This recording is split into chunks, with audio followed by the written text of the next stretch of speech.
Not happy.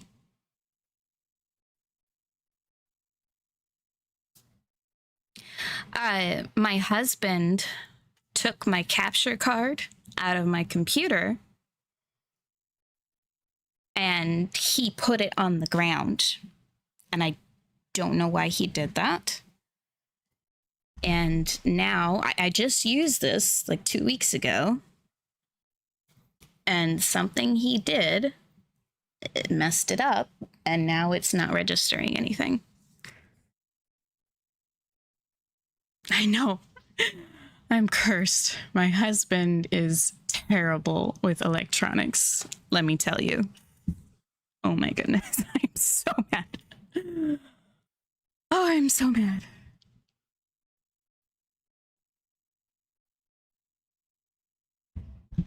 So I'm just waiting for this emulator to finish downloading and then we'll just play on that.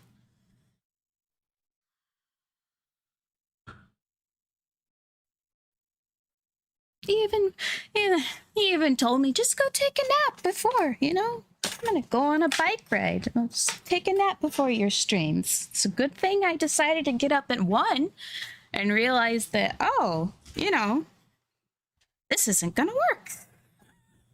Good grief. I know. He does need to get me food to apologize now.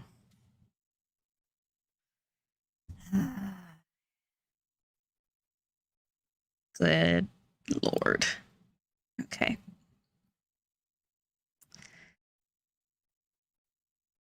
So, how has everybody's days been?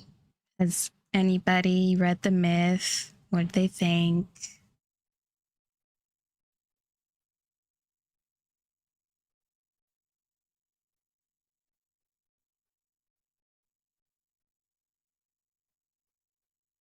Ooh.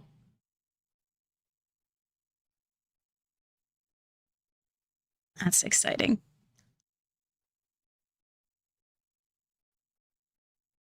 We're almost done, Kira. Almost done. Okay. And then I'll have to wait for it to update too.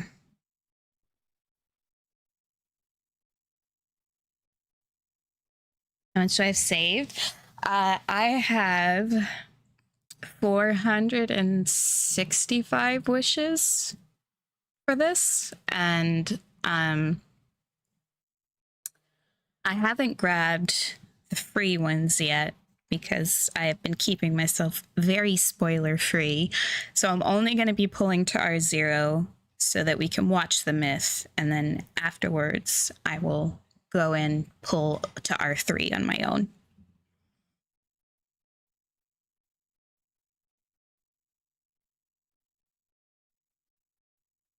Okay. Ta-da. Okay.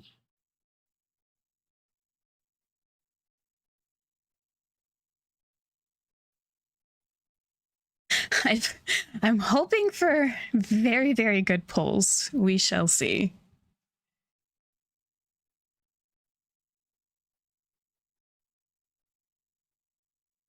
Okay. Great. It is so weird playing this on my computer. I've never. It's so loud. Oh God. Turn it down. Never played on an emulator.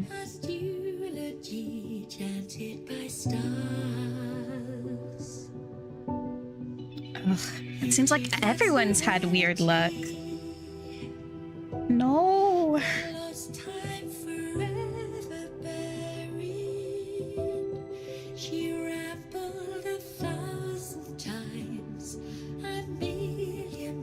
I hope so.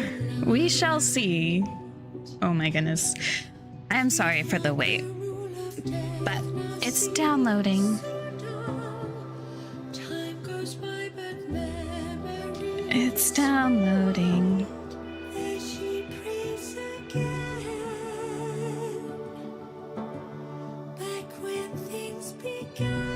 I just got BlueStacks because that's the one I could use off my head and I knew it was easy. I'm just gonna use it to watch the story anyways, so I don't mind if it's laggy in battle or whatever. Good grief, why is this so stinking loud? Oh, thank God. Okay. There we go.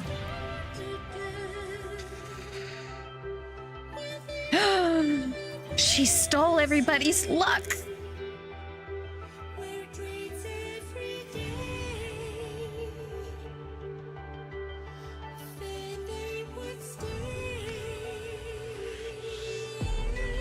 Oh no.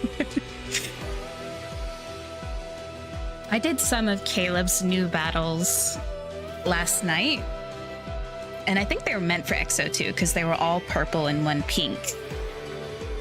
But I'm saving the battles that are open today for his new companion. A pink, yeah, all purple and one pink. For 151, 152, and 153. They wanted a pink.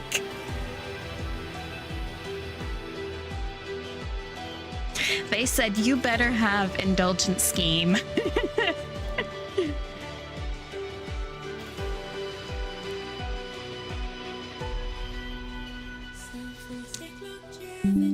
Oh no, do you not have EXO2? Oh, I'm excited, Erica.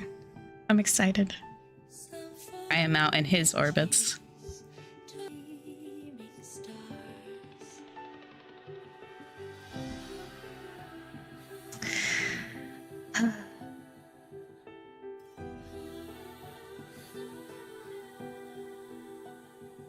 I don't know if there are ones that need green up there. You can't really check the Stella of a level until you're on it, so. Flux orbits are so hard. I'm on 45 and I'm almost there to passing it. It's driving me nuts. But I'm stubborn and I refuse to put too many resources into anybody other than Caleb and secondly Silas. Ooh, 30 seconds. That's insane.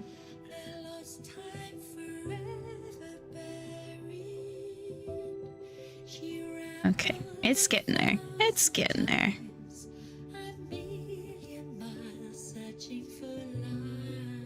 I'm so excited to try him.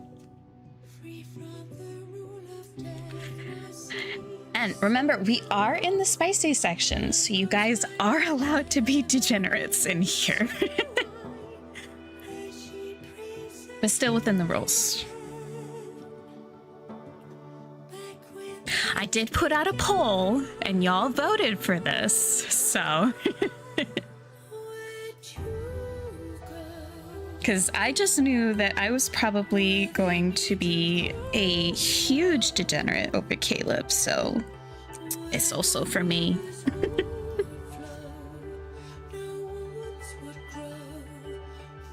Yes. Be your Goonet self. Rise. Ah, it's so there. It's almost there. I have the game downloaded. It's just updating now. It's about halfway done, so maybe just a few more minutes and then we'll be able to do it and pull. Ah. Oh, that's exciting. You're teasing me, King. You're teasing me.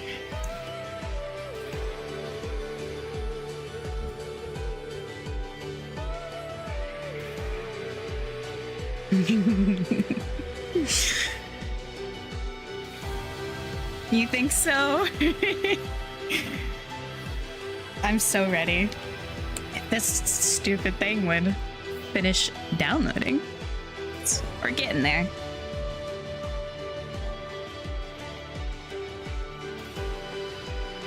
It's about halfway up done updating.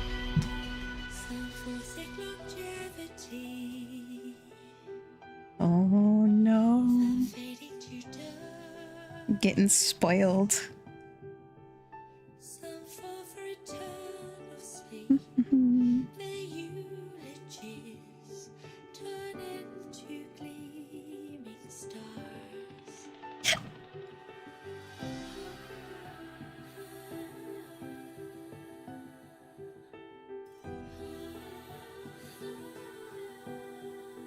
Okay.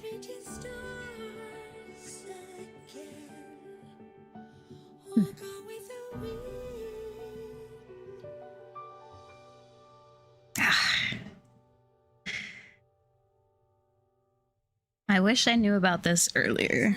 So then I could have spent more time downloading this. But it's getting there. Oh, yeah. Well, I hope you have a good time polling.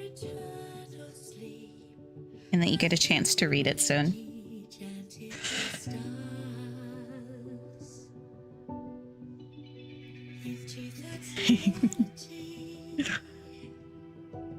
Oh no, Cecia.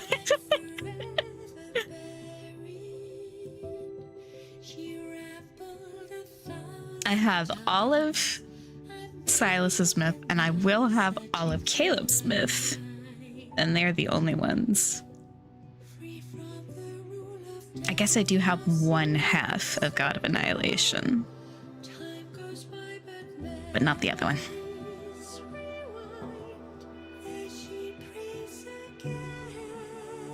But we will be having a Raphael rerun soon for Lumerian Sea God. Yay! Yay, Kira! Did you enjoy it?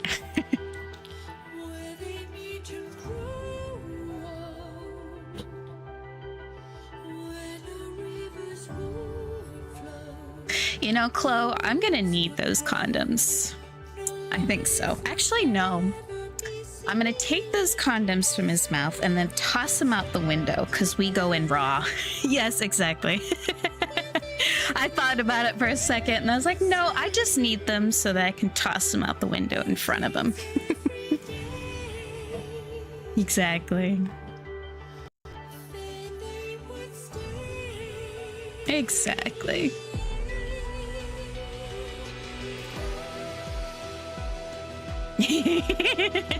Yes, you don't have to call me out too much. You don't have to call me out too much on this.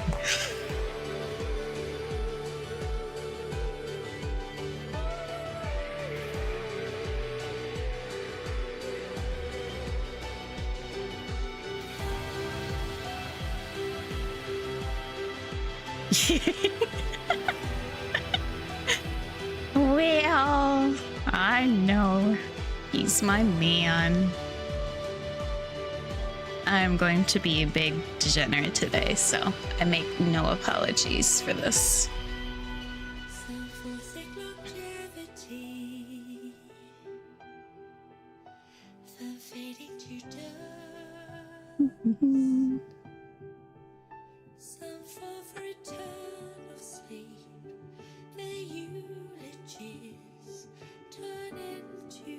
Oh yeah, it's fun to have a lot of myths for everybody, says yeah. The battles are so much fun, but I will probably not be playing this for anybody else, even though I say that.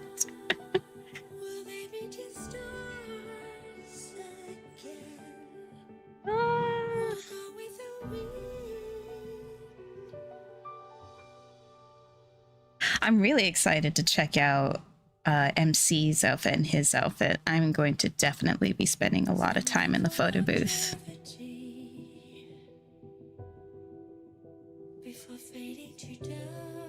I haven't even tried his battle yet. I'm excited to see it.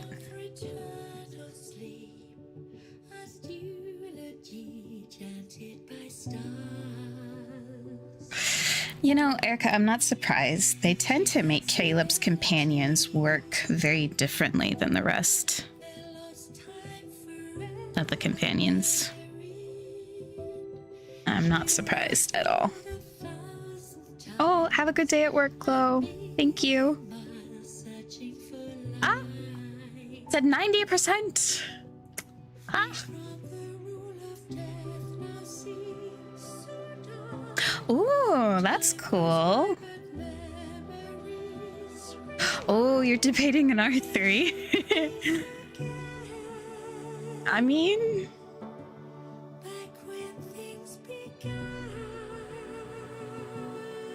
oh, Caleb has caught Kira. It's a miracle.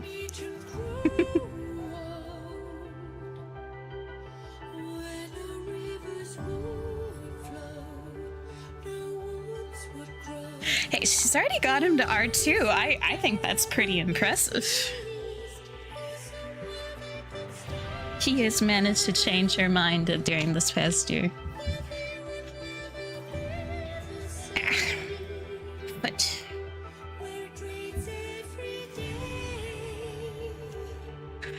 what do you mean that's not fair? There's still Caleb.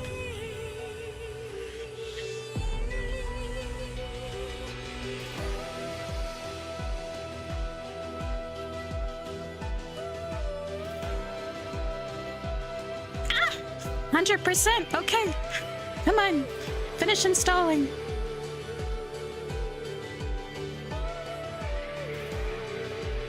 Well, Catch-22 is a little unfair because it is the best multi-banner. That's okay, Cecia. You still got him.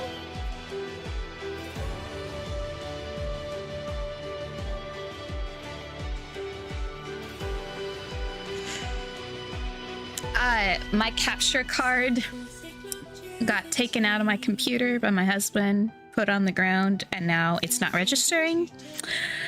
So I had to install an emulator when I was short on time. So I'm gonna have to go and buy a new one. Which I was thinking of getting a new one, but I was like, this one still works, but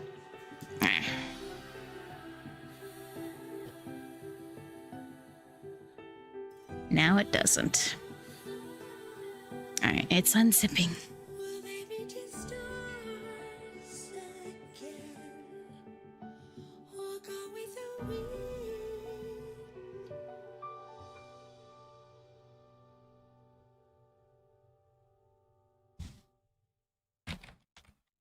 Some love for longevity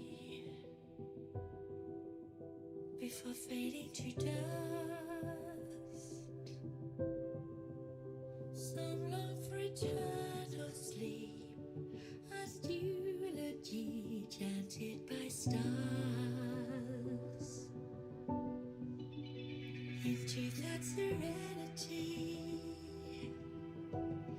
their lost time forever buried. I try to be a low spender, but Caleb doesn't let me.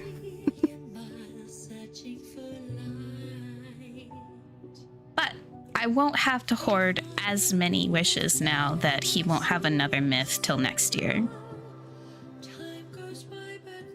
I just have to save for R1s on multis. This game is not friendly to low spenders, that is for sure.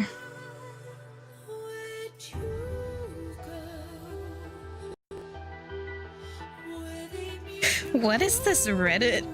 The Resident Evil fandom has adopted Zane. What do you mean? What do you mean?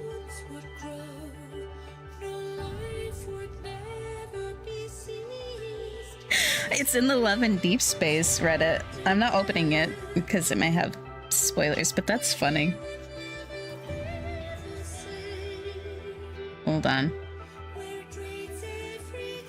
C post. Okay. That is hilarious. Okay. I'll throw this somewhere. I'm not sure where I would throw it. Where do you guys want to see it?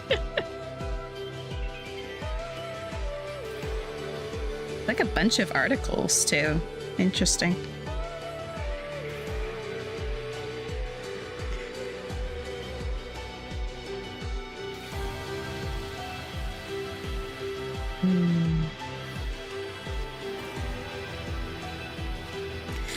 I guess I could throw it in general, lads.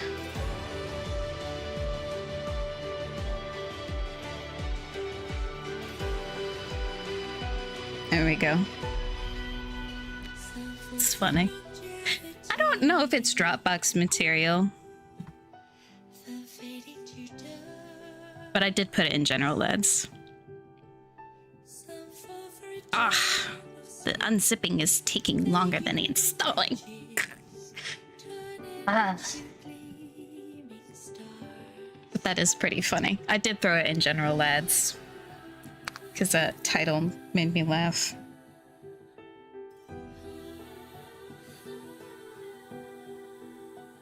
Will they be just stars again? Or go with the wind?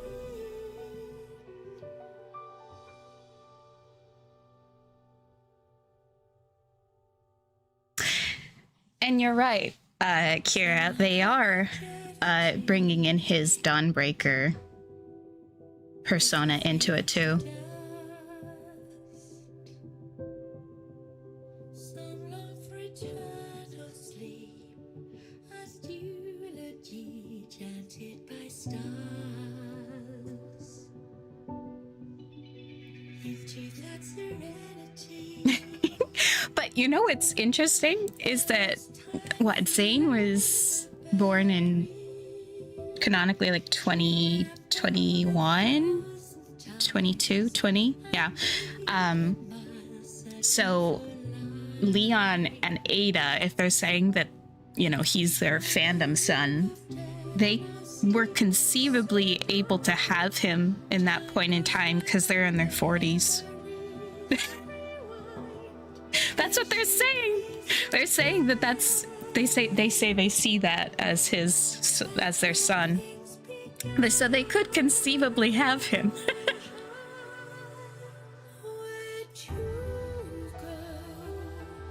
Maybe in their 40s, but it's still a possibility. You know, that makes a lot of sense why they're always going out and doing stuff together. Yeah. We'll just have a little crossover. Leon and Ada show up in the Love and Deep Space, and they're like, oh man. Wanderers. It's just like old times fighting tyrants and zombies.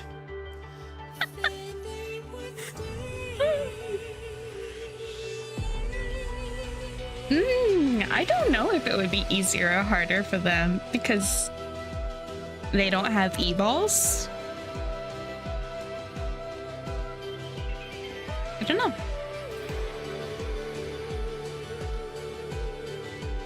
Boy, this is taking forever. Oh my god.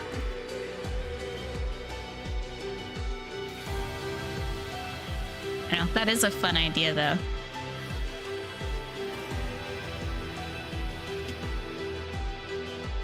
Come on, BlueStacks, while I'm young.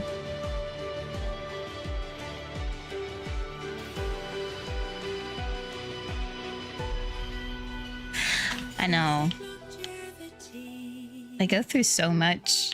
I don't know how they're even alive at the end of these games sometimes.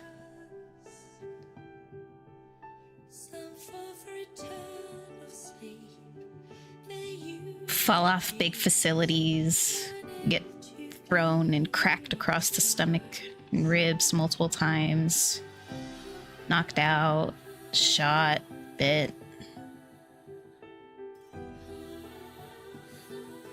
Nuts. I think we would be more like Grace in Resident Evil 9. We would just be running and screaming the whole time.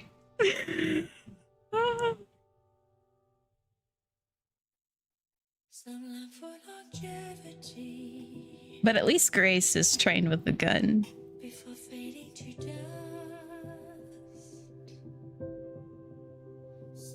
I don't have that. Oh, okay, it jumped up, thank goodness. Oh.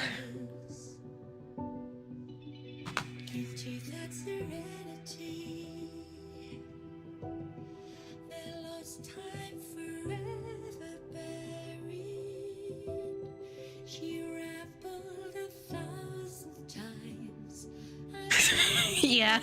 I could just hide in a corner. Honestly, though, Grace and some of these people are stuck inside this building. And I'm just, we could just break a window. Just get to the first floor, break a window, and get out. Just get out of here. They never think to break the windows.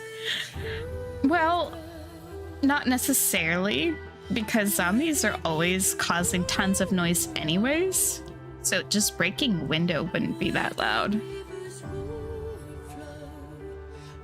Or you could set up a distraction somewhere else, like set a fire in a different corner of the building, run to the other side on the front floor, crack the window and get out.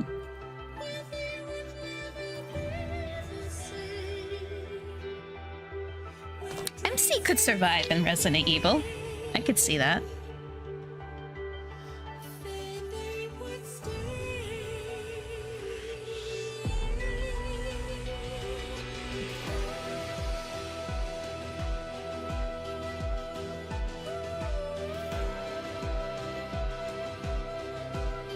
Ah, 70% unzipped. Oh my god. My phone is so much. Oh, sorry. My iPad is so much faster than this.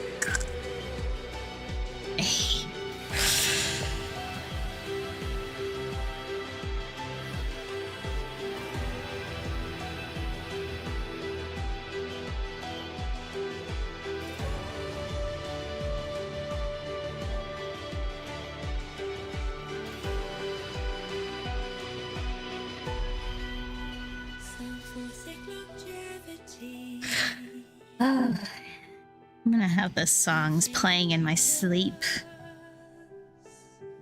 Some long for longevity is gonna be something I'm muttering in my sleep.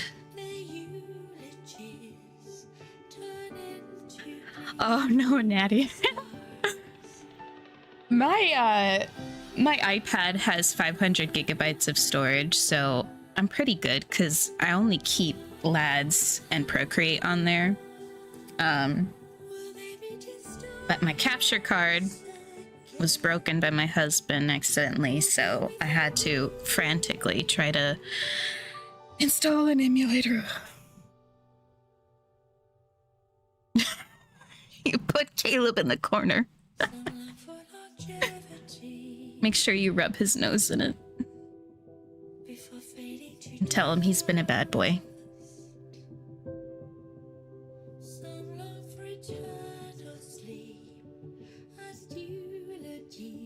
Exactly. He's a dog. You gotta rub his nose in it and tell him he's been a bad boy.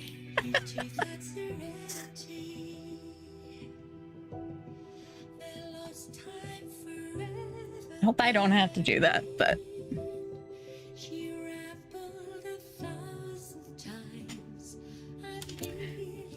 I think we've been confirming that you are Raphael main for the past week or so.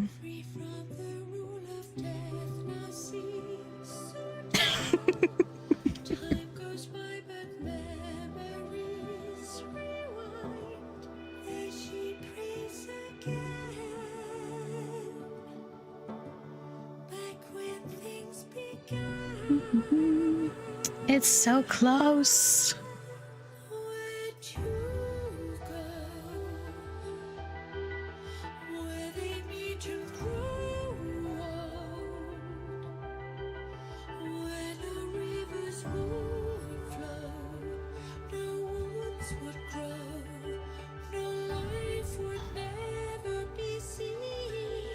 My computer screen is not going to be as easy to cover as my iPad is, but I will try.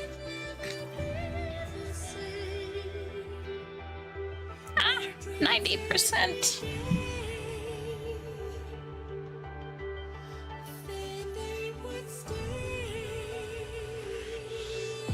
Raphael wormed your way in.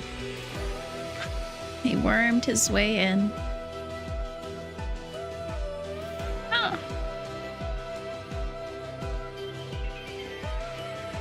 Oh, you don't like the red?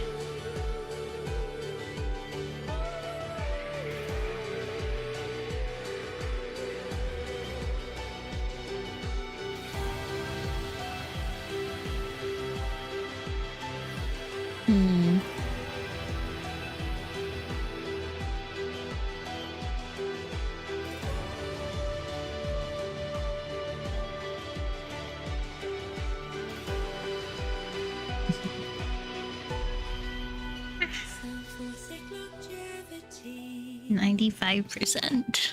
Oh my god. the fading to dust. Please. Some fall for eternal sleep. Their eulogies turn into gleaming stars. That is a special mod privilege, Cecia.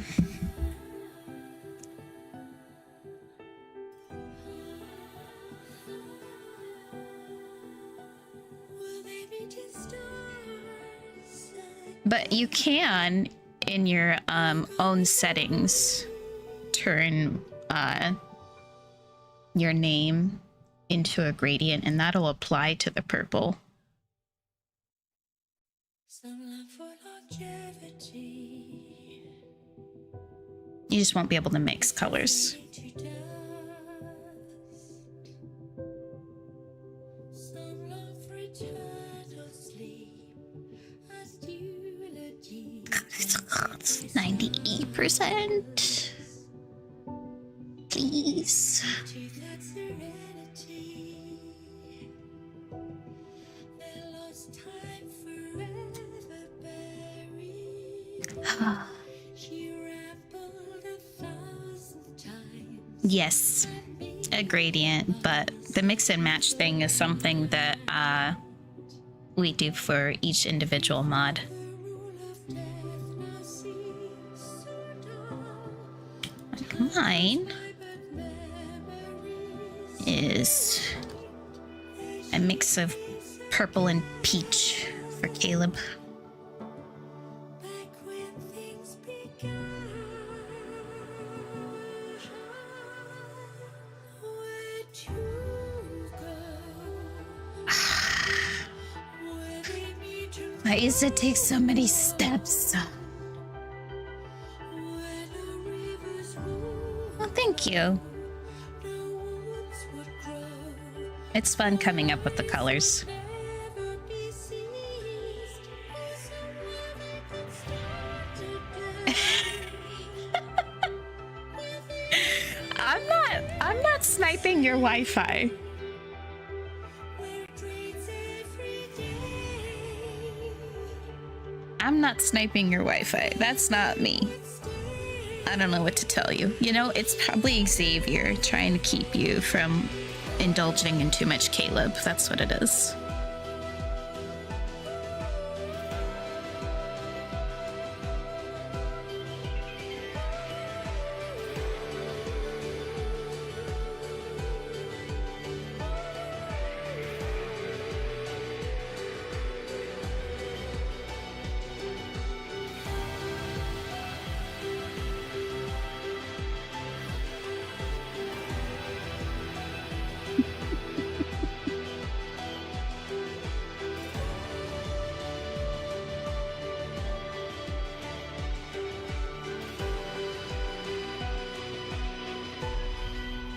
Some forsake longevity. Xavier's gonna be jealous of everything at this rate. Some fall for eternal sleep. Their Oh my god, is it done? turn into No. Please. Oh, Xavier full stole your first pull. It is Xavier. He is doing it. maybe just stars again. Or go with the wind.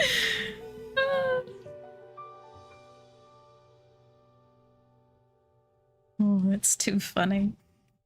That stupid smug face. For longevity. Before fading You are right, Cecia. I am right where I want to be. Do not save me. long for eternal sleep.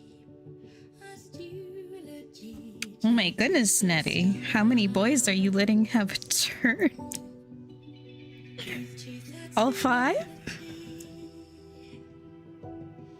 their lost time forever buried. She rambled 1,000 times, a million miles searching for love. We got 3 holes and 2 hands. We're set. now seems so dull. Time goes by, but memories rewind as she prays again. Back when Hey, we are here in the NSFW section. I can say those things. Yes, he will be in a chair in the corner. to grow old, when the rivers would flow, no woods would grow, no life would never be ceased. Oh my goodness. Come on, stop stalling. Is have so many stinking steps. I think it's done, and then it's like, no, we've got to prepare something else. Screw you. Ah. And they would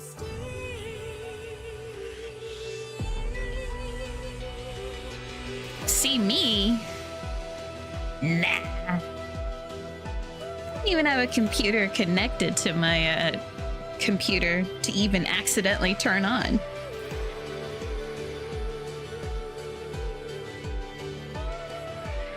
Oh, you meant my voice. Yeah. Yes. I'm already giggling. I'm already giggling.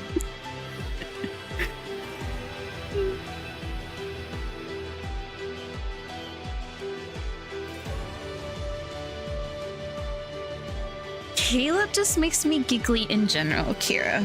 I can't help it. Oh no. Not screaming. Oh, Caleb theme.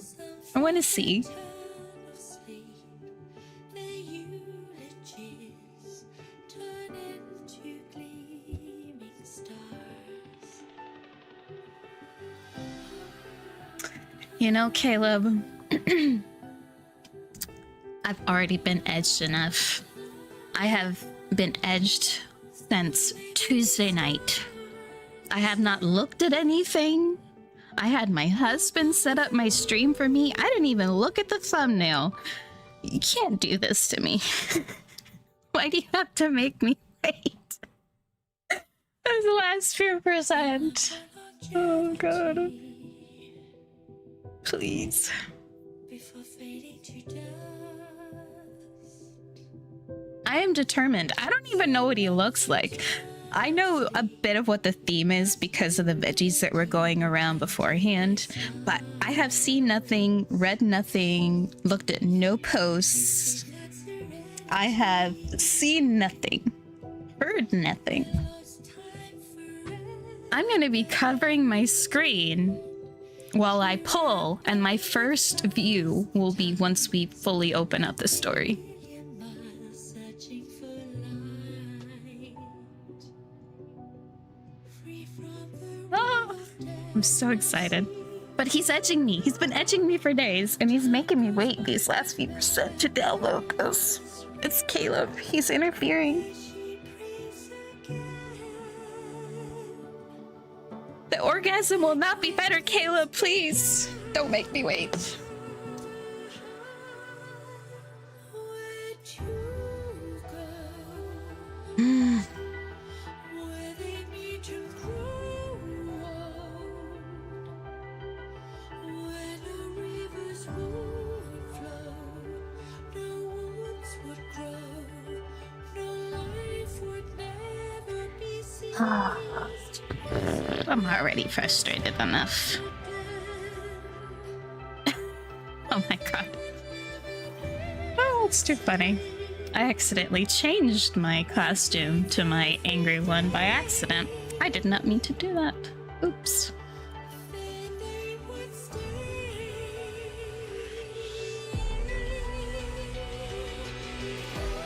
A sign of good luck that he's making me wait so long?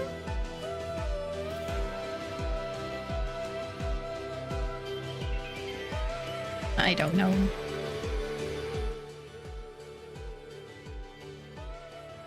Maybe.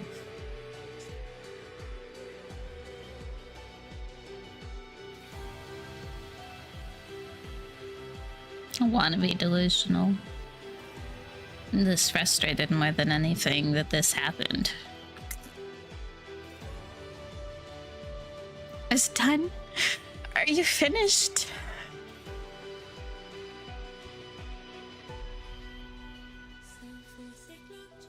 I think it finished. Peace.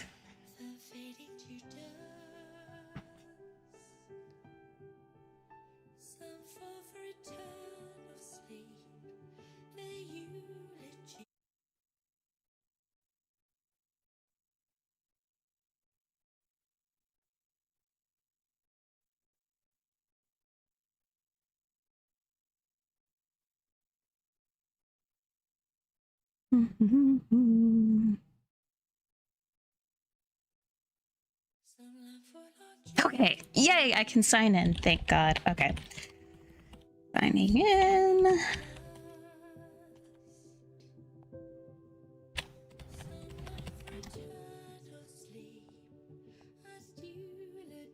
Again. No, enter game.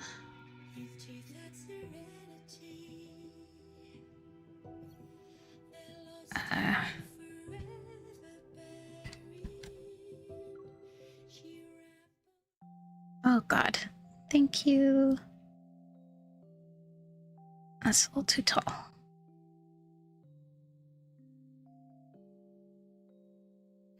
No.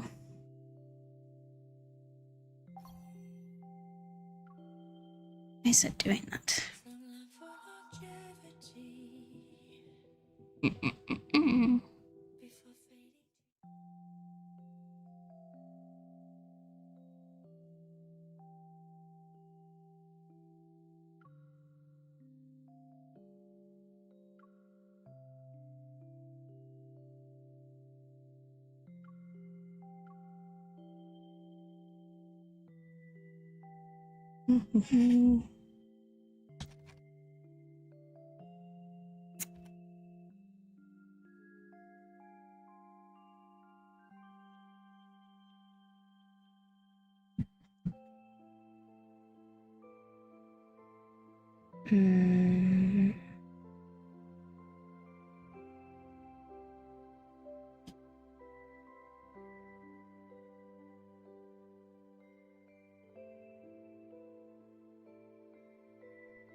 What is it doing?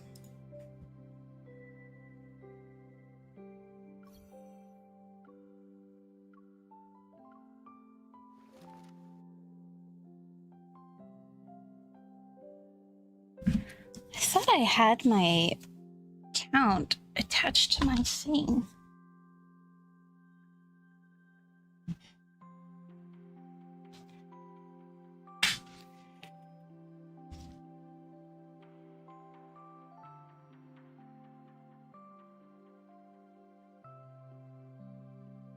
I've never used an emulator before, but usually you could just log into your account and it's there. Like, it doesn't start you over, does it?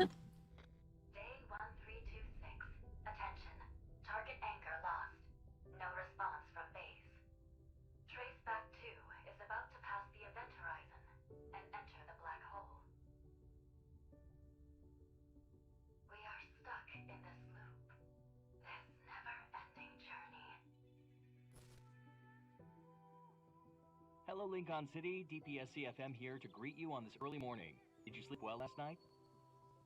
Weather's nice today with winds 10 kilometers per hour. Certain areas have a higher Metro index due to the deep space tunnel. Expect wanderers to appear more often. We would like to thank all the hunters in the city for allowing us to live a normal, peaceful life. Next, a detailed report for each district, areas that are at high risk of being attacked by wanderers. All medical personnel, please get ready. Today is going to be another Yeah, busy because day. it has my email attached to it. We now have a message for all the new hunters who recently passed their exams. It's weird. Now that your journey is about to begin, we want to express our deepest gratitude and wish you all the best as you face the challenges ahead. And that's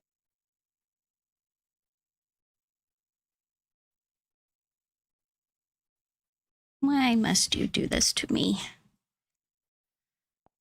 That's all for today. But before we go, please enjoy this gift we received from Deep Space 14 years ago. Yeah, I connected my thing. These electromagnetic signals have traversed time and space, a miracle of the ages. One day we will be able to evolve from our current limitations, transcend the boundaries of life, and reach the stars.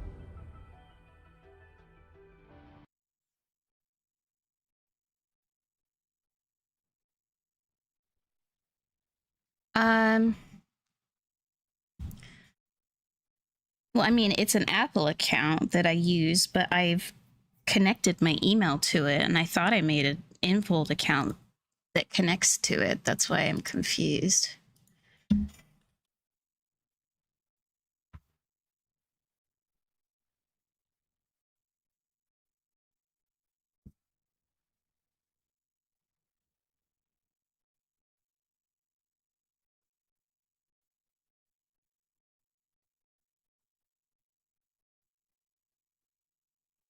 Let me try something different.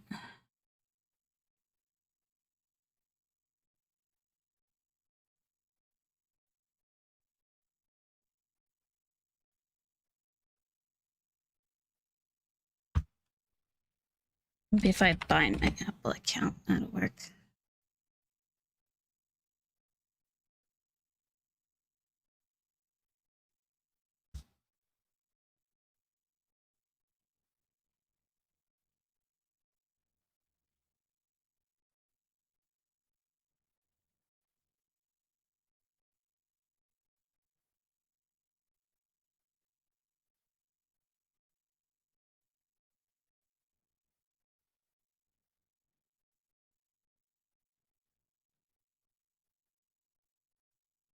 I'm sorry, it's taken a little bit, guys.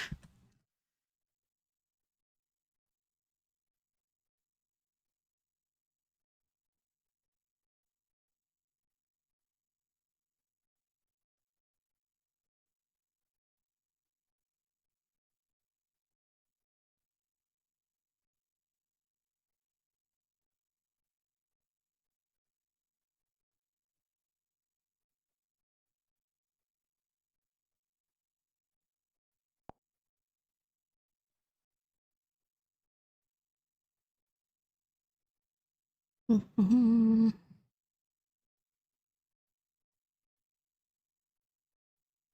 gonna try something different. Some love for longevity before fading to dust. Some long for eternal sleep, as eulogy chanted by stars. Into that serenity, their lost time forever buried. She rambled 1,000 times, a million miles searching for light. Free from the rule of death, now seems so dull. Time goes by, but memories rewind as she prays again. Back when things began, where to go? I thought I had bound it, but I guess it didn't. Where no rivers would flow, no woods would grow, no life would never be ceased.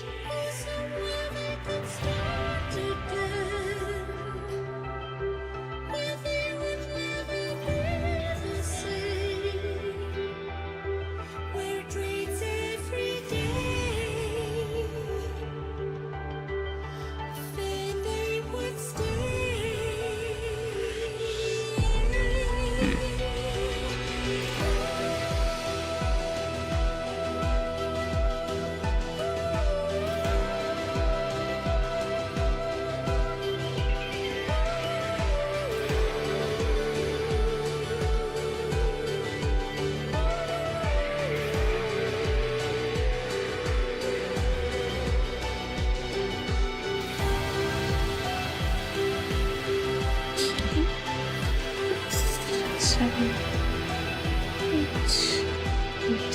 life.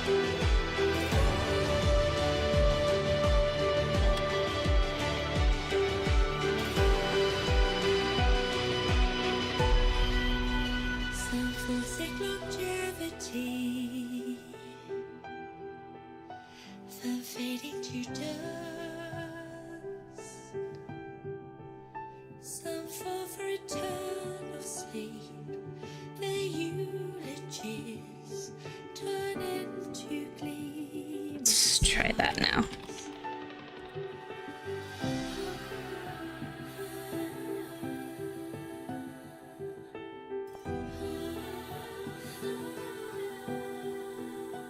Will they be just stars again, or go with the wind?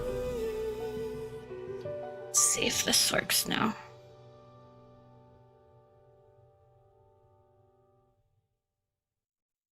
Some long for longevity Come on. before fading to dust. Yeah, I know it's doing that. It's because I'm using numbers. Long for eternal sleep, And I have different costumes by stars attached to it, so it does that.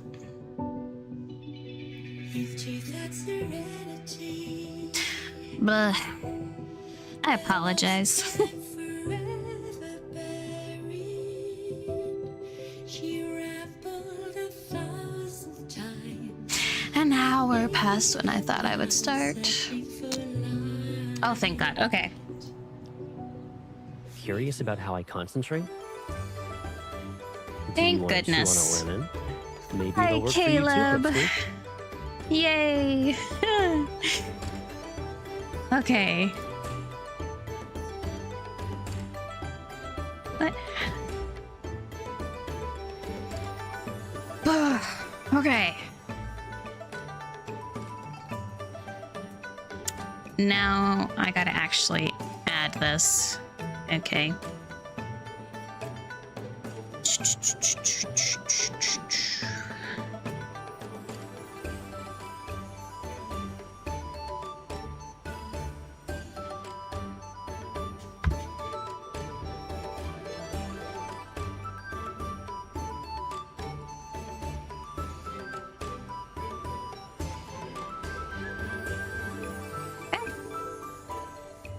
There it is.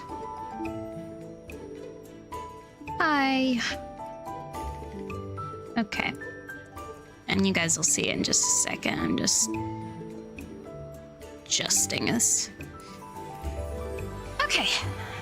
Yay. Okay, I'll put this on. Yeah, I'll put this on Discord now too. Okay. Share my screen. Share this one. Yay! Oh, thank God.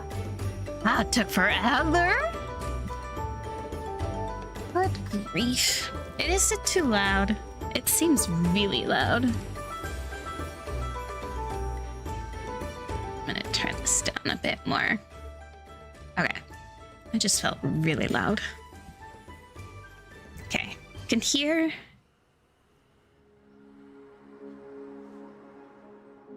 Audio in Discord. Hmm.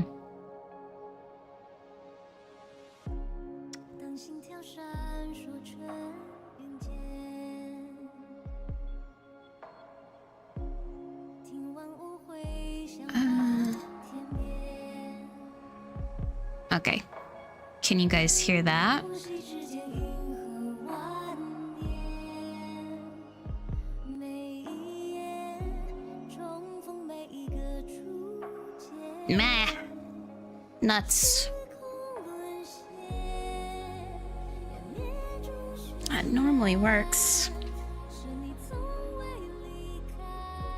Hmm. Well, you know what I can do is you guys don't have to see me talking. I'll just share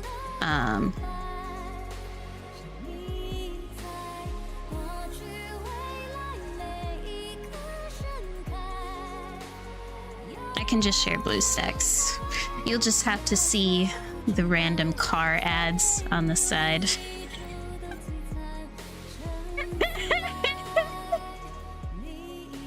I can't? How do I turn this off?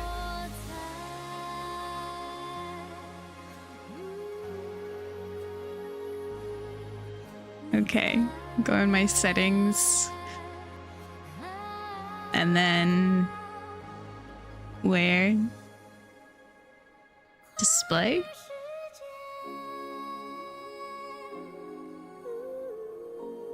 Brother? I'm reviewing these documents. Is there? Nodding off. Okay. I guess we're busy with our own important References. Eh.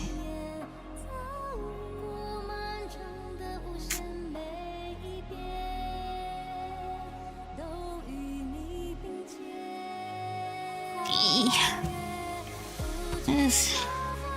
Look it up. Oh my god. Finally get there. Stupid ads. Okay.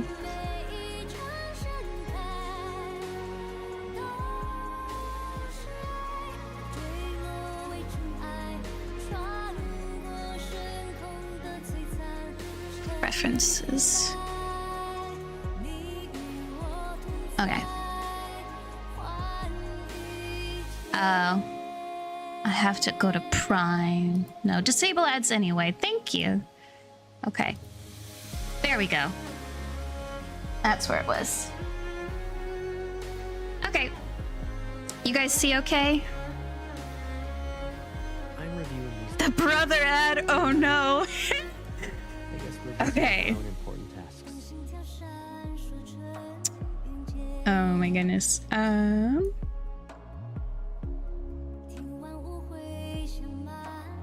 Okay. We should be good now, right? Yeah? All right. We good. Awesome.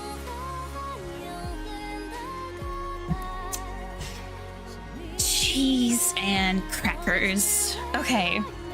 Now I gotta cover this somehow. Yes, he is ready. He looks very cute in the outfit I put him in.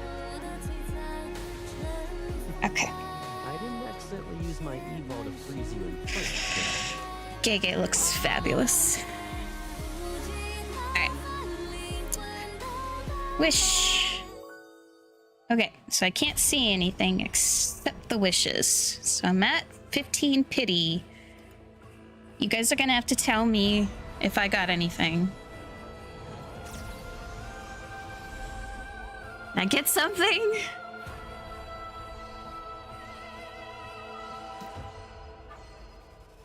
Okay, it's Caleb. Is it him? Oh, I love the music. Is that him? Ah, yeah. Awesome. Yay. Okay, claim. Okay. Okay. Next boy. Okay, that wasn't anything, I think, right? Well, let me skip.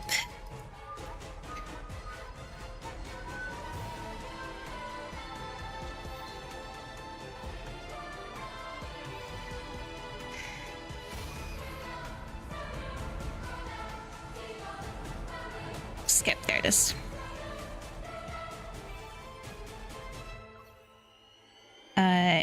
Yes, use my diamonds.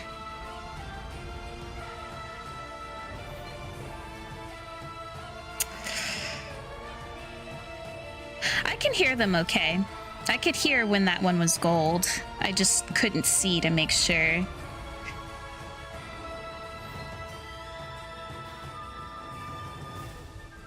Ah, come on, 27 pulls.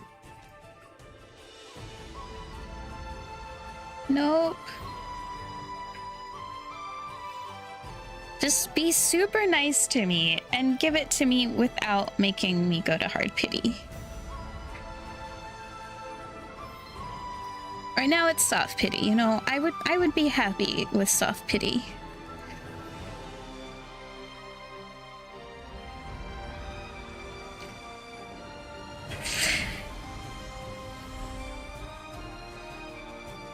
Oh, is Caleb? Isn't it?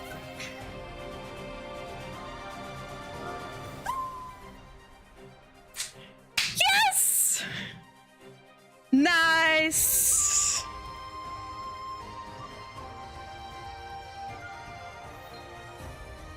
Good lord. Okay. No, don't show me, don't show me. I need to go back. Okay. I got him. Oh, thank God. Ah. Oh. Okay. We did it. Awesome. That wasn't too bad, actually. Okay. New date. No, I'm not gonna look at him now. I'm gonna look at him in the story. In the story. That was... No, because we got on the third one, so that's 63. It's like 60, 63. I'll have to go look at it, but yeah. Ah, it helped that I had really low pity. Okay. Let's go. Yin Yang Sundering. Ooh.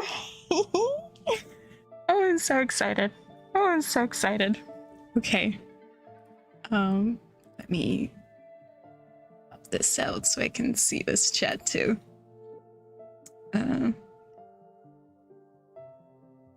Awesome.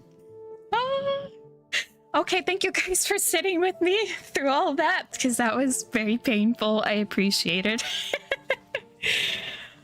Okay, finally I can read this story. Good grief. Okay.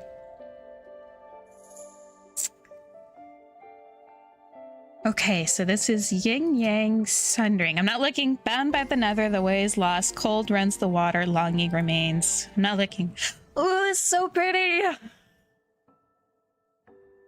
Oh, it's so pretty. I'm so excited. I'm gonna try not to blow your ears out.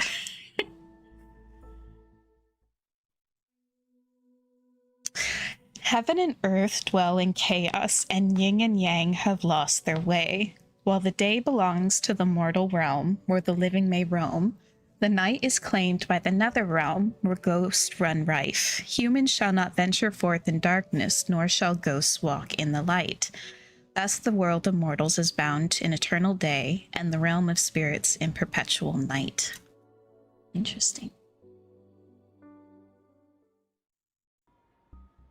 Twilight smothers the sky, clouds swallow the last ray of sunlight, and mortal realm sinks into darkness.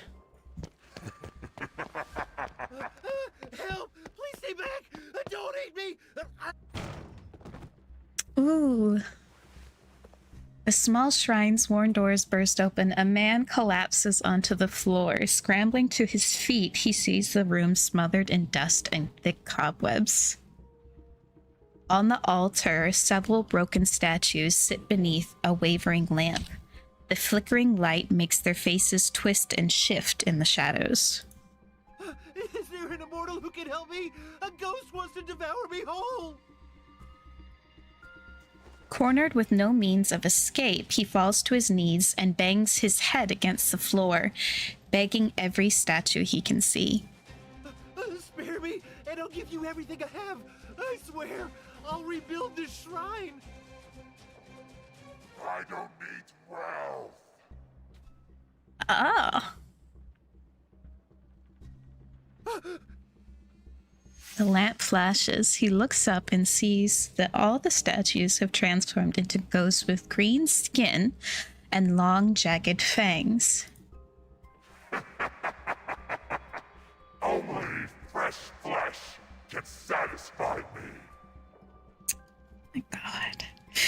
guys are really building up my anticipation here. Oh no.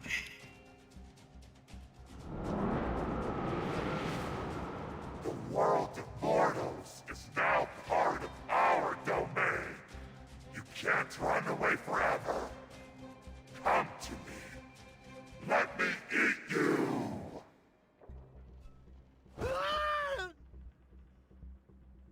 You're starting a carp down. Oh my god.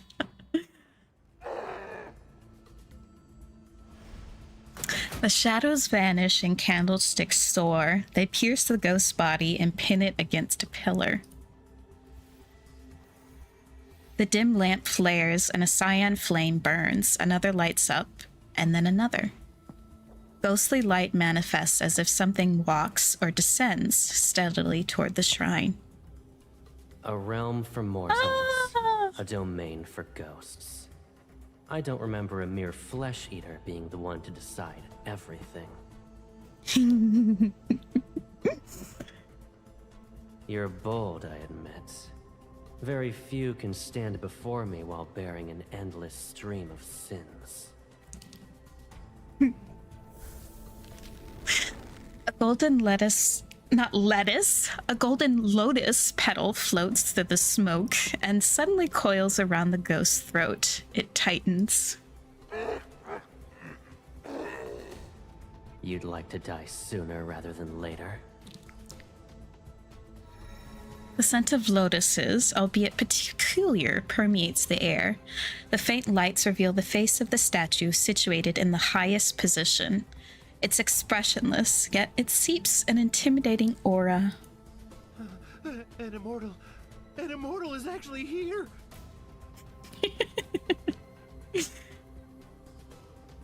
Well, of course I'm gonna giggle. He comes in all serious. Serious Caleb is a weakness.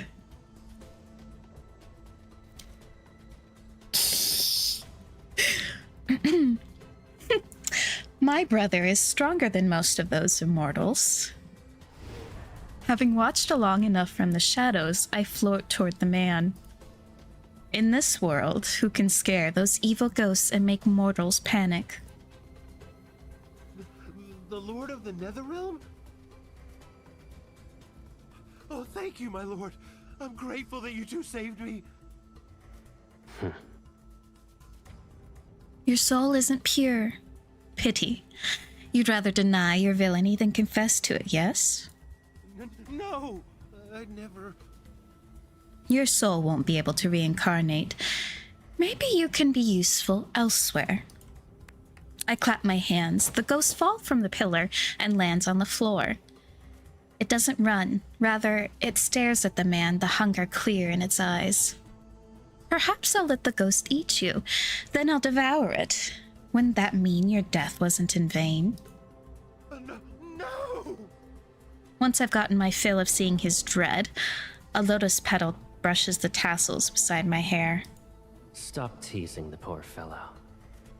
He only has a few moments left to live. He knows his end is nigh. Ah! All right. Let's deal with the ghost. The ghost attempts to flee, but I leap and summon the soul guide bell. Its tolls resound. The ghost freezes and clutches its head before letting out a weak, dying whimper. Call out to Caleb. Caleb! A cold light cuts the darkness and opens a large rift, pulling the ghost into its depths.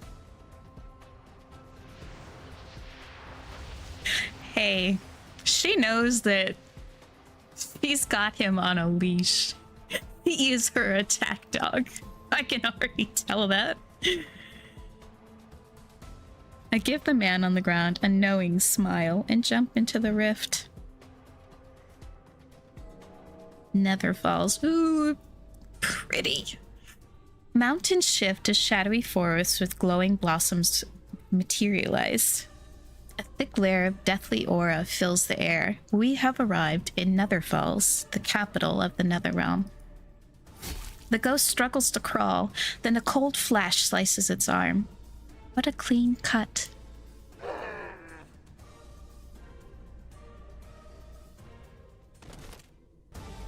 That's disgusting. No! You almost ruined the flowers we raised. Welcome to the depths of the Nether Realm. I'm a level of ghost like you shouldn't be here. Ooh, hi. Oh, he looks so good. Summon the soul guide bell. Be quiet. I'll send you off now.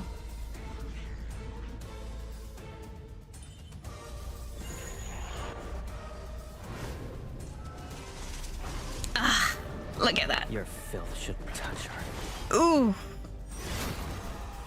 Oh, it looks amazing. Oh, look at his eyes. Ooh. Hi. Oof. In realm and chaos, gates standing between life and death. Ooh. The two realms will crumble, and all souls shall be lost.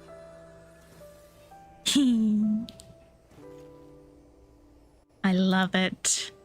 Oh my god, he's beautiful. I just gotta sit here and the details. Ah, I love that she's sitting on his shoulder.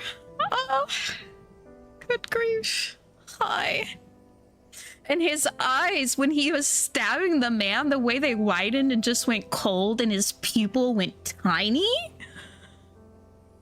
That was savage. That was like a bloodthirsty look, and that was hot. Oh my god. Oh, thank you. Caleb, what did it say? Ramblings before death aren't worth listening to. He's so pretty. Ugh. You're hungry? Again? Patience. The power in its soul beat is not very strong, but it'll do as a little treat for you.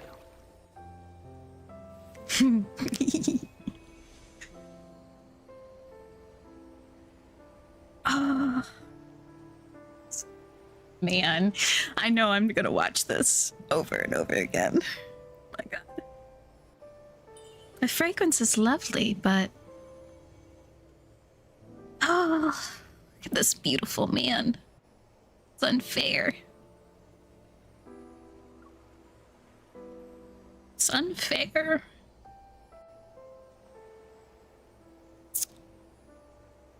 He's got a cool mark here. I'm sorry, I'm just gonna sit and stare for a second because, oh my god, the curves of his pecs. This man is like beautiful. Oh.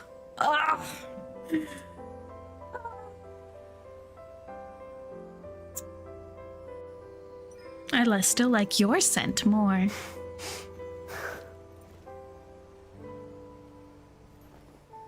You're not satisfied, and you dare to ask me for more. I will never be satisfied, my boy. I love that they give you so many opportunities to just sit and stare at him. This is very much appreciated in Fold.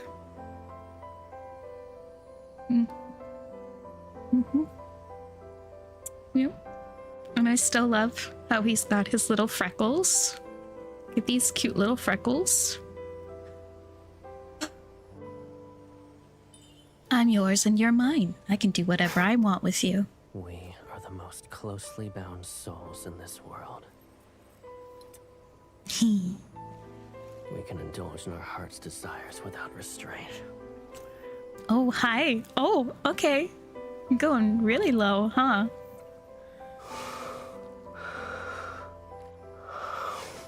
Oh. Wow. Oh, she's doing the same thing. You've reached your limit. Never. Look at this man's red face. Oh. More than this. Okay. Give me more. I'll take it. Oh. Okay. You know, this is one that I'm gonna have to watch over a few times more. I'm blushing. You blushing too, Caleb. transfer that energy? Who said I couldn't take it? Oh. You better take him in deep, because he likes that. This is very naughty. This realm. Only you can set me free from my shackles. Do I have to? Oh. So it's not back shots, it's sitting back shots. Okay. Yes! Thank you, Zane, for setting that precedence. Thank you. God, can we go back and just watch that again? Oh my god.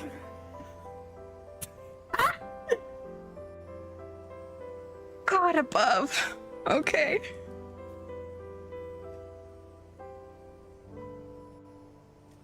You know, I think I'll go back to my own recording and just play back that little section over and over again. I'm out of breath. Oh my god. Then let's stay like this forever. We'll never be apart. Of course. I'll offer my baby sister Oh, baby sister. everything she's wished for. Okay. Oh, a little rollover, and then the sensor flower. At least it wasn't a lightsaber.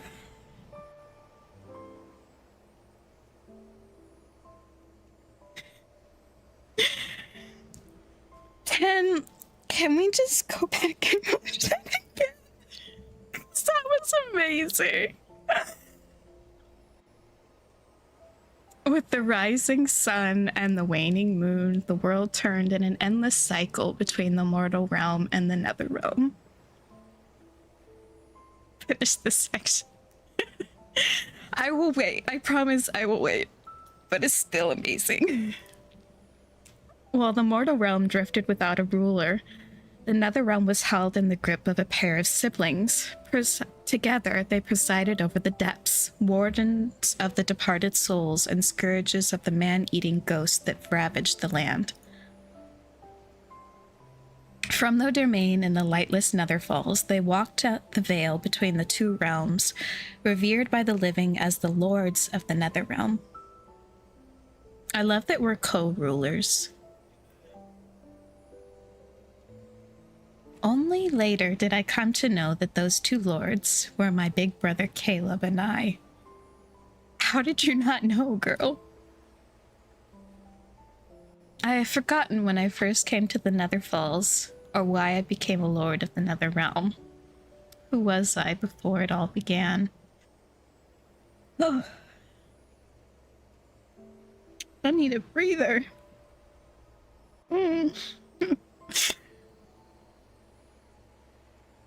I only know one thing, that I must remain by Caleb's side forever. If he was to rule the Netherrealm, then I would be the other of its lords. If he was to slay the man-eating ghosts, then I would learn to kill. For countless years, I have been my brother's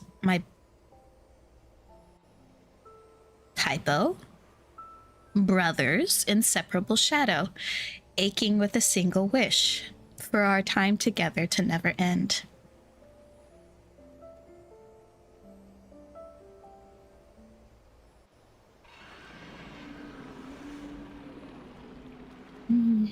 All that noise. The sounds become clearer and I open my eyes. A garment is draped over me, but its owner is nowhere to be seen. What's happening?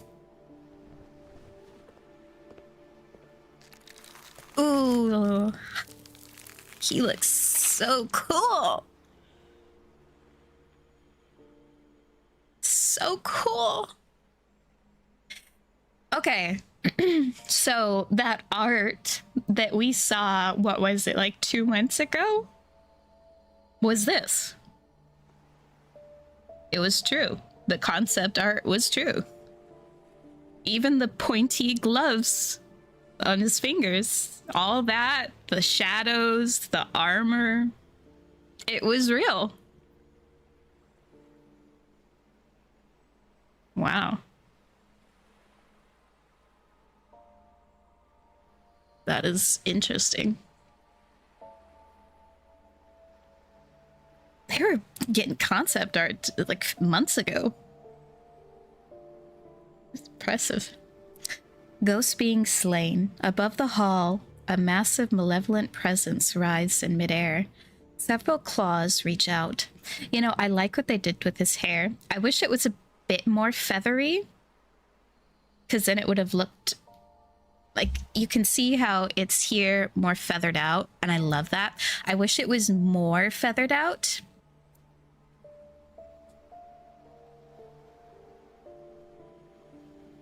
But I like what it is.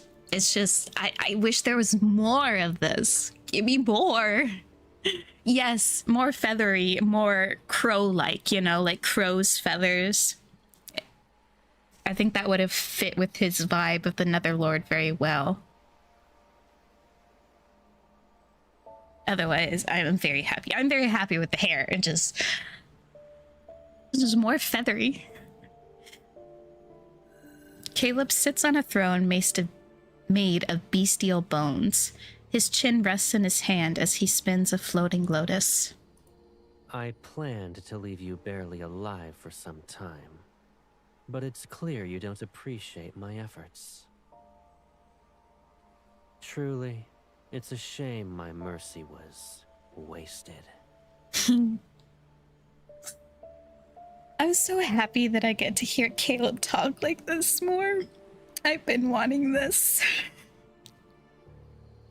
He can talk to me like that anytime. That, didn't Caleb and I capture it before? A month ago, Caleb took me to the northern mountains, which are hundreds of miles away from Nether Falls. We captured this malevolent ghost there. Its mind has fallen apart, and it can't take on a human form. However, it's more vicious than the rest. I had wanted to taste its soul bead, but Caleb said it had another purpose. Lost in thought, I see the ghost claws lunge toward Caleb. He curls the fingers of his right hand. 5 golden lotus petals fly like arrows. They pierce its claws and twist them off. Why are you in a rush to die so soon? Another petal floats towards me before increasing its size. It acts as a shield to block the foul blood. Caleb. Come.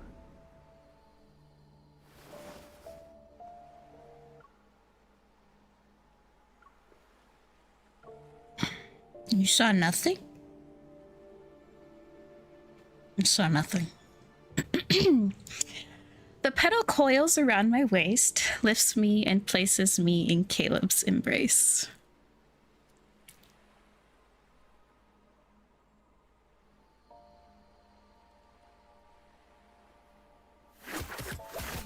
He remains composed. Lotus petals curl like beautiful, dangerous blades. A cold, unsettling aura surrounds the strange black markings along his arm. Oh, so we don't know what those are. Curse, slowly eating him. He dies, or we take it on for him, and then we die. Well, I'm already hopping on him. I just hopped on him a few minutes ago, obviously. He was giving me seated back shots. Oh. He's so pretty. Oh my god. Also, those shadows around his belly button going down into his pants. I'm just gonna imagine that's a happy trail, because that's my happy place. He's normally quick when it comes to killing ghosts. Is he waiting for something? I know, the nipple tassel too. Look at that. A faint bluish-green glimmer flickers inside the ghost in midair. His hair almost looks blue. Like he has blue highlights in his hair.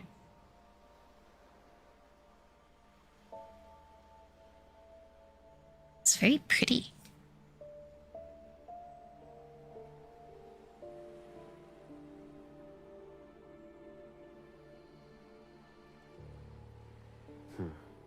I expected this. Yeah, I like his color scheme. Before I can even see him draw the nether seal near its throne, the ghost is reduced to ash beneath its blade.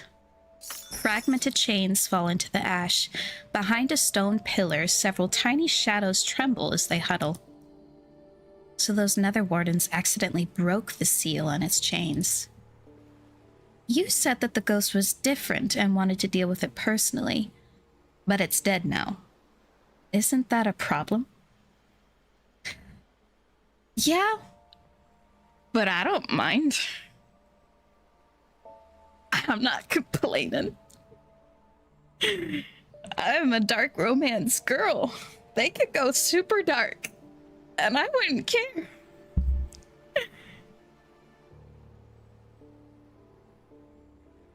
It doesn't matter. Once it proves to be useless, death becomes a kinder fate. What were you gonna do with it? When I asked my question, I discreetly, not secretly, discreetly signal the wardens to run. Ooh. I'm heading out. Would you like to rest here, or walk in the world of mortals? You know what would have been cool is if this almost looks like the head of a creature like a dragon or a serpent. It'd be cool if this kind of like curled around and then the mouth kind of went to his nipple instead, like it went shoop. And then the little gem hung from right below it. Would have liked that. Yeah, see, head, shoop, over here, and then dangle. So he has no intention of telling me his objective. I don't ask him about it. Everyone has secrets. We're not an exception, but it doesn't matter so long as he's by my side. Can I join you? You wish to follow me to Mount Dingshu? Are you certain?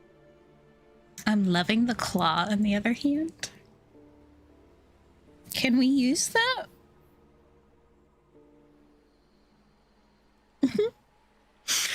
I only want you to come back soon.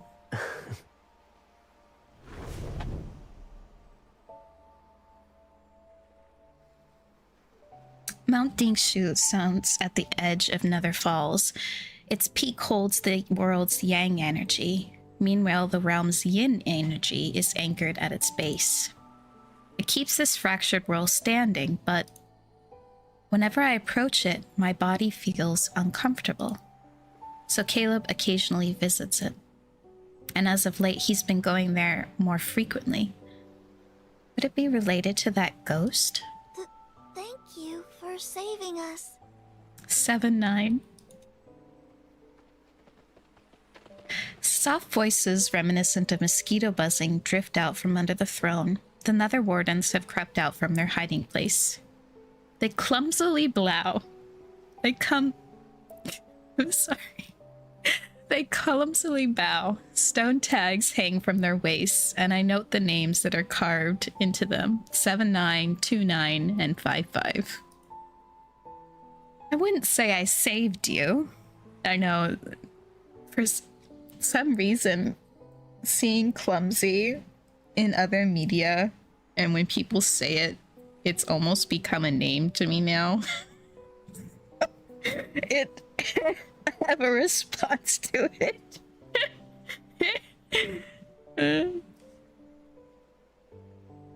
And my brother isn't upset. In spite of his appearance, he's kind. The nether wardens all stare at me as if they've seen a ghost. They're like, girl, he's only kind to you. What are you talking about? Although they're referred to as Nether Wardens, they are actually the souls of children who died too early. Oh. They're too fragile to withstand the cycle of reincarnation, so they reside in Nether Falls. No, it's so sad. Until their souls become strong enough for reincarnation, I let them handle small tasks such as guiding wayward souls. But their minds aren't more developed than a child's. Their clumsiness is a common sight. Before, for one, was guarding the gate between the two realms. He fell asleep, and the Lord saw. Then 4-1 entered the cycle of reincarnation, and Caleb didn't punish him. And you need to learn how to speak better. I heard the Lord's blade nether seal. Ghosts and humans can't be reborn if it touches them. The deaths caused by it are justified. It can no longer be saved, so reincarnation isn't possible. So, Lord Caleb isn't scary? Does he eat ghosts? Or human souls? I don't know, but apparently I do. Your deaths were only recent. Don't believe the rumors. Caleb doesn't eat ghosts, and he certainly doesn't consume human souls either. A person who does that is me. Yep. I knew it. I stared at the clean souls of these Nether Wardens and pressed my lips together. I can't let my hunger reveal itself. We are from the same source, yet Caleb isn't hungry. All the while, I crave the taste of ghosts and human souls. So he used soul beads to create a lotus pond. It will help with my cultivation and feed me when hunger strikes. When you're starving, visit this lotus pond. These blossoms have purified the soul bead's energy. They're pure, so you can eat them. However... Yeah? Promise me that you won't eat any more ghosts. And never. And never... humans? You didn't say anything. That memory is lost in a haze, but I can still hear my voice. It's akin to a feeble whisper. Does this mean I'm a monster?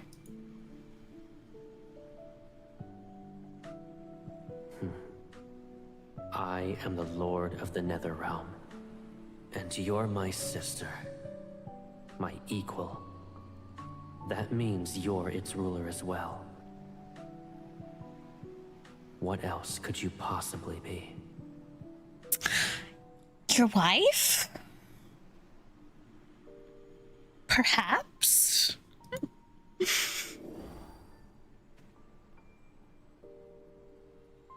I often wonder what happened to the memories I lost. But visiting the Lotus Pond became a habit, and cultivating with Caleb at my side became normal. In time, my doubts faded, until... Why am I hungry again? I ate a lot last night. This is my secret that I'm keeping from Caleb. My hunger has recently been too insatiable. Whether it's old fears resurfacing or my pride, I can't bring myself to tell him. Oh my god. This is classic. This is classic.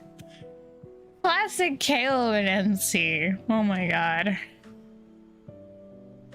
Just communicate and so much would be solved. You know, he probably knows more than you, honey. And instead of telling him, you just gotta keep it to yourself.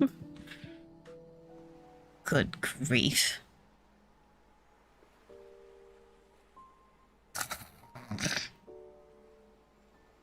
Caleb comes back. Tell him I'm in the mortal realm. At the very least, I should stay away from these edible nether wardens. I don't know, but it's still, they still could have had the thing of no communication, not have the communication issues, her telling him, and still be about them trying to figure it out together and still have the loss and whatnot. It didn't have to be a no communication thing. I hate that. I hate that trope, but it's so common. It's so common in lads. What do you even get for this? Nether ruling.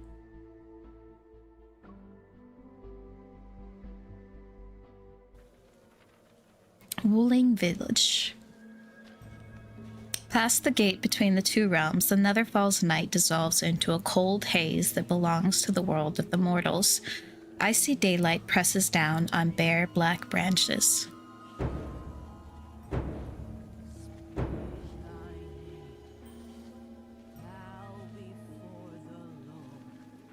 What a cool NPC. Just got a lot of detail. Can you imagine? That's grandma.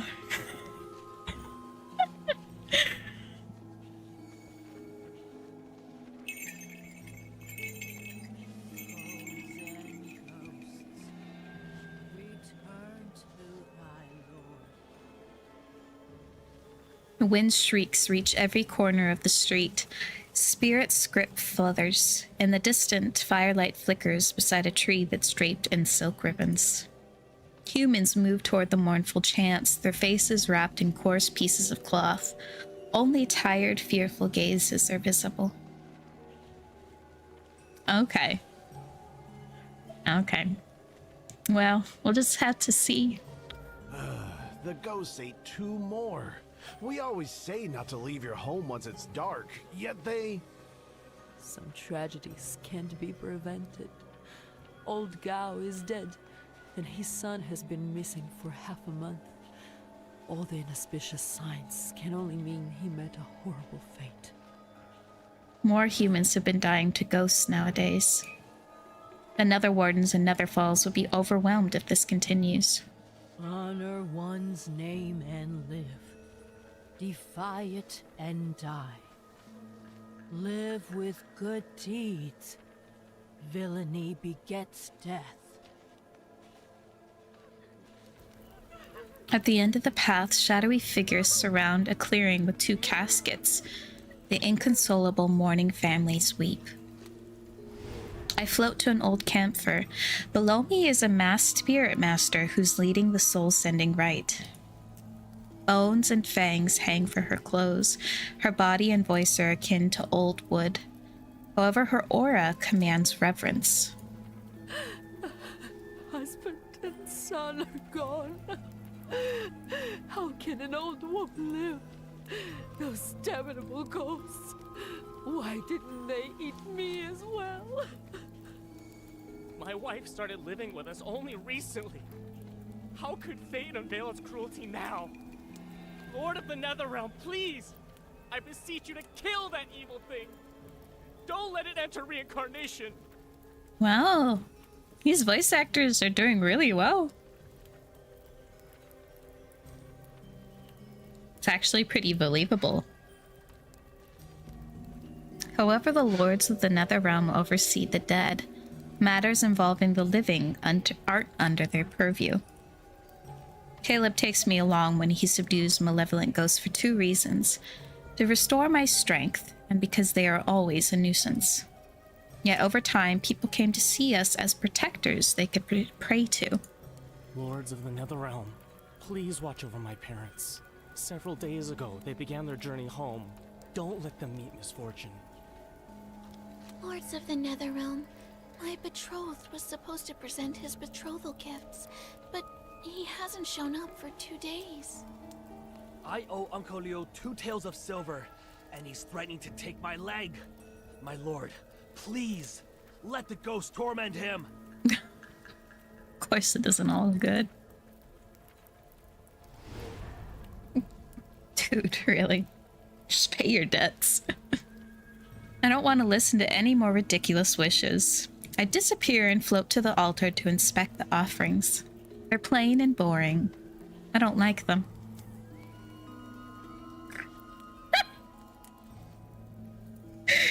Oh, MC the brat as always. Oh my god.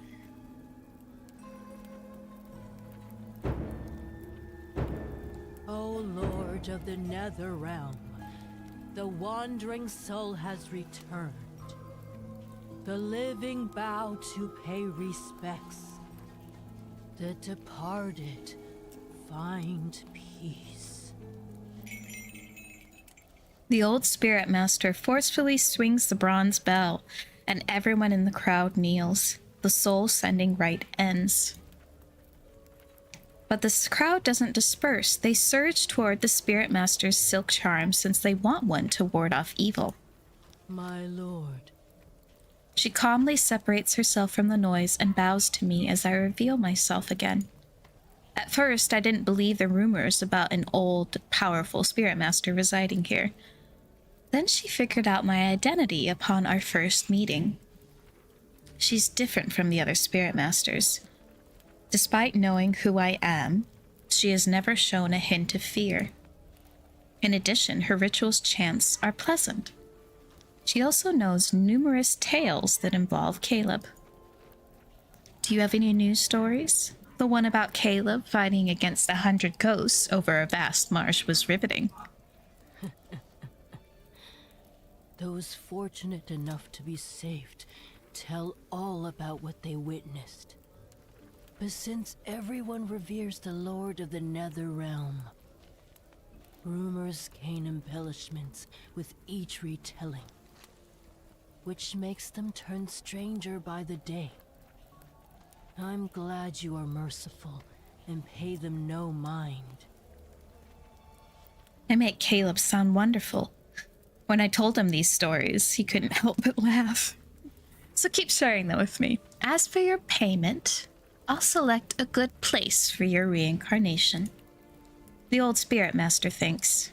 6 months ago, when I went to a village to make offerings to the Lord, I heard that within the local shrine, Caleb appears on the first day of each month to punish ghosts. You already told me about it. then what about someone whose soul once strayed into the Nether Realm and saw the two lords? I know how it unfolds.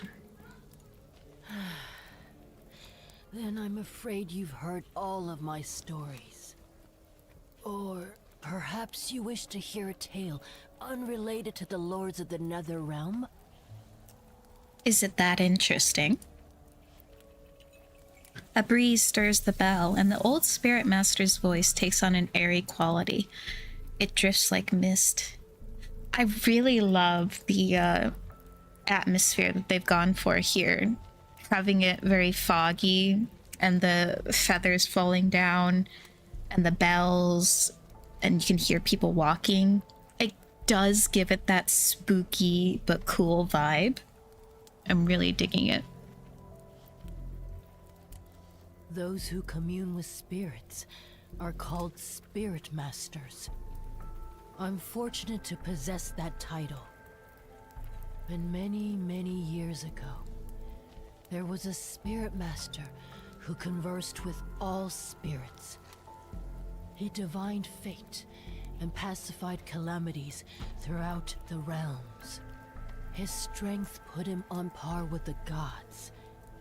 One could say only he was worthy of being called a spirit master. Is this Caleb before?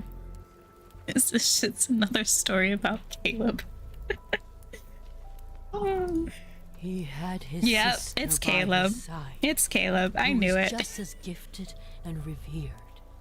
For years, they only relied on each other, and he loved her more than anyone else. It's always Caleb.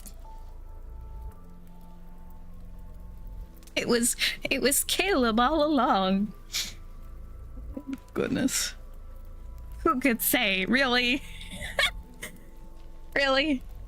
I had a feeling when it was like, oh, he could do this and he was amazing. And then, bam, his sister. Like, well, wrap it up. That's it. He doesn't remove her mask, but as she speaks, its bestial eyes seemingly stare into the depths of my soul. Its gaze is dark and unblinking. At the time, the world of mortals was simpler and chaotic. Yet, it was pure. The sky was blue, and the mountains were green.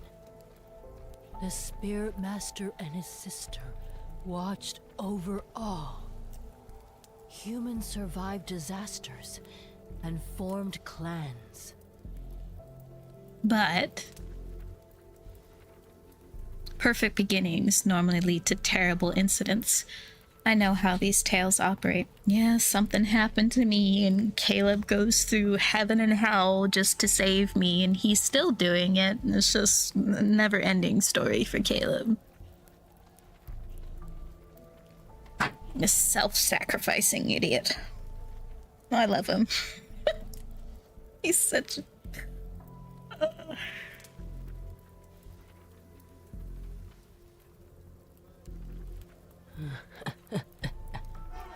She's about to continue when shouting erupts nearby. I know, he and Zane are very similar in this respect, man.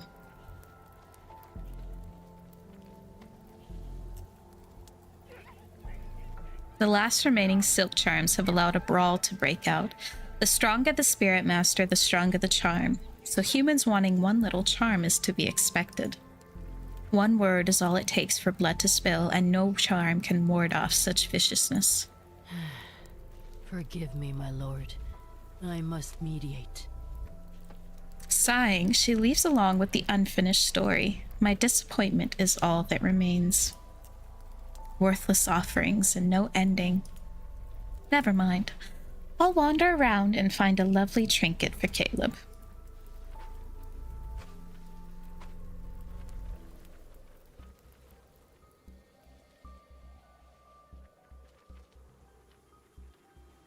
Blood now stains the altar here. I walk away, and that metallic scent stubbornly clings to the wind. I follow a hint of it and spot a gambler with blood-stained lips. He stumbles out before someone drags him back indoors. Nearby are two brothers with their blades drawn. They're ready to kill each other over half an acre of land their father left.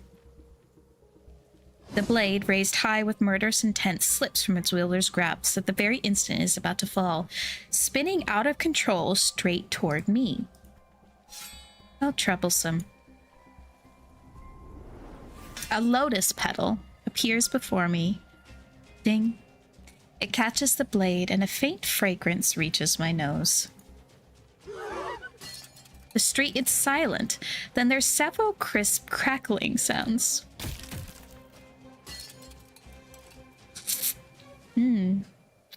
The first source is a suspended blade as it falls apart. Of course, Caleb is stalking me. As always. Its fragments touch the ground. Then the sound comes from two sets of bones being cleanly snapped. The brothers collapse and scream. Chaos encroaches on the street. The Lord of the Netherrealm? It's the Lord of the Netherrealm! Terrified, humans scatter. Shops slam their doors as a lotus petal lazily floats upward. That lotus and this scent. Caleb. He just never grows out of being a stalker, does he? You know? This just reminds me of the point in his ancient Chinese card where we're looking for him, we're wandering around town, and he's up on the rooftops, and then he intervenes with his little flute as soon as someone tries to get us. It's just, this is Caleb.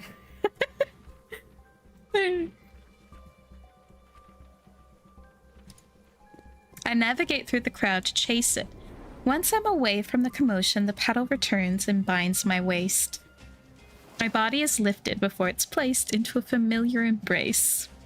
The petal brushes against my temple, and it's soon followed by cool fingertips. Watching humans tear one another apart will ruin your eyes. Well, you know what won't ruin my eyes is those beautiful pecs of yours. What should I look at then? The nipple I'm about to lick?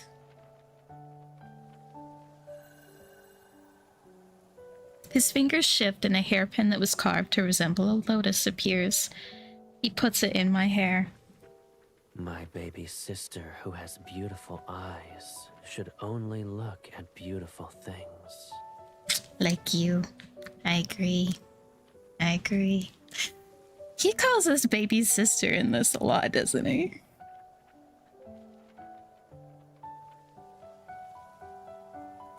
I'm not complaining.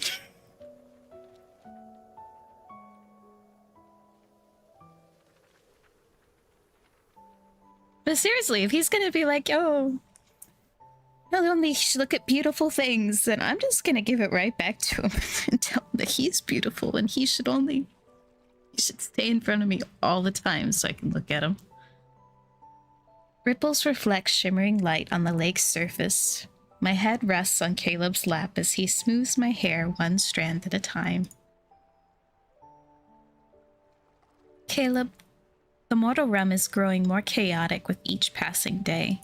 Once a ghost tastes human blood, its hunger is bound to spiral out of control. Fortunately, ghosts are unfathomably foolish. If that weren't the case, the world of mortals would be nothing but carnage and ruins. Yeah, it's not gonna bug me either. Caleb once told me that yin and yang constitute this world, but when the boundary between them blurs, they mix and taint each other. Calamities increase as a result. Vengeful ghosts are born from that chaos. His eyes are particularly striking, and I know that nothing has really changed, but it feels like the more orange peach part of his eyes is more visible for some reason. Yeah. It's particularly striking. It's very pretty.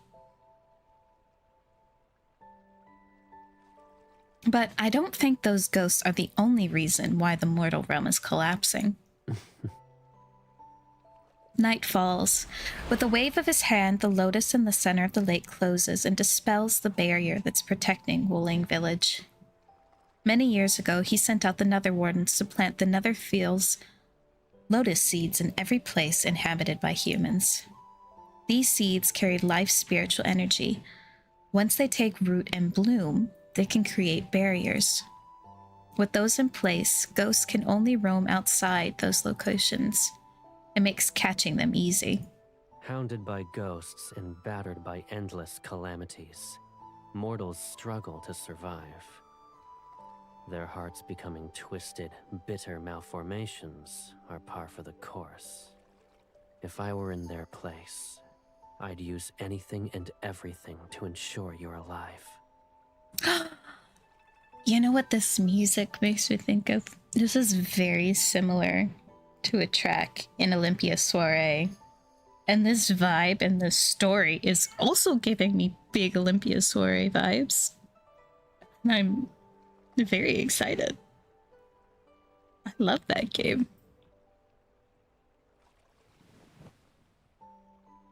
I would do the same. Ouch! I sat up too quickly and forgot he was still holding a strand in my hair. Caleb laughs and gently pushes me back down. There's nothing wrong with what you said. Greed, wickedness, delusions, they'll never disappear. It doesn't matter how peaceful or unstable the world is. There shall be fighting, hatred, and wars, leaving rivers of blood in their wake. They too are bound to the perpetual cycle of reincarnation.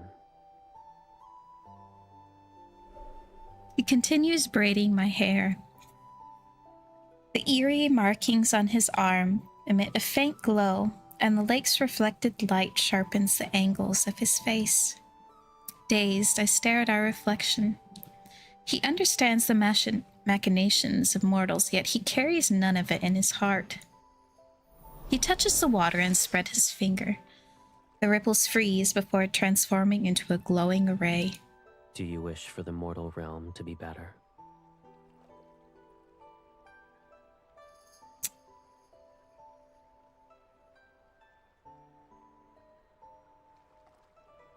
In character, I don't think... Oh, bye! We'll see you. I don't think she necessarily cares much about them. It's more of a fascination than care. Not necessarily. What you said is correct. Mortals will always be in a state of turmoil. 2 humans or even 2 gods won't change the world's laws. Humans are greedy. You killed a few ghosts and suddenly they want you to save them from everything. Sulking, I cling to his arm. You're my Caleb. The real reason you hunt ghosts is for my sake. Those mortals are nothing.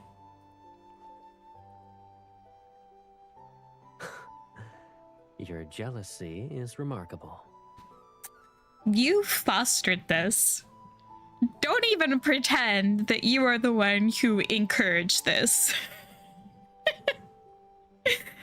Oh. The energy from Ghost has made his hand rough. He traces my blade, and his fingers brush against my nape. Then my stomach starts to, Yeah, it's starting to do something.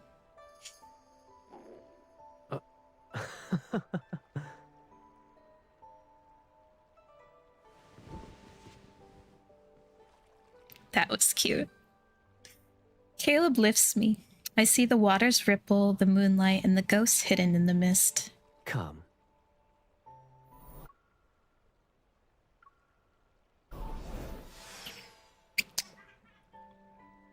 Moving on.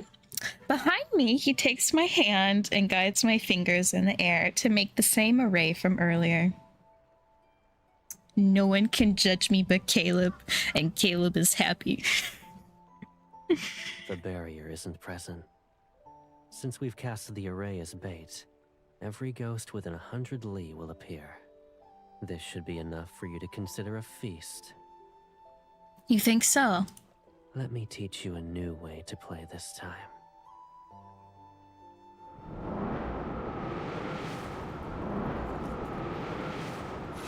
He catches a falling petal, and the bamboo curtain immediately rolls up. A shadowy figure shrieks in the pavilion. A petal cuts through the water like moonlight to slice the ghost's throat. Wow. I immediately mimic his attack when I strike a ghost, but I use too much of my strength, and it is skewered. You've been taught lessons for several centuries, and yet panic is all it takes to make you return to your old methods. I really want to look at this more closely, but I'll have to go and look at it somewhere else. It's so cool, though. I respond with a sheepish smile. I used to fight ghosts in a wild, haphazard manner, which always made me covered in grime. Caleb taught me elegant techniques over those hundreds of years. He even created intricate weapons for me. I know, Glint, I know. I want to finish the story, though. But I also want to see what's going on with all this.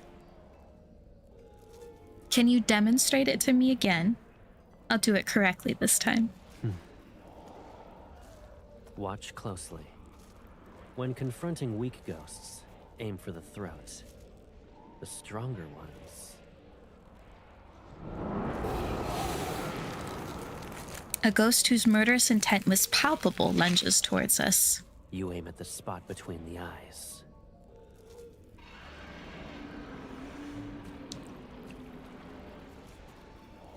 His power flows through my fingertips and pulls my spiritual power to unleash a fatal strike.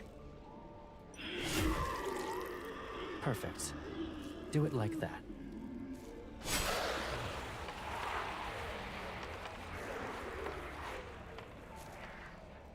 Excitement runs through me.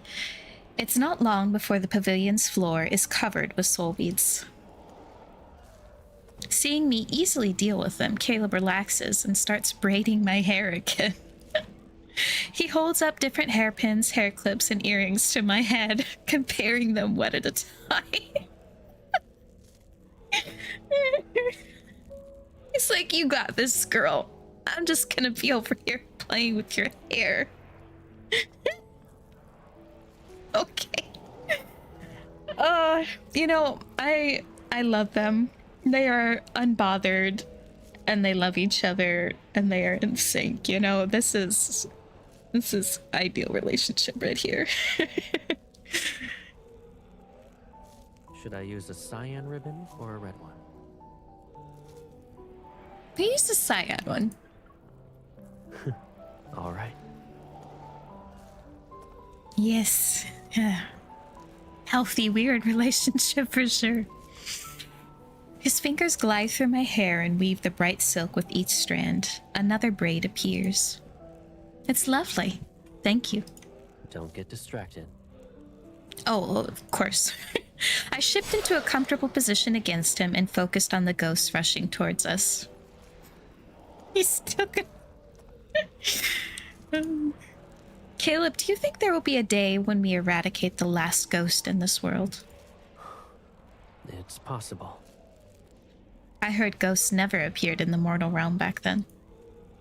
That old spirit master said humans saw blue skies and green mountains a long time ago. I've never seen a blue sky before. Oh, that was a guilty look. Yeah, the way he looked at the side and his eyes opened a little bit while he did that, that was a look of guilt. Guilt. His arm slightly tightens around my waist. There shall be a day when we'll see. Oh, that was guilt. Those blue skies, crystalline rivers, and hills covered in flowers. It's a promise, then. Promise. Though never false flowers are also beautiful. I like them. However, if all ghosts disappear, I won't have anything to eat. That's not good. When that day comes, you won't need soul beads anymore.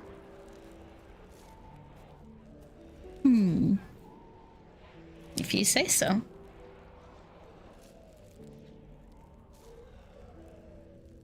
I won't feel hungry anymore. So I'll be like you? Correct.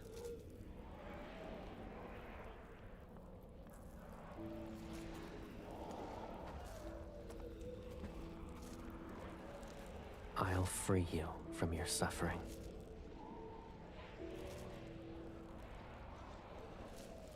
As the ghost screams fade, I wrap my arms around his neck. Actually, I don't mind living like this. You use soul beads to create a lotus pond for me, and we cultivate every day. Oh, girl, we cultivating. He showed me what cultivating was, so, you know, I'm happy to do that every single day. Let's get to it. I'm happy. Girlie's getting it every day. Girl is living the dream. Caleb probably cultivates with her multiple times a day. You know, that is gonna be our new euphemism. We're gonna say they're cultivating. If all of them disappeared, I'll miss them. Caleb is quiet for several moments, then he kisses the top of my head. That won't happen. You'll have more to be happy about. The world we shall create is the one you want to see. And it doesn't matter how it changes. We'll always have each other. Caleb, you are definitely the same no matter which world we're in. That's for sure. We're just getting started, though.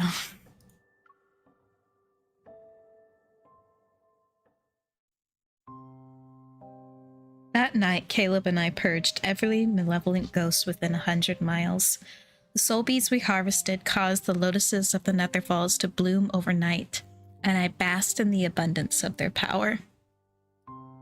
But within 2 days, that insatiable hunger clawed at me once more. With no ghosts left nearby to hunt, I nearly resorted to eating the lotuses I had just brought to bloom. I could do nothing but try to sleep, hoping to drift through the long, agonizing hours of starvation. But it hurts so much. It's not so much hunger as it is an unbearable emptiness, a void that feels as if something is gnawing at my body, carving a hollow chasm into my very soul. Anything, give anything if only it would satisfy me.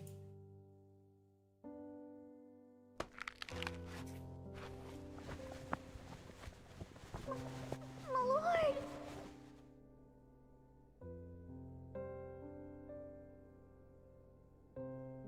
Sluggish, I look up and see several faces.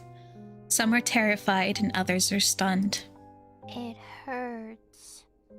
A creature weakly twitches in my hand. I look. 5-5 dangles from my hand and stares at me. Hi. And on his cheek is a bite mark shaped like a crescent moon. Did I do that? Oh no. We bit the tiny babies. Oh no. I think we were already a vampire.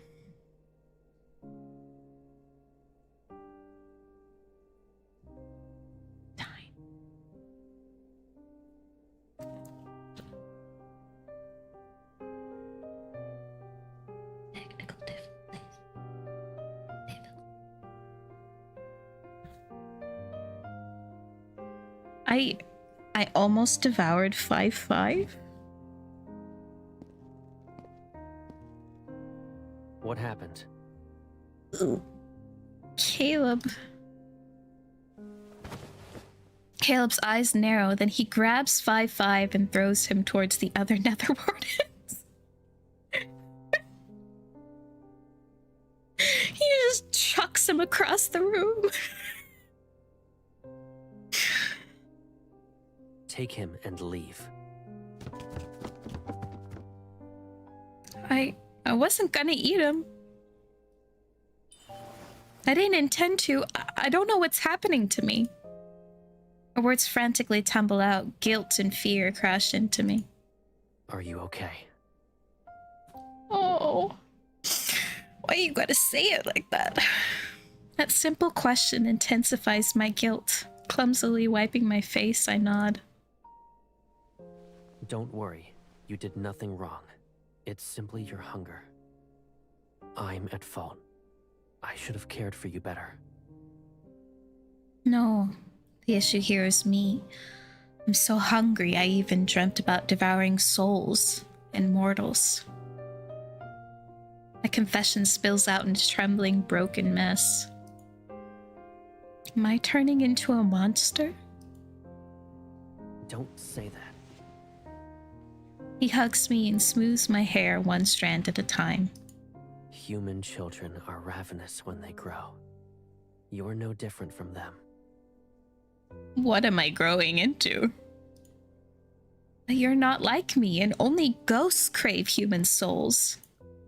Caleb, if I turn into a starving, vicious ghost, can you kill me in a gentle way? Urgh. Ouch. Caleb stiffens, and his arms tighten around me. He speaks more softly. Don't tell me you're so hungry that you can't think clearly. I'll be very upset if you say anything like that again.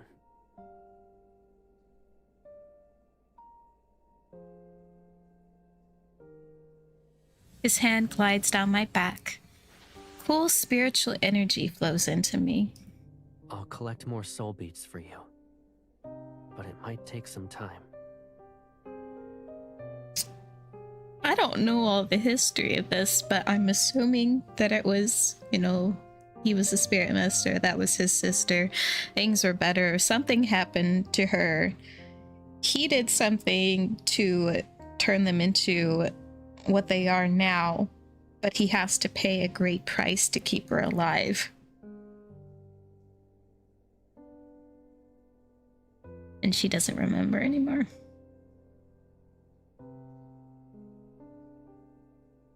He's such a self-sacrificer. Self-sacrificing, stupid, lovable puppy man. Stay in Nether Falls. So long as you don't use your spiritual power, you'll recover. Be a good girl and wait for me.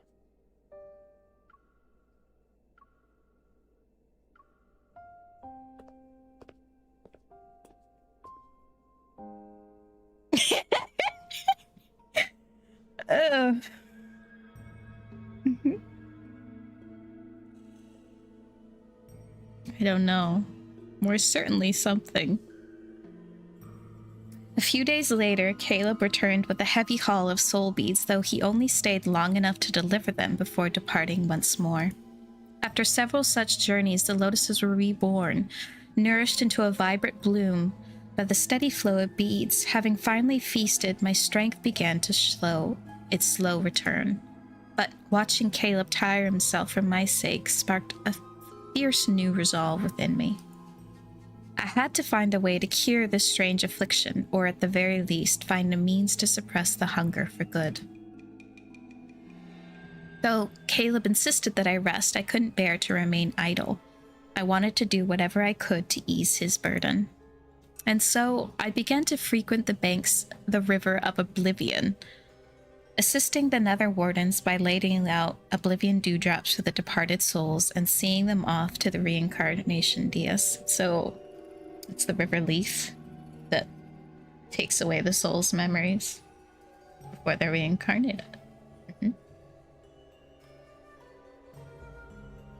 Then one day, 3 souls dressed in bridal finery caught my eye. 2 months ago, Ghost appeared in a cavern near our village. It trapped us in black mist. And then it started devouring us. Didn't your village have lotuses? Or something to keep it at bay? I'm not sure. Our old home was destroyed by a flood, so the village chief had us move to a new location. I see.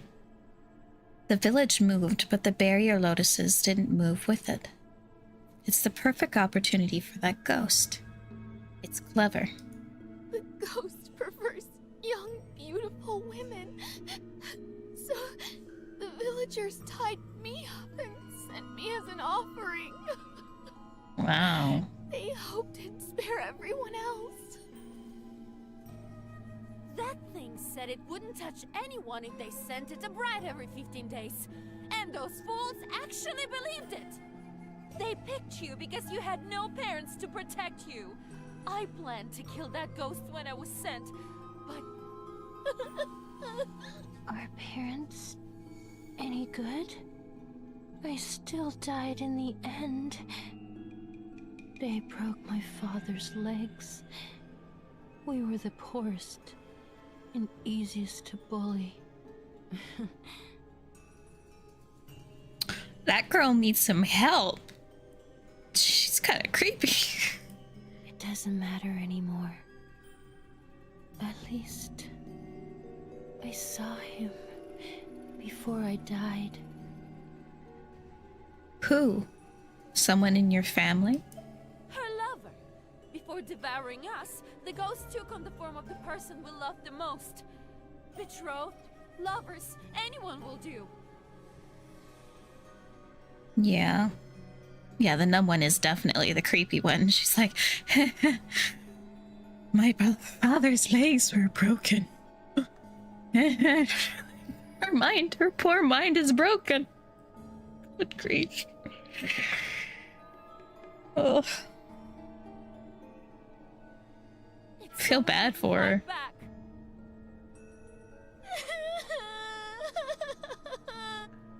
To mimic other humans, this ghost is either exceptionally strong or hiding a powerful artifact.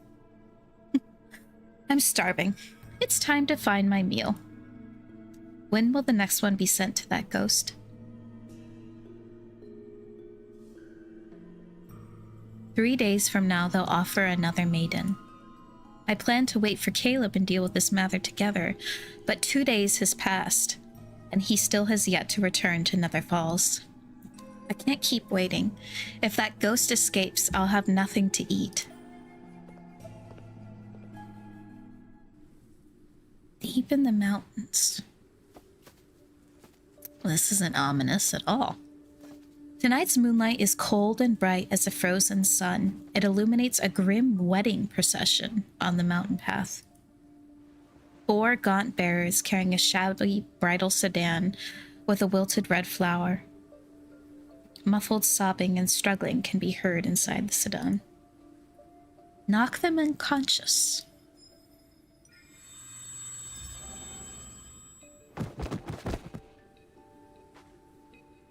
I lift the curtain. There's a bride, her hands and feet bound, desperately struggling. Shh! Stop crying unless you want the goats to appear sooner. Take off the bridal dress. I'll be the bride tonight. And don't return to that family of yours. I give her a lotus petal. Keep it. It shall guide you elsewhere, so run as far as you can. She bows to me again and again, then she hesitates. If I run away, what will happen to you? I'll be all right. I'm too busy figuring out how to wear this ridiculous pile of silk. I wave to signal her to leave. In this world, there isn't a ghost who's foolish enough to let their claws touch me. It's like, what the heck am I supposed to do with this big thing? The sedan sways along the path for another hour, then it's loaded onto a small boat which drifts into the cavern's depths. Everything is plunged into darkness. The energy belonging to a ghost coils like a sleeping beast, stirring silently in the shadows. Wrapped in suffocating layers of silk, the ceaseless jolting starts to annoy me. Do mortal brides always suffer like this when they're about to be wed? I rip the stifling veil off my face and toss it aside. If it wasn't for marrying someone you love, would a sane individual endure this? Thinking of those brides dragged through misery and terror only to be wed to a ghost. Death would be too kind a fate. It deserves worse. She's funny. The boat shakes and slowly comes to a stop. Wailing like a chorus of restless spirits, wind traverses the caves connected to one another. The world beyond the sedan curtain is brightened. Firelight dances on the river as footsteps approach and stop at the shore. Should I sob dramatically, pretend I fainted? What would be more convincing? Suddenly, a force yanks me from the sedan. I gasp before landing into a firm embrace. Hi. Caleb, why are you... I recall the bride's words. No, this must be the ghost wearing my loved one's face to deceive me. Ah, interesting. His outfit has more color. This is more red. And the tassels are blue here, where it was red before.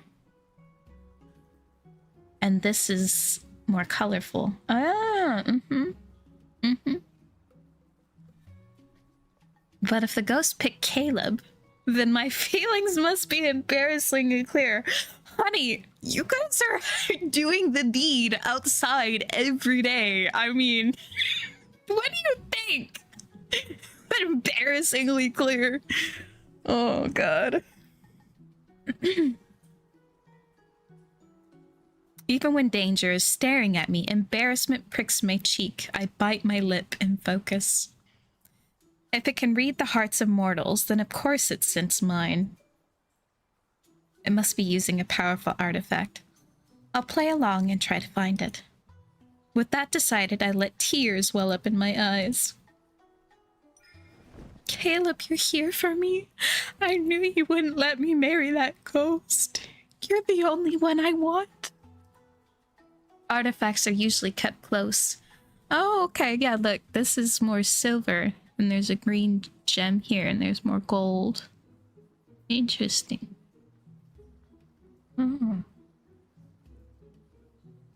Clinging to his arm, I pretend to sob while secretly checking for anything that's concealed. Strange, his body doesn't have a ghost stench or murderous intent. His scent is the faint same lotus fragrance that Caleb carries.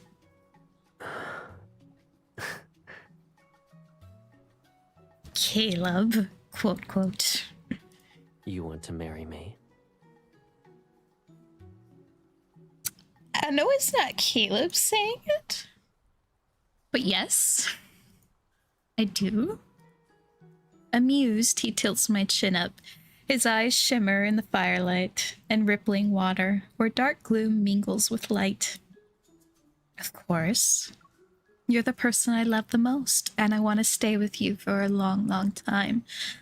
Are you implying I can't do that? Then we're of the same mind.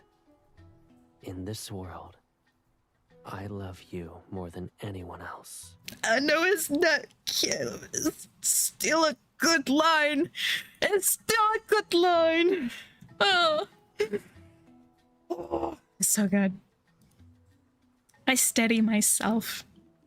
Despite knowing he isn't my Caleb, hearing those words from that face still makes my heart flutter. I know.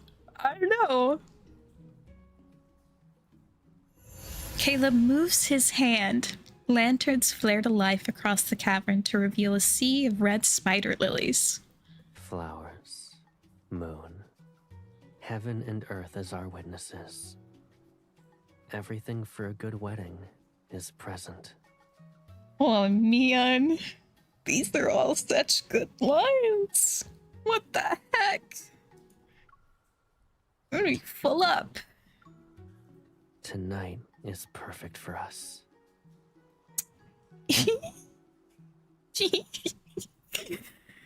This goat's Caleb be getting me too.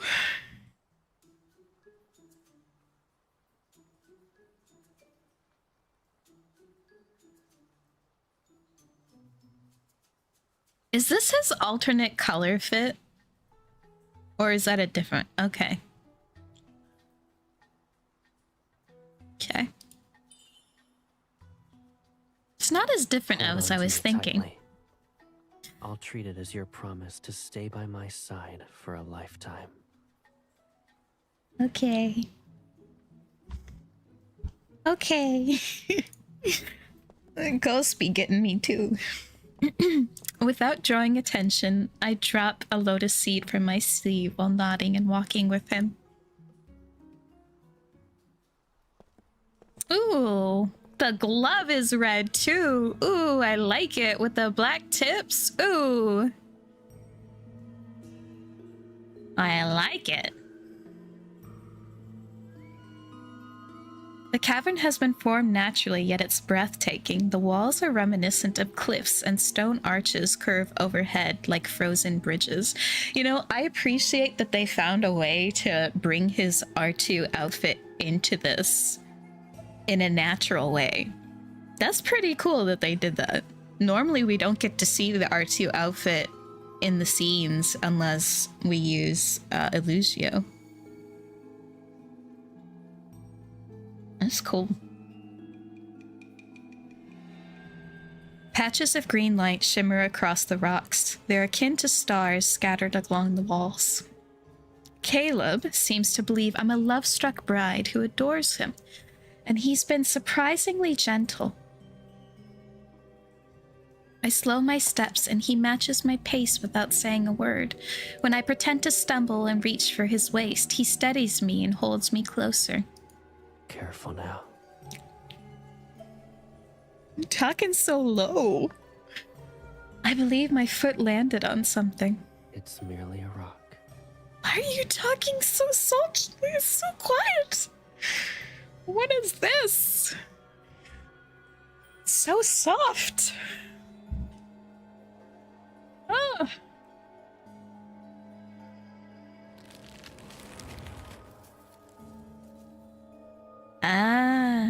I nod, but out of the corner of my eye, I see him turn the crushed bone beneath my foot into a cluster of spider lilies. I know, but it's still getting me because I love Caleb too. The entire area must be part of his illusion.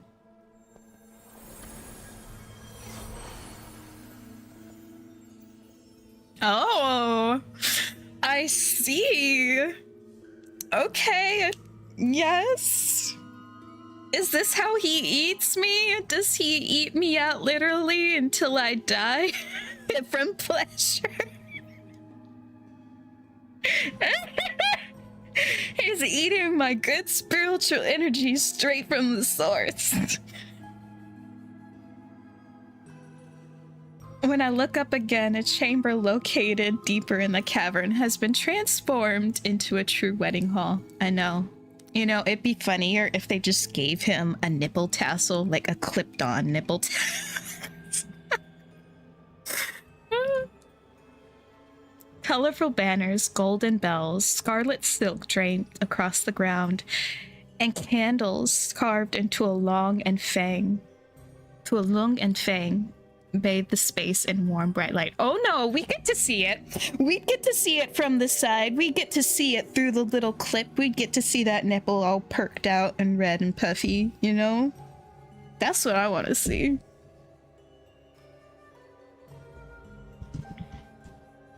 Ooh, cool. I'm not well versed in mortal weddings, so I prepared what I could. If it's too simple, I'll hold a grander ceremony for you at another time. How can that be? Both of us are here. It's already perfect. A ghost staging his own wedding before eating a human. Is he a lonely widower? Caleb lifts one end of the red wedding ribbon and places it in my hand. He's holding the other end. Tinged with the scent of flowers, a sharp chill spreads through the air. A dangerous allure softens his features. I don't believe in heaven and earth, and there are no parents to oversee our vows. The ceremony. Why must we place great significance on formalities? I'm marrying you. That's what matters. Uh-huh. It'd be best if we finish this quickly. Besides, I refuse to let my first wedding be wasted on a ghost. Oh, so she is planning to get married in the future. He smiles before bowing to me with impeccable grace amidst candlelight and swaying flower shadows. I'm caught off guard. I've only known him as awe-inspiring and fearsome. I never thought he could be so composed, so poised. And the way his gaze softens, how confidently he carries himself, and his movements. Girl is fangirling. It's uncanny. Can a ghost truly imitate Caleb this well?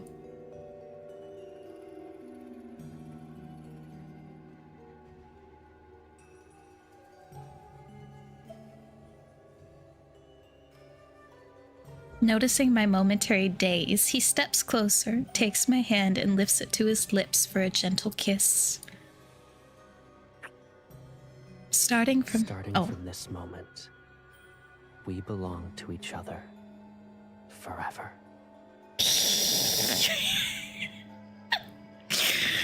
Oh, that's a good one too. This isn't good. I might actually believe everything he's doing is real if I keep looking at his face. Real. I try to come up with a distraction. Shouldn't we drink the nuptial wine? That. We can enjoy it after. Following tradition, it must be brewed in the year of your birth. It shall age until the wedding night. Tonight was rather hasty. I don't want to give you anything that's less than flawless. It is a cool tradition. The music is so cool here, too. He says he's not knowledgeable in mortal customs, yet he carefully thought about this whole wedding thing. Suspicious. I lean in with feigned affection as I quietly use my spiritual power to probe with him. I didn't find any artifacts. Is he simply a strong ghost? That means his soul bead is delicious. This is better. Once he lowers his guard and attacks, I'll finish him in one strike. All of a sudden, he pushes me onto the bed. Oh, I'm stunned for a moment. What is he doing? Why are you trying to hide?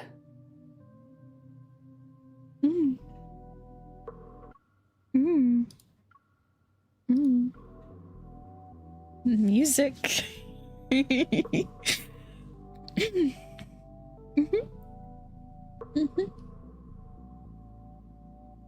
His breathing grazes my ear, and the tip of his nose brushes against my neck. Oh my. The flower petals! Floating in the background.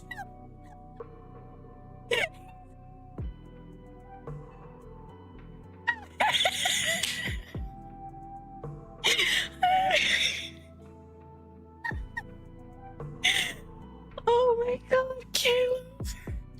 I know.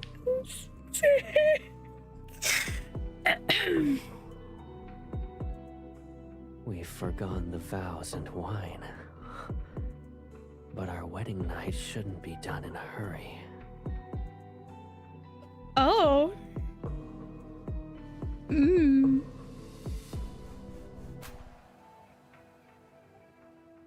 He wants to eat me and take advantage of the situation.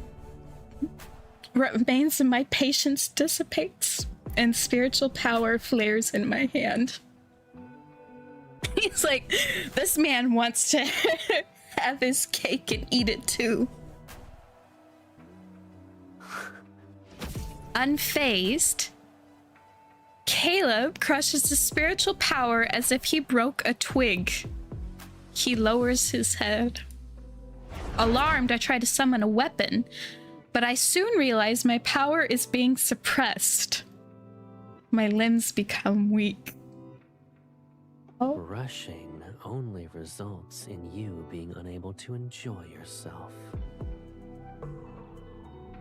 I see. The night is long, and we have plenty of time. We can learn everything slowly.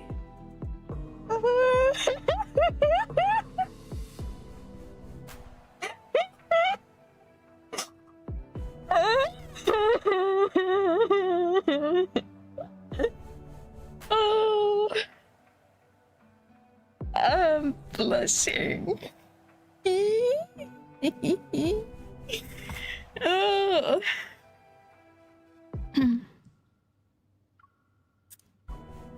Oh, God. He figured out that I'm not the bride the villagers sacrificed. No crap. Stop pretending. You're only doing this so you can eat me, yeah? I struggle quietly against my restraints, but I maintain a cold smile. Surrender yourself to me. I might keep a wisp of your soul, but if you attack me, I'll ensure you never reincarnate. Is that so? Go on then.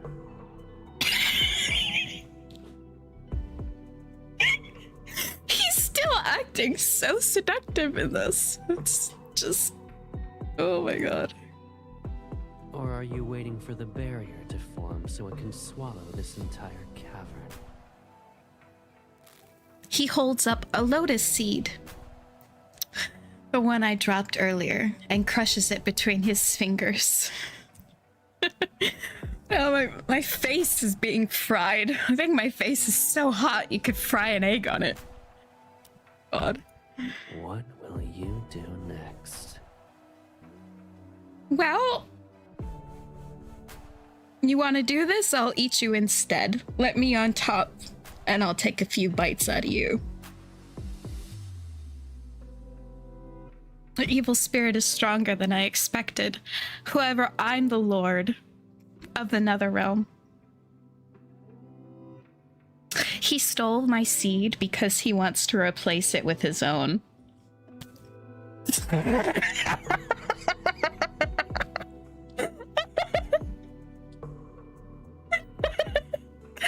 I refuse to die like a helpless fool. Even if it costs me my life, your villainy ends today. Fight to the death. Enough. Don't make things worse for yourself. The power I gathered is snuffed out. Then I feel a familiar spiritual power wrap around my ankle. It spreads throughout my body. Uh-huh. Caleb v. Caleb? Caleb v. Caleb? Two Calebs fighting over me? I approve. It moves through me at an unhurried, deliberate pace. I look up in surprise, only to accidentally breathe in the fragrance of lotuses. You still don't recognize me, even now. I'm upset, to be honest. You know, I was wondering if it was just Caleb and he's just messing with her. I did wonder.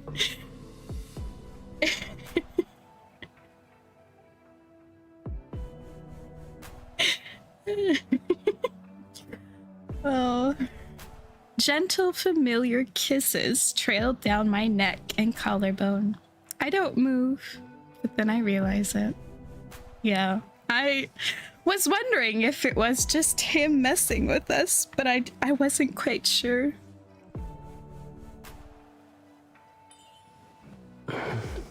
Oh.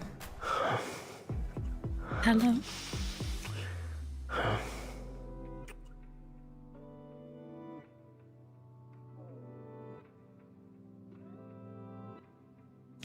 Eargasm. Our lips touch, and I taste a familiar warmth. Caleb was the one marrying me this whole time. Well, shoot. Let's finish. Let's just finish it.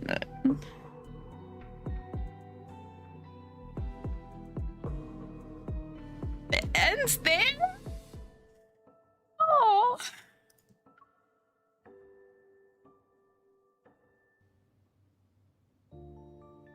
Caleb? Caleb's fingertips wander lazily across my skin. His touch is gentle, yet his voice is calm and steadfast. That ghost is more cunning than I thought. It hid itself once it sensed my presence. I took its cavern and claimed its bride. It won't be able to restrain itself for long. He just wanted to play along. Oh, Caleb. To make it reveal itself, we need to be more passionate. Well, you don't have to tell me twice.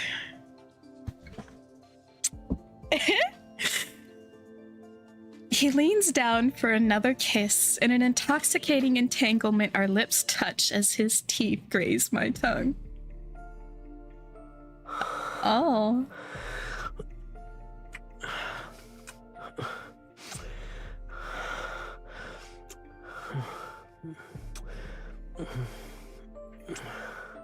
Oh.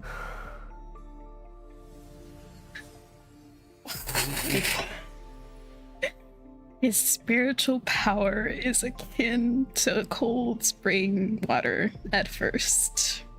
Then it transforms into a smoldering flame that gently embraces me. Is that part of this? I don't think so. I like that.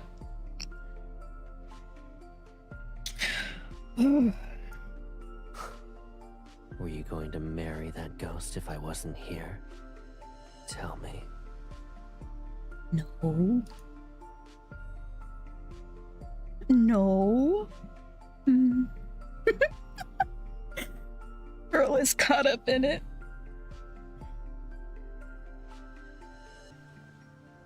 As I relax, a new kind of dizzy warmth comes over. I cling to his shoulders with the insistence of a vine winding around a sturdy tree. Scarlet curtains billow as we rise and fall. I see. The scattered lights on the stone walls shine until my vision becomes hazy.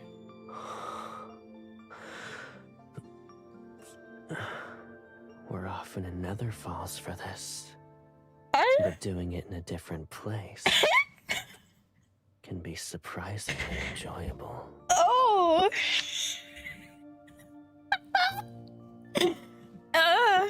These guys are adventurous. They want to do it in multiple places. Yeah. Oh, I love that animation of his. It's like my favorite animation where he's sitting there breathing heavy and he looks so good. And the way his chest just like pulls out when he's breathing so heavy. It's so good. Oh my god. I wish there was a way for us to look at this animation in like Glint or something. You know how often I would just be in there taking pictures of that?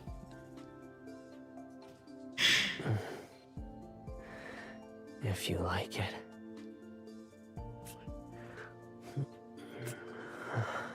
We'll find another beautiful area once we return. The world around me melts into shades of flushed crimson. At times, it feels like sinking into soft clouds. At others, like drifting through a gentle stream. I bet it does. With equal hunger to match his, I kiss him and trace every part of his body, bright and gloomy.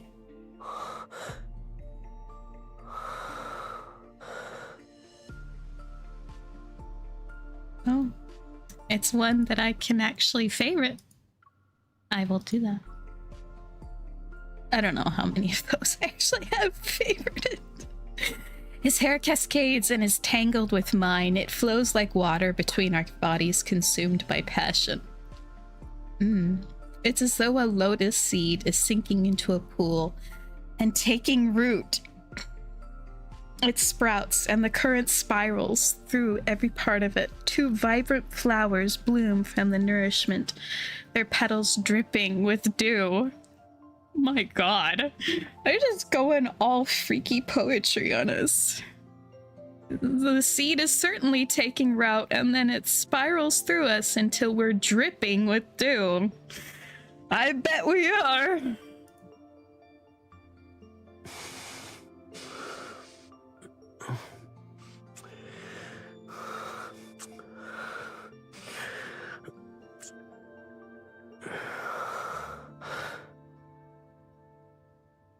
Good grief. Oh. In the cavern's dark depths, a foul presence stirs. It encroaches like a web of cold, sticky threads. The walls explode and the wedding hall is destroyed. Only the bed remains untouched as an invisible barrier protects it. You thief! How dare you steal my bride! She's mine! Mine! Whatever. She belongs to me. Oh, yes! Good line. Good line. Caleb smooths my rumpled clothes with gentle, deliberate movements. His concentration hasn't wavered, not even once. Caleb, let me take care of it. Very well. It has been quite some time since your last hunt. Consider it an appetizer. Holding my sword, I leap and strike the ghost. Its claws, blackened with blood, fall to the ground. In the blink of an eye, liquid spurts from where I cut it. A new set of claws bursts forth. Hiding the fact that I was startled, I thrust my blade into its brow, twist the weapon, and pull it out. You ruined my face! Do you know how many skins I devoured to grow it? Ew? No, I don't care. It's hideous and not even worth a single strand of my brother's hair. I'm startled as its face knits itself back together at a swift pace, and I saw a bluish-gray light where it healed. I turned toward Caleb. His expression has darkened. You? It stares at me, its gaze akin to brambles covered in thorny hooks. You're my bride, but you help him kill me? I can smell it. You're like me. You also eat humans. Oh, Caleb did not like that.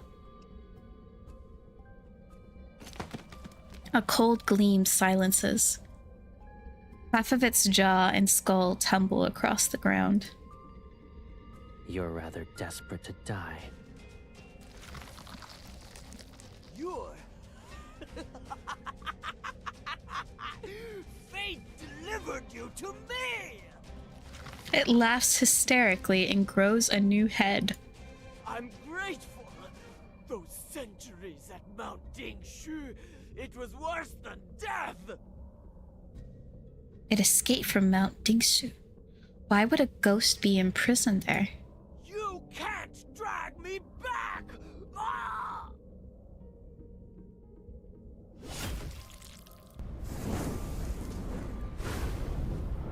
Cold, howling winds envelop the cavern in an illusory purgatory. With each step Caleb takes, ghostly flames surge to life. Since only nonsense can leave your mouth, silencing you is the best choice. It's regenerating again. What do we do? We'll ensure it can never heal. He swings his blade, blurring into a dark streak that tears through the ghost. A downward cleave igniting into a vivid azure, and violet splits it. Within the sea of blue fire, not even ash remains. Only a single soul bead catters to the ground. The spider lilies around us wilt to reveal the truth. Dried pools of blood and scattered bones gleam under the shifting light. Caleb. Questions gather in my mind. Why did that creature imply I was also a ghost? Yeah. What happened at Mount Dingshu? But the murderous aura curling around Caleb and the ghost lingering wails prevent the words from leaving my throat. The remains of the previous brides were abandoned here. They should have a proper funeral. Caleb doesn't make any remarks about how I changed the conversation. Instead, he strokes my head. All right.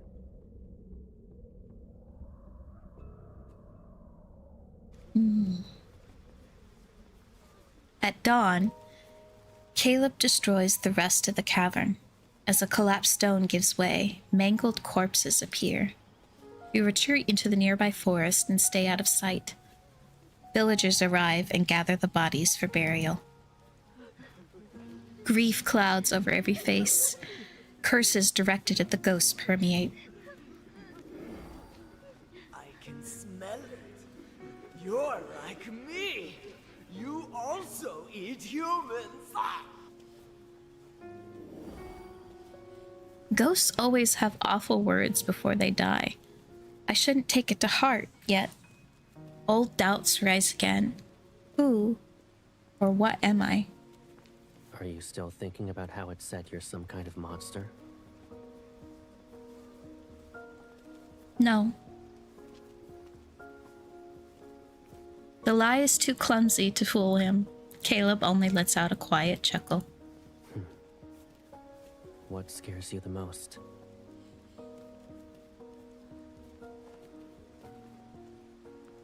Being separated from you.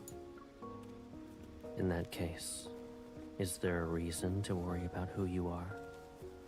Even if you're a little monster, I'd still take care of you. Okay. It'll be exactly like what I'm doing now. I'll find soul beads and dress you up in clothes and accessories that suit you. I'll bring you anything you like.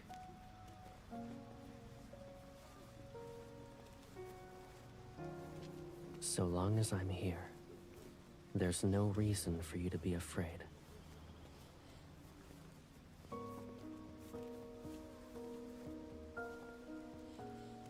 course.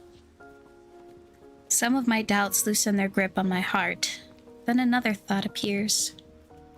The ghost mentioned Mount Dingshu and said it escaped from there. Did something happen there? It stabilizes yin and yang. Why would a ghost be there in the first place? Mount Dingshu has held heaven and earth for centuries. Too much time has passed, and calamities continue to appear. The array carved into its foundation was bound to falter.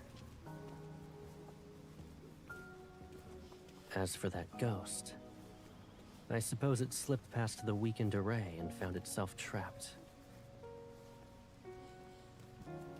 But its words, it seemed to imply that Caleb was the reason why it couldn't leave Mount Dingshu. No, I can't let my faith in Caleb waver. A ghost's words shouldn't plant seeds of doubt. If Mount Dingshu truly is unstable, doesn't that mean it's dangerous? Shouldn't we fix the array? Arrays from ancient times aren't that fragile. They're not going to fall apart even if they remain untouched for centuries. But, given our current situation, it technically is an issue. He looks into the distance. The villagers have left the cavern and set the corpses on the ground. I'm heading back to those interconnected caves. Assuming the ghost didn't lie, his escape wasn't by chance. Something else must be present. And I might find more remains that belong to its prey.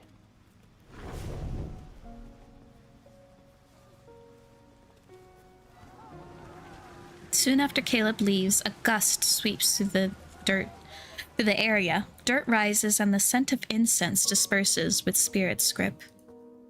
The ghost has returned. The humans run away and abandon several caskets.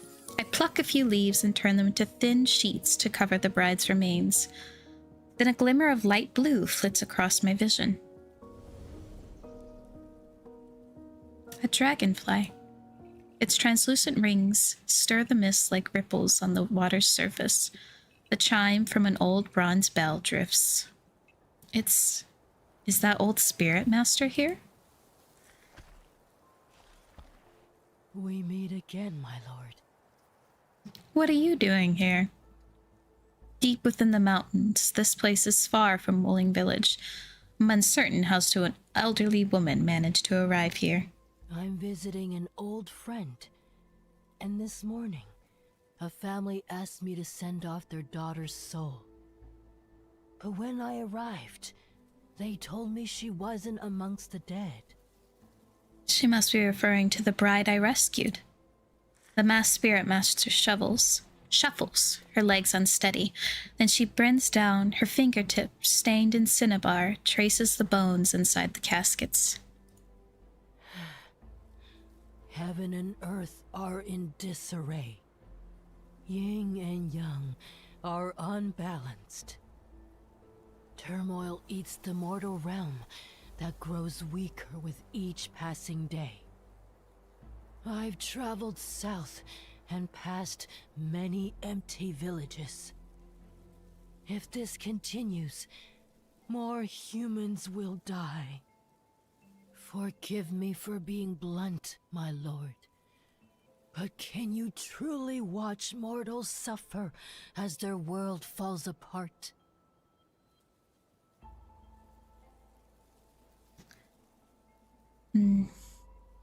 We only oversee the dead. Caleb and I oversee the dead and only the dead. If the mortal realm is worthy of your concern, find the individual who rules it. He who rules over the world of mortals. Who knows when he might appear? And how is this related to me? Although I may have instances of unruliness, this world might still have a glimmer of hope, should there be a hint of compassion in you. When someone is willing to bear the burden of saving all beings and balance yin and yang again, perhaps the mortal realm can be reborn. I don't know whether to nod or shake my head. Something's not right. Why are you telling me this? Please forgive me, my lord. An old woman can't help but want to ramble. It's all right. Ah, yes, you never finished that tale involving a certain spirit master. I don't want to hear her sigh again about having to save this world, so I direct our conversation elsewhere. He and his sister protected humans from countless disasters. What happened to them? He died. He died. Of course he wouldn't be alive now if he lived thousands of years ago. He died in his fight to save the world of mortals. The mist around us thickens. The dragonfly rests on the edge of the casket. It serves as a bright color in a scene with faded hues. Peace didn't last long. The world splintered in a single night as the mortal realm collapsed. Calamities followed suit. Wildfires turned mountains into barren fields. Rivers and lakes dried up. Starving humans wandered without a place to call home. And that's when the ghosts appeared. Mist starts to twist. It seemingly claws at my vision, but maybe I'm imagining it. To this day, some believe the first ghosts were humans driven mad by hunger. They butchered and devoured their own kind and fell into corruption as a result.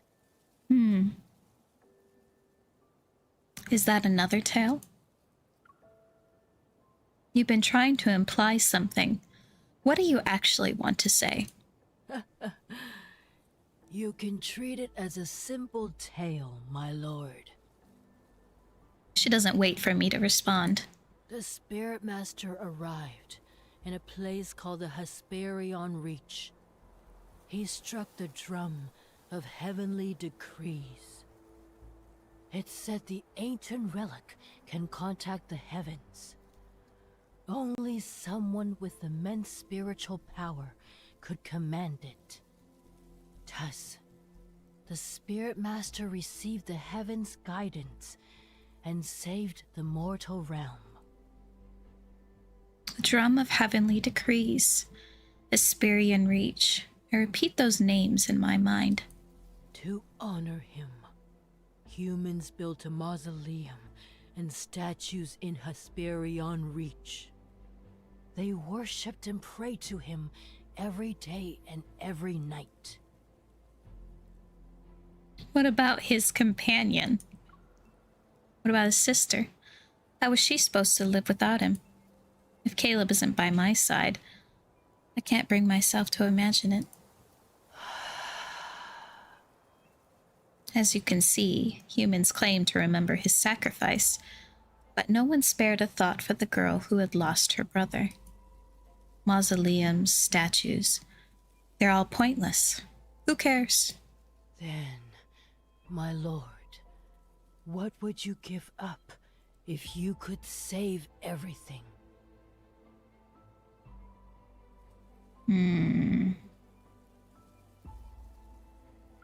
My brother is my everything. I would never give him up. That tells me all I need to know.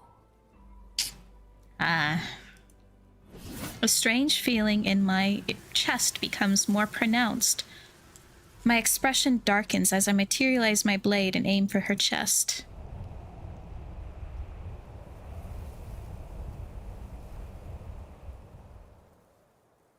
An illusion. Who are you speaking to?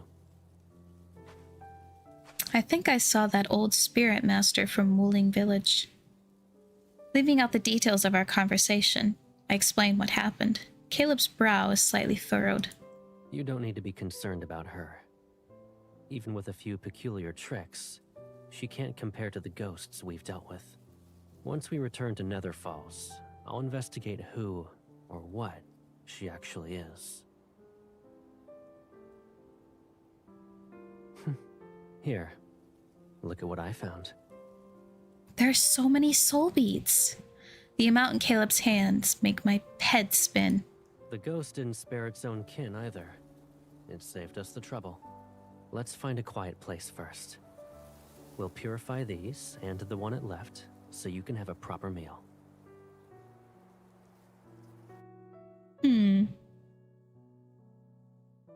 There's so much I want to say, but I want to watch more.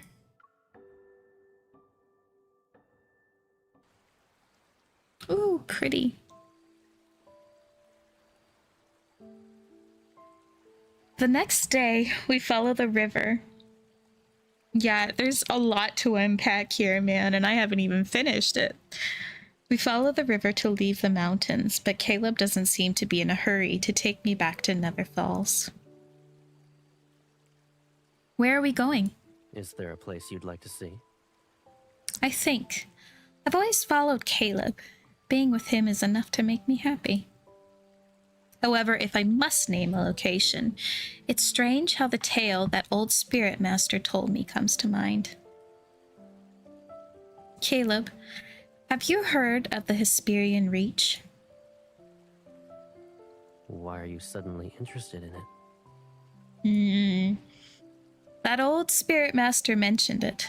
I'm not sure why it sounds familiar. I feel as though I've heard it before. Fireflies drift along the riverbank. Caleb gathers a few, shapes them into a small glowing lantern, and places it in my hands. The Hesperian Reach is the source of the River of Oblivion, which runs through Nether Falls. It's to the far west, and it's the place where the sun sets. Similar to Mount Dingshu, yin and yang converge there. But now, it's a ghost town. What do you mean? Only ghosts live there. My eyes widen and he taps my head. They're ancient, so they lack soul beads. You can't eat them. It's also why they're unable to leave. They're forever bound to the Hesperian Reach. I nod. Then my retort escapes as a mutter. Wasn't gonna eat them. I pause and weigh my words. I want to see the Hesperian Reach. There must be a reason why that spirit master told me that story.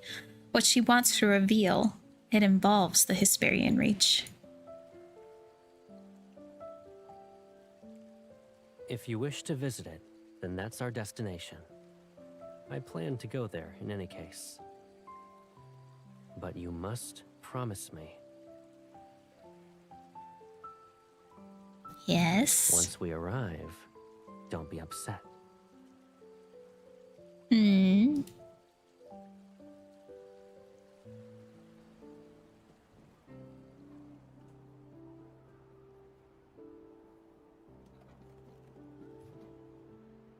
This is the Hesperian Reach? A ghost town? unable to believe my eyes, I look around. The Hesperian Reach was described as a city filled with spirits, yet it's more beautiful than most human villages. I can't believe the sunlight here is warm.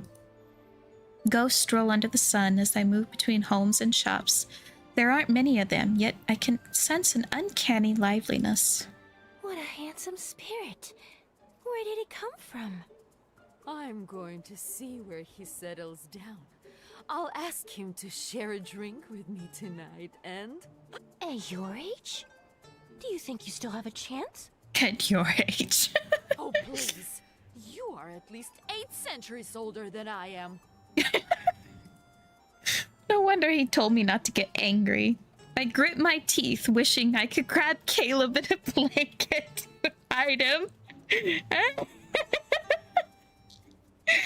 He's like, they're all gonna flirt with me, baby. You just gotta get over it.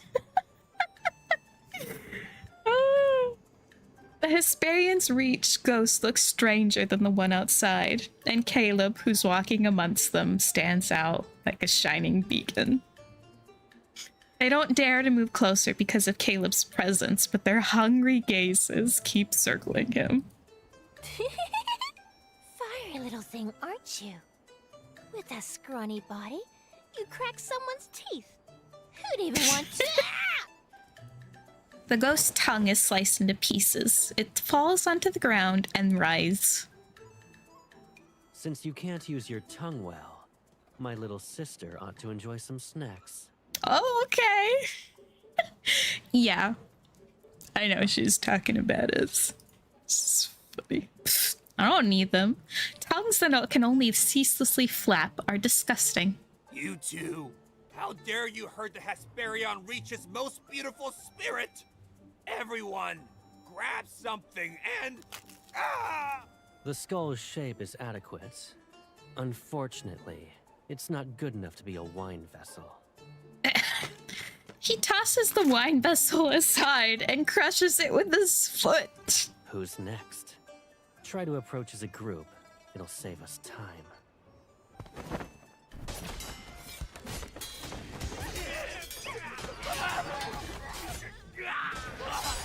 I'm just clearing him out.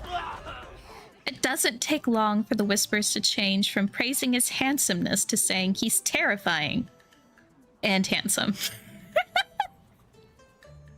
I mean, that's just Caleb. He's terrifying, but he's still handsome.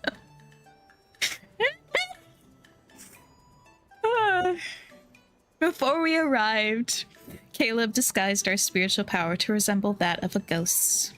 Those hideous ghosts, now more battered, leave and clear a path. It's almost like they're imitating how humans live. They've been isolated for so long that they started exhibiting behaviors from ancient times. They're attempting to return the Hesperian Reach to its former glory. And since they can't leave to hunt humans, they live off the beasts that wander in. As a result, the air here isn't as foul or corrupted as other locations in the mortal realm. That explains why they're not as hideous as the ghosts I've seen prior. Their faces have a simplistic charm. I wonder if the air they're mimicking is the same one from the old Spirit Master's story. I look at Caleb. Under the gentle sunlight, his sharp gaze has slightly softened. Caleb, you're here for a reason. Is it related to Mount Dingshu? I can't hide anything from you. Nope. I left something here a long time ago. What is it? I'll help you find it. It's not urgent. I wouldn't say it's important, but it'll let Mount Dingshu's array last longer. A couple of thousand years. If I find a lead, I'll ask for your assistance first. I understand what he's implying. I need to save my strength because none of the Hesperian Reach's ghosts possess soul beads. I'll keep that in mind.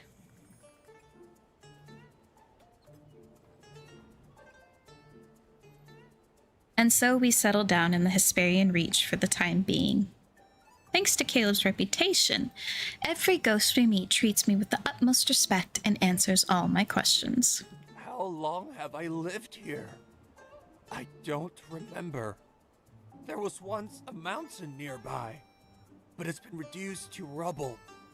If we talked about the years before that, the Hesperion Reach still looked like this, and I was still a chef.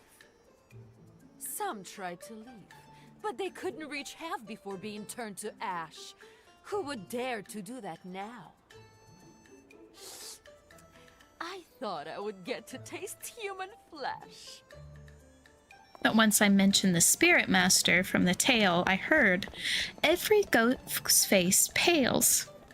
They run soon after, which piques my curiosity. At last one of them confesses. The Spirit Master's mausoleum is up north. Go on your own. Don't make me escort you. The mausoleum is vast yet desolate. There are only fragmented pillars and halls that have collapsed in on themselves. The air is so still that even the wind is quiet. Time has seemingly stopped, and only the faint sound of my footsteps crushing the tall grass breaks the tranquility.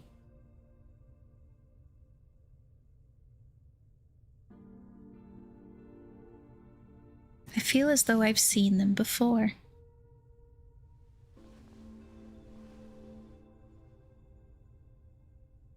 I lift a hand without thinking, tracing the outline of the ruined palace as if I might piece together what it once looked like.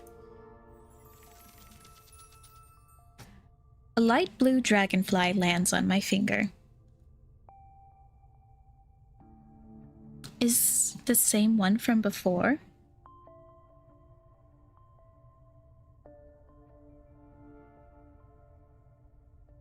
It flits forward and hovers midair as if waiting for me to follow.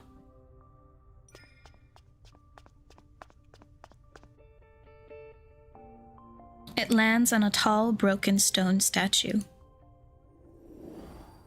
To honor him, humans built a mausoleum and statues in Hesperion Reach. They worshipped and prayed to him every day and every night. Look toward the sunlight, but half the statue's face has been destroyed. Time has worn away the other half to the point where it's almost unrecognizable. Emotions stir in my heart. They're strange and muddled. It's as if the ancient silence around me is swallowing them.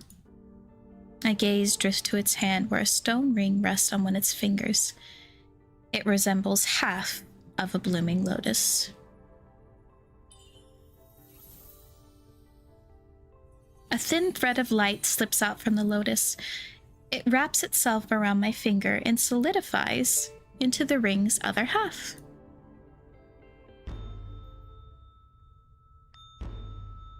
Oh.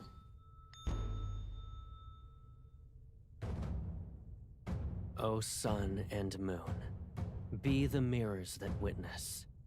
Mountains and streams mark the river of time. I wonder who that could be. A divine blade reflects blazing sunlight as it shines on the poised, striking figure holding it aloft. Incense smokes curls around an altar as banners flutter in the wind. He moves to the beat of drums and bells. Each step he takes is slow and deliberate as he chants solemn prayers. Yeah. Colorful ribbons stream from the ornate beast head mask, rippling with his movements like cloud trails following a descending deity. 1,000 years without calamities. 100 generations of absolute prosperity. Humans gather below the platform and bow to express devotion. Their reverent gazes rise toward the heavens and the figure who shines like the sun. Caleb? Uh-huh. No, this is the Hesperion Reach in the past, and he's the Spirit Master in that tale. No. When those thoughts appear, the scene before me shifts as though the dream unwound.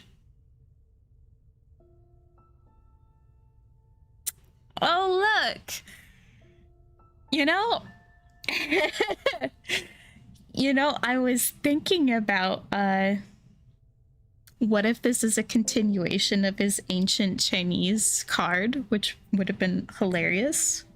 I don't know if it is canonically or if they're just using his outfit because it fits, but it is such a good outfit. But how funny would it be, because they are technically brother and sister in that story as well.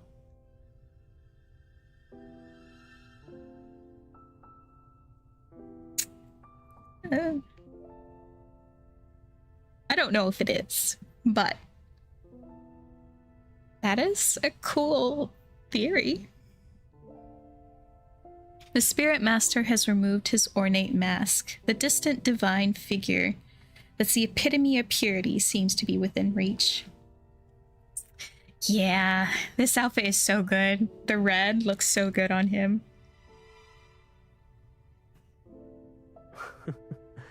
Why are you staring at me like that? You forgot who I am? He sits on the stone steps while using a small knife to carve something. You kept pestering me about wanting a mask as impressive as mine. Am I mistaken? It does match his But myth. it's too heavy for you. You'd only be capable of wearing it for a second. Under his knife, the beast bone becomes a refined piece. I caught another beast and brought back its skull. It's the same as the one used to make my mask. I figured I could make an accessory. 2 years. Yeah, at this point, yeah. Come closer. Do you like it? Why does he sound familiar? I try to walk toward him, but it's as if heavy weights are shackled to my feet. My consciousness grows heavy with every step. You know, it would be so interesting if that was like a prelude, if his ancient Chinese banner, because I could totally see it being a prelude to his actual myth, and this is just them farther down the line. If that actually is a thing, that would be the first time that they've ever woven in a multi-banner story into a myth.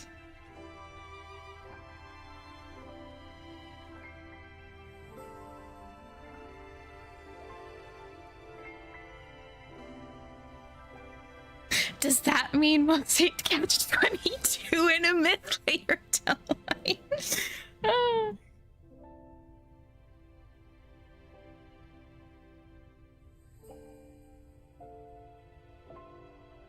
Because he did seem to have some cool mystical power besides just being an herb master. Like, he was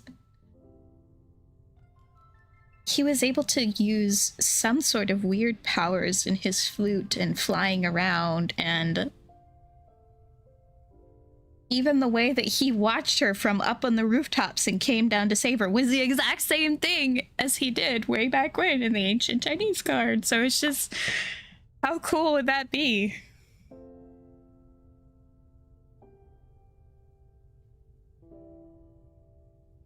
Yeah, it's very cool.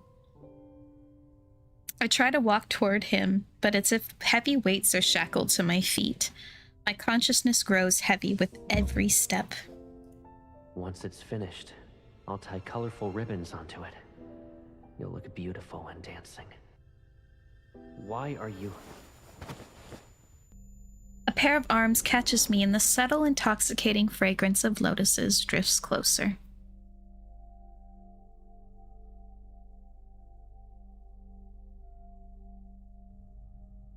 Yeah. Are you alright? Oh, Caleb. Yes, this is true. So, I mean, that would be so interesting if it was, you know? It doesn't have to be. This is still cool on its own, but how cool would it be if a multi-banner story, AU story, got woven into a myth?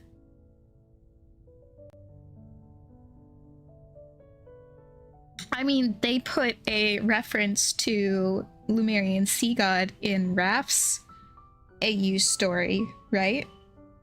With the dagger and stabbing. So why not the other way around? I know he is too hot for his own good. Hesitant, I touch his face. It's cool, but his breath that caresses my skin carries a faint warmth. I wasn't dreaming. What happened? That statue. I stopped myself. The lotus ring is on my finger, and the destroyed statue is on the same as before, silent and unmoving. It does have that same sort of similar feel to his outfit from Eros with the filigree. Maybe it was a dream, and yet it was so lifelike and vivid that my heart raced. What matters is that you're all right. Many humans died here a long time ago. Years have come and gone, yet their souls still linger. Although they can't touch us, losing ourselves in their memories will be troublesome. If you ever find yourself wandering by yourself, don't visit this mausoleum. I know! There's so many things to connect, it's crazy. Alright. So, did you come to find whatever you lost here? Correct. But it seems I've only been met with misfortune. Why would it be in the Spirit Master's mausoleum, though? You and that Spirit Master. I heard that this is the resting place of a Spirit Master who lived in ancient times. Do you share any past ties with him? Caleb doesn't immediately react to my question. It's as if he expected this. In the mortal realm, the more precious something is, the more likely it's buried with the person they deemed the most important. In an area as desolate as the Hesperion Reach, this mausoleum is the only place that might still hide anything of value. Yeah, it's gonna be a long video. You're correct. I have not reacted to the secret times yet. I have not. I have not picked up the card yet.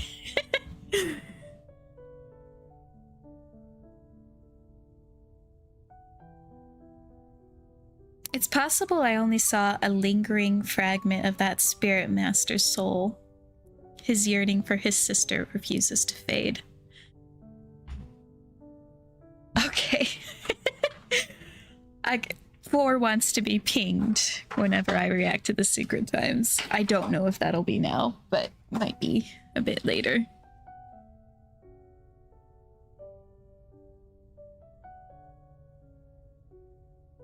I wrap my arms around Caleb. Why are you being affectionate all of a sudden? I'm glad we won't be separated. We'll be together forever. You know, Together Forever. I don't know if you've ever seen it, but there's a Halloween mini-series for Shrek. And there's this one with Gingy, the gingerbread man, and he wants a girlfriend. So he makes one.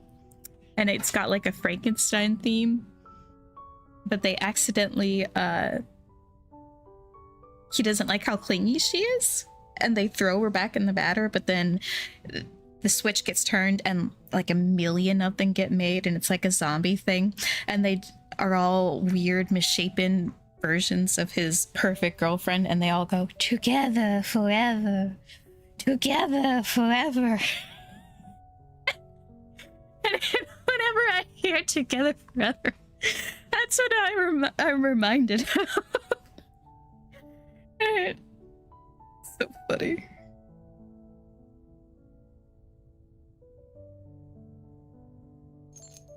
He pulls me closer, and the lotus-shaped accessory on his ear caresses my cheek. Resting against his chest, I don't notice how his gaze lands on the statue, and therefore I also overlook the faint carvings around the statue's waist, where the exact same lotus-shaped accessories are. Yup. Oh my goodness. I don't know if Caleb would be happy or or scared.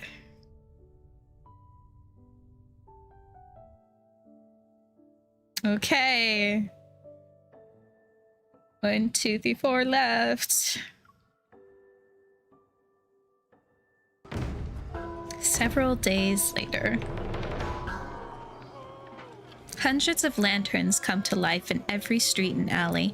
As the last sliver of sunlight fades, all of the Hesperian Reach's ghosts appear outside.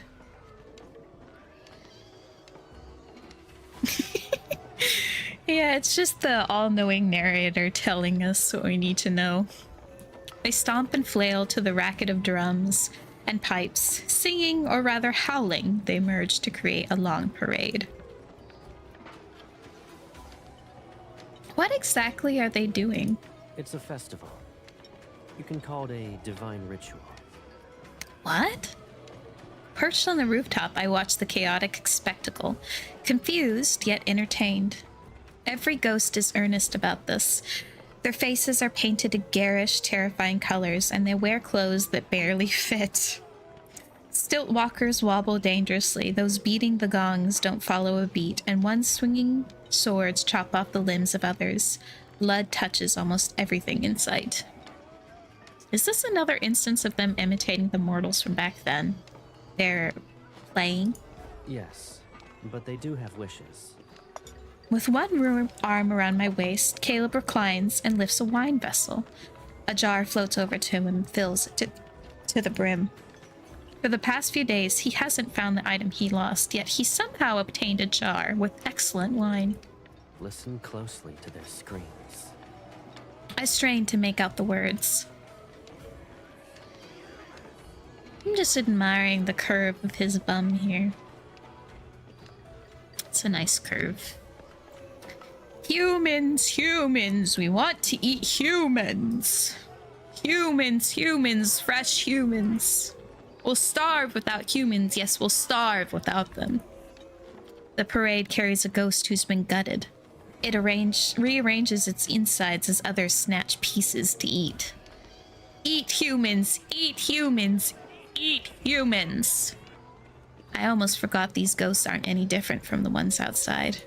It's hard to say how long they've lived like this. It's pitiful that not a single immortal bothers to listen to their prayers. Ugh, messed up. Mortals don't even answer to humans. Why would they listen to ghosts? However, they seem to be enjoying themselves. Do you like what you see? It's not exactly gorgeous, but is there another way? Another place where you can witness ghosts host a divine ritual? Seeing my amusement, Caleb lets out a low chuckle and hands me the wine vessel that's filled with liquor. It's clear and bright, like a scoop of moonlight. Drink. It'll ward off whatever's outside. The wine is strong, but surprisingly smooth. Warmth blooms throughout my body as soon as I swallow it. How did you manage to find such good wine? Don't tell me there's a ghost brewmaster. It's a secret. He jumps down from the rooftop and turns. His arms are wide open. Come. Let's go have some fun.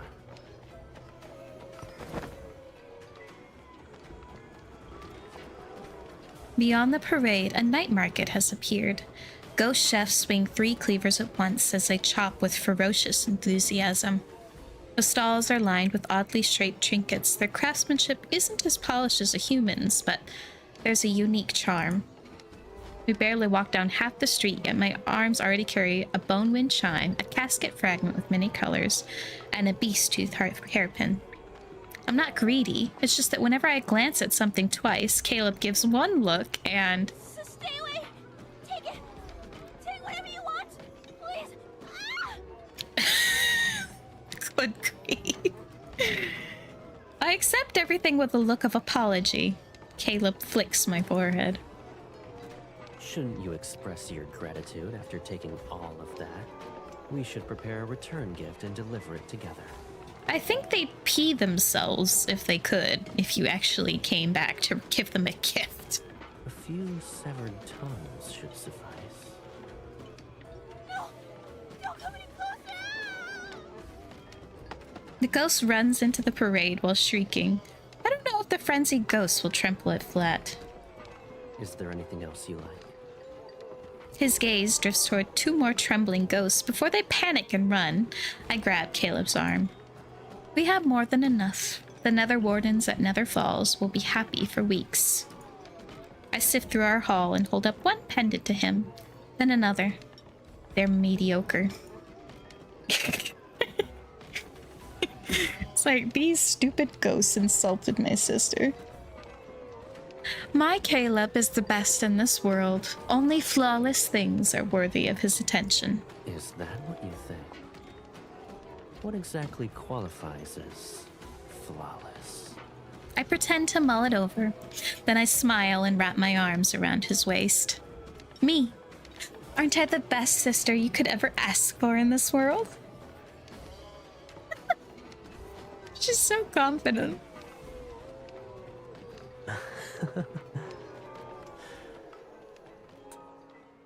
In this world, you're the best. And you taste incredible.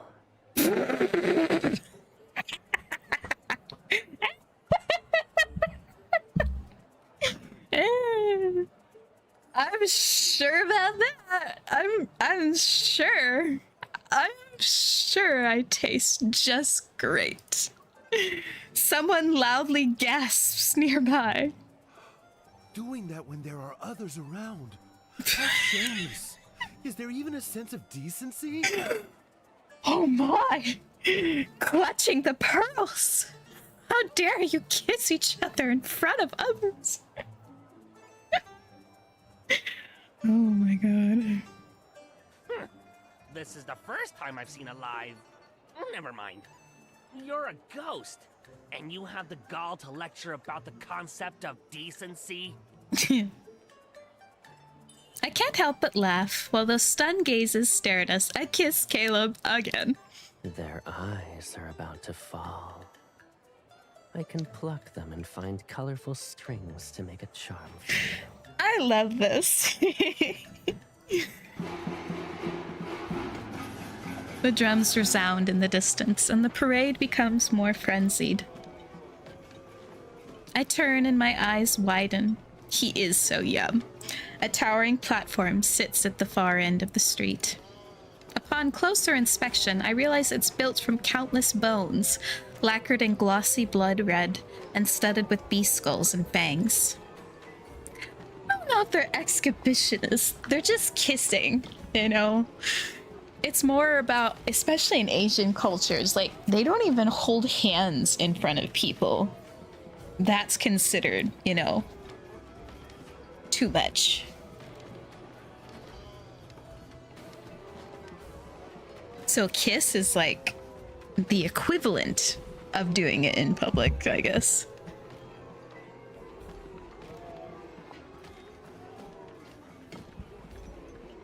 Well, to be fair, I mean, the whole getting married thing, we were in a cave, so we weren't technically in public. And he just wanted to rile him up. I think Caleb was just jealous because he knows what that ghost does. And he didn't want anyone else touching me. The extravagance is cold, eerie, and menacing. What will they use that for? Caleb drags a ghost toward him. Ah, Wishmaster grabbed me. Don't get in my way. That treasure will be mine. There's a treasure. When it recognizes Caleb, it becomes obedient. At the very top, there's supposedly a treasure. Whoever grabs it will be the Hesperion Reach's leader and will get the largest share of meat. Several layers of black and dark red silk cover the top part of the platform. It's hiding something. Ghosts are already tearing one another apart as they climb. Their snarls and screams rise like the waves. Since they're calling it a treasure, it's most likely something valuable. I crack my knuckles in anticipation. Stay here, Caleb. I'll bring it back for you. Wait. I made sure you were dressed up. Now you want to throw yourself into a mess of blood and flying limbs?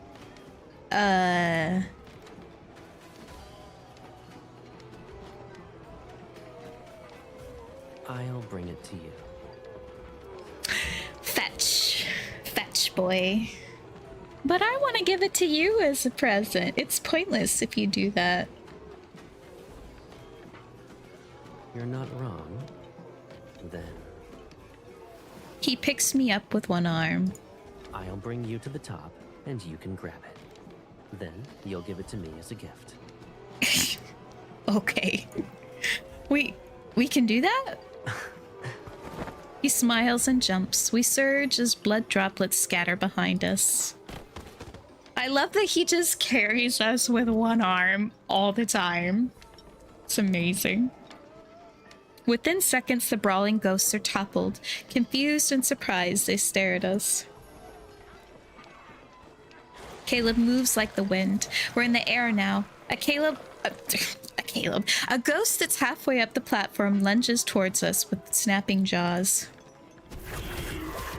He raises an eyebrow as golden lotus petals slice through the air.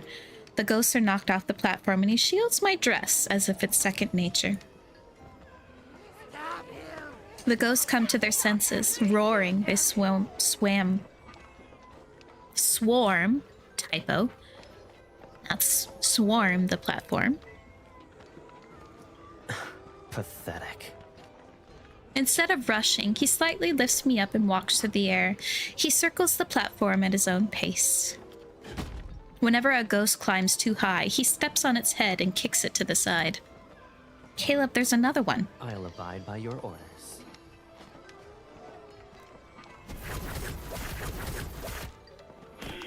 The ground is quickly covered with groaning ghosts. Pleased, I clap for Caleb.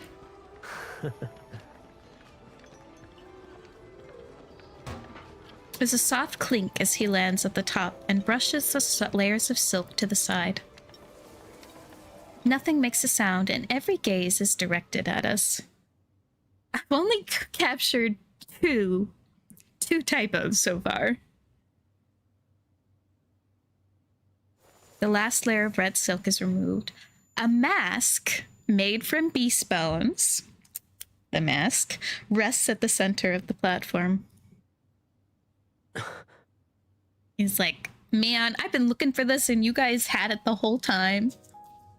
You stole it. It's old. You didn't catch any? The imposing horns have been reduced to broken stubs, and there are cracks in the skull. Its bright lacquer has faded to a dull gray, and tarnished bronze rings hang from thin strips of silk. For some reason, the mask is familiar. I'm reminded of Caleb. Without thinking, I pick it up. The mask is heavy. My fingers ache. So good. Caleb stays silent as I put the mask on him. It fits perfectly, as if it belongs there. Caleb, this mask is yours. Before it, memories surface only to slip away. It's like trying to hold onto water in a river. It doesn't matter how tightly I grasp it. When you're forced to read it out loud, I feel like you capture more. Caleb removes the mask. If it won't come back to you, don't force it. Oh. When the past is too distant, it's not worth grieving over. Oh. You and I, we're two flowers from the same stem. Life and death will never separate us. That's what you shouldn't forget. Everything else. Oh. He gently closes my eyes. Just let it go. Oh. .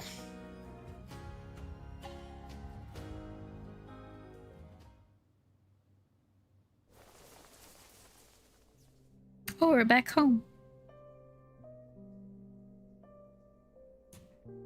When did I return to Nether Falls? I touch my head as I sit up. I don't remember when I fell asleep or how I traveled from Hesperian Reach to Nether Falls. I remembered something, but the more I try to reach for it, the emptier my mind feels.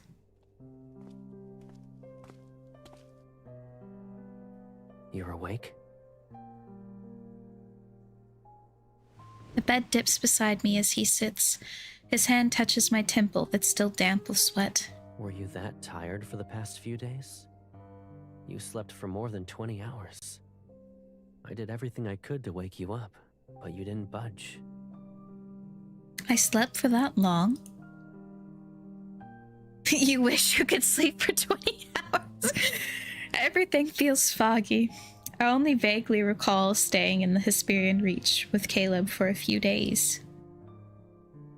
But I can't remember anything before I fell asleep. Ugh. Caleb, how did we return? You forgot. The Hesperion Reach is the source of the River of Oblivion. We followed it downstream. You even brought all these baubles with you. You wanted to give them to the Nether Wardens.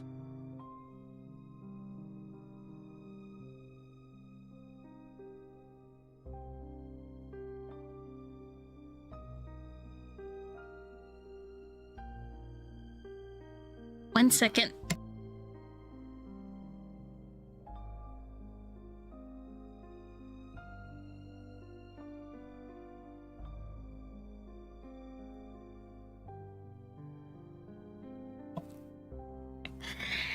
You said you wanted to find an item in the Hesperian Reach. Did you find it? I struggle to remember until I finally grasp a faint thread from a single memory. I found it, yes. He gives a small smile and lowers his gaze. It wasn't important. Don't worry about it. You're still going to daydream? Did your slumber shuffle your thoughts? Maybe. I try to remember what happened before I slept, but to no avail. Only a dull ache settles. My body is seemingly trapped in a fog. I feel light, adrift, sluggish. I close my eyes. I know I hate it when he hides things too. Long enough. He picks me up and carries me toward the doorway. You won't be sleeping the next time you close your eyes. It'll be because you fainted from hunger.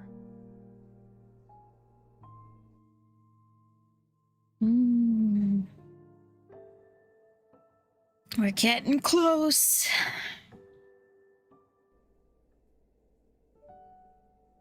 After restoring my spiritual power, I sleep for another 2 or 3 days. When I wake up, I feel lighter and more alert. The missing memories still haven't come back, but I figured out several things. That old spirit master didn't mention the Hesperian Reach on a whim. She wanted to send me there. But why? Was she trying to use me for? Why did you take mine? That one is yours. You grabbed the wrong one. The Nether Wardens gather around me. Curious, they poke the trinkets I brought back. I return to the present, call 5-5 over, and give him most of the baubles. They're for you. Think of them as an apology gift. Thank you, my lord. The bite mark on his face hasn't completely healed. He musters a sheepish smile. Why haven't you fully recovered yet? It's because... That noise! No, the Nether Bridge! It collapsed again! The Nether Bridge spans over the River of Oblivion, and every soul must cross it. It's ancient, but it's not fragile to the point of falling apart often. As of late, there have been so many souls. A few days ago, they crushed it, moments after we repaired it. Another wardens groan and hurry away, leaving a flurry of footsteps in their wake. I soon follow them.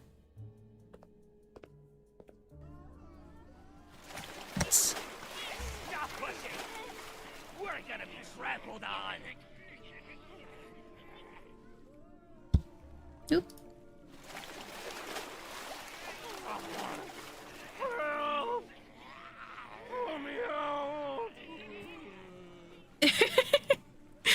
That sound was funny. Souls are overflowing both ends of the Nether Bridge. The churning river possesses flailing figures.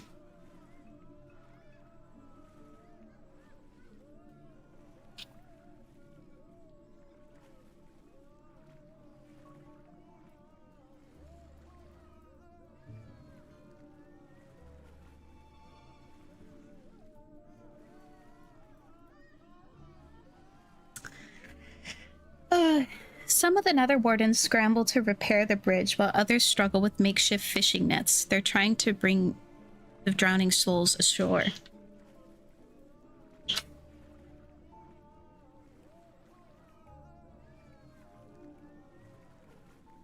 Since when were there this many souls? After you left Nether Falls, it wasn't this bad before.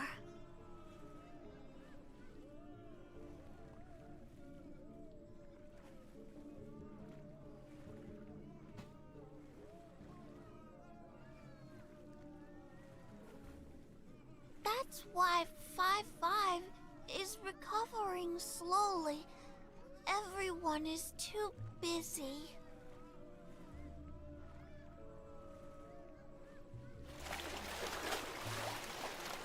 The Nether Wardens try to restore order, but their soft voices can't overcome a cacophony from restless, resentful souls.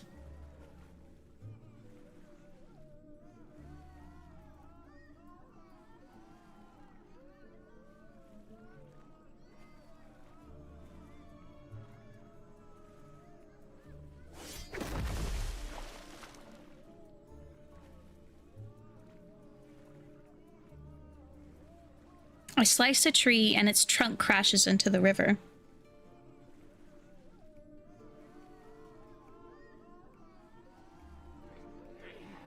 If you want to reincarnate, then be quiet. I can also help you if you wish to die again.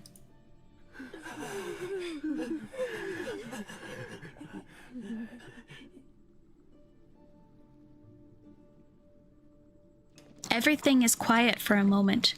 Then the souls listen to the Nether Wardens and form a line. Wait. I hop onto the trunk to stand above the struggling souls in the water. I have questions, so you'd better answer me.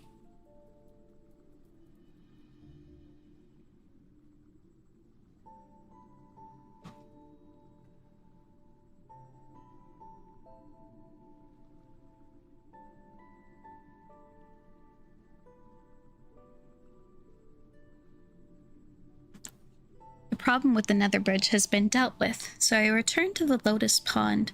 Lost in thought, I rest on the water's surface. I assumed the souls belonged to those who were killed by ghosts, but after my interrogation, I learned that most were victims of calamities. That old spirit master mentioned empty villages in the mortal realm. More humans are dying.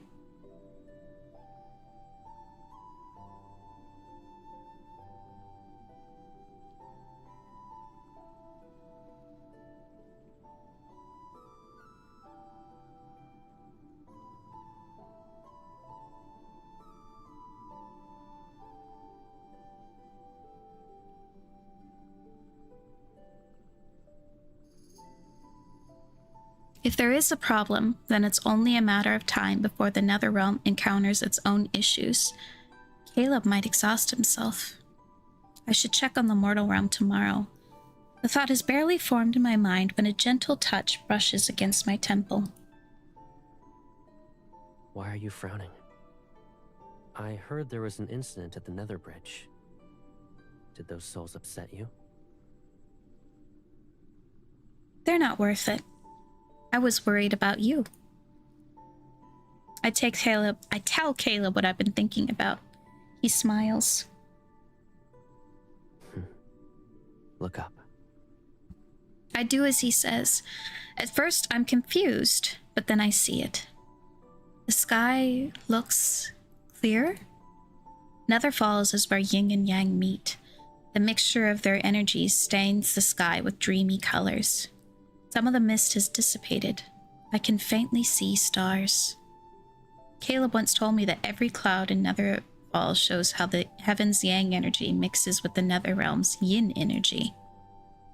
The clouds aren't as thick. Has Mount Dingshu's array stabilized? I quickly sit up. Caleb, did you repair Mount Dingshu's array? Of course. It was done while you slept, as if nothing in the world could wake you.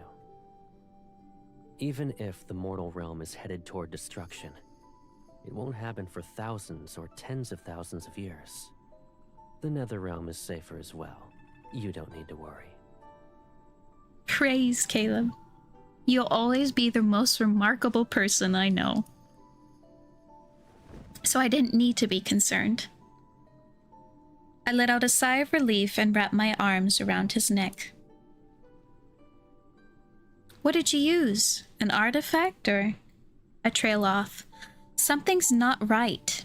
As a strange chill touches my arm, I notice his knuckles turning blue.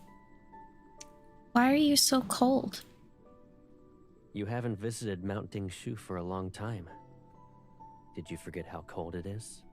In comparison, Nether Falls is warm and pleasant. No, that's suspicious. Is Mount Dingshu always that cold? Its summit reaches the highest part of the sky. It's frigid, but the other parts of the mountain aren't freezing. While I mull over his explanation, Caleb rests his head on my lap. His arms hold me as if he's carrying a small hand warmer. Are you tired? I should have noticed sooner. Even though he's strong, fixing an array that supports the heavens and the mortal realm must have drained him. I push down my questions and hold him close.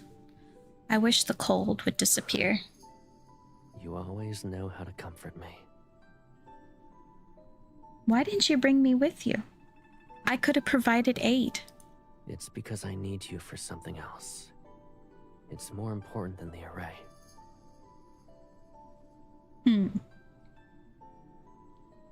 Tell me what it is. I'll do it.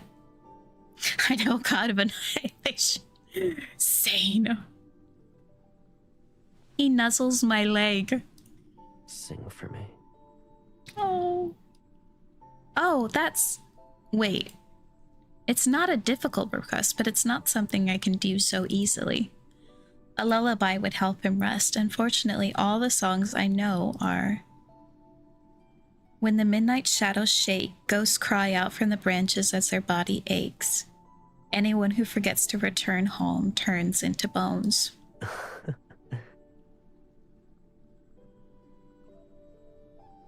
Oh, you can't hear?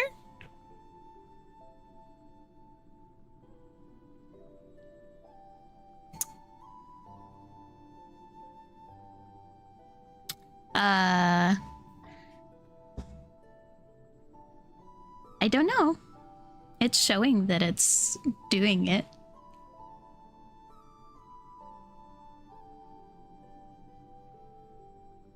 Okay. Don't laugh. I only heard those sort of songs in the mortal realm, and what I sang was the gentlest. Yes. Even a terrifying song sounds pleasant when you're the one singing it. Cough. My innate talent can't make every melody pleasant. You might not know, but some taverns in the mortal realm have singers who make their voices screechy. They sound awful, and I swallow the rest of my words, but Caleb is already looking at me. Is that so? I suppose you've seen more of the mortal realm than I thought. The way he frowned and went, "You went into taverns, huh?" Maybe you should take me to one of those taverns. I want to hear how terrible those songs are. No, you can't hear them. I cover his face with my sleeve. He already draws too much attention in the Hesperian Reach, and I won't let him visit a more dangerous place. All right, I'll behave. You have to wear a bag over your head if you do that.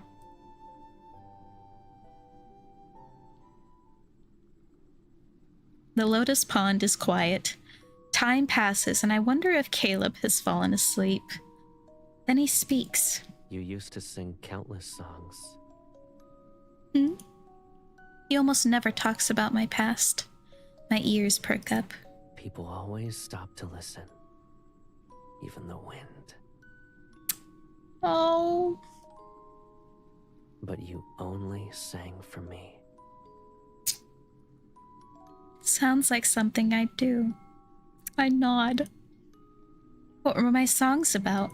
Many things. The sky, the land, mountains, rivers, storms, rainbows. Every single wonder in this world.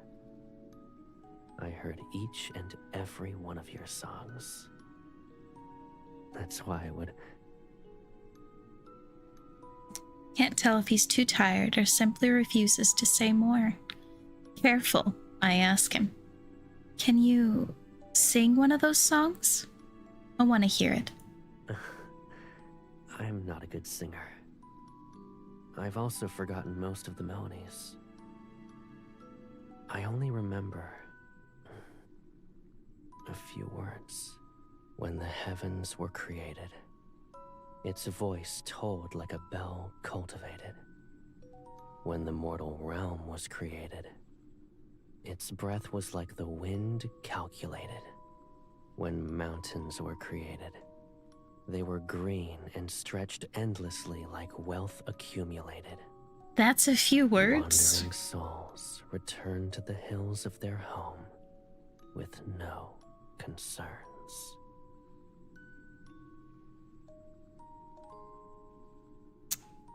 Oh, he looks so sweet. His words are akin to mist as it fades, and his voice becomes quieter. He fell asleep. Ah!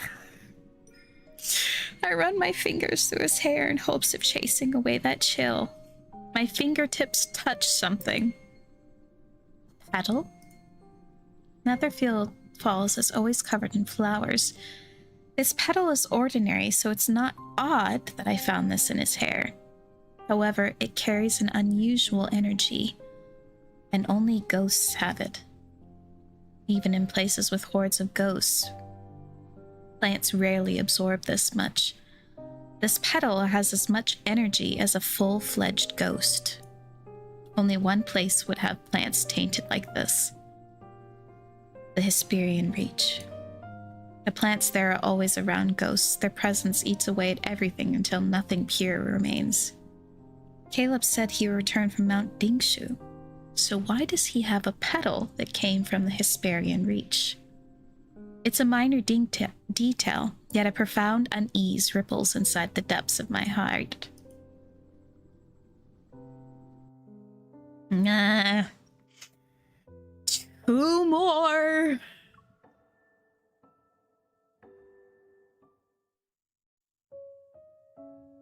Perhaps because the seals on Mount Dingshu were stable once more, the endless surge of souls into the Netherfalls finally began to slow.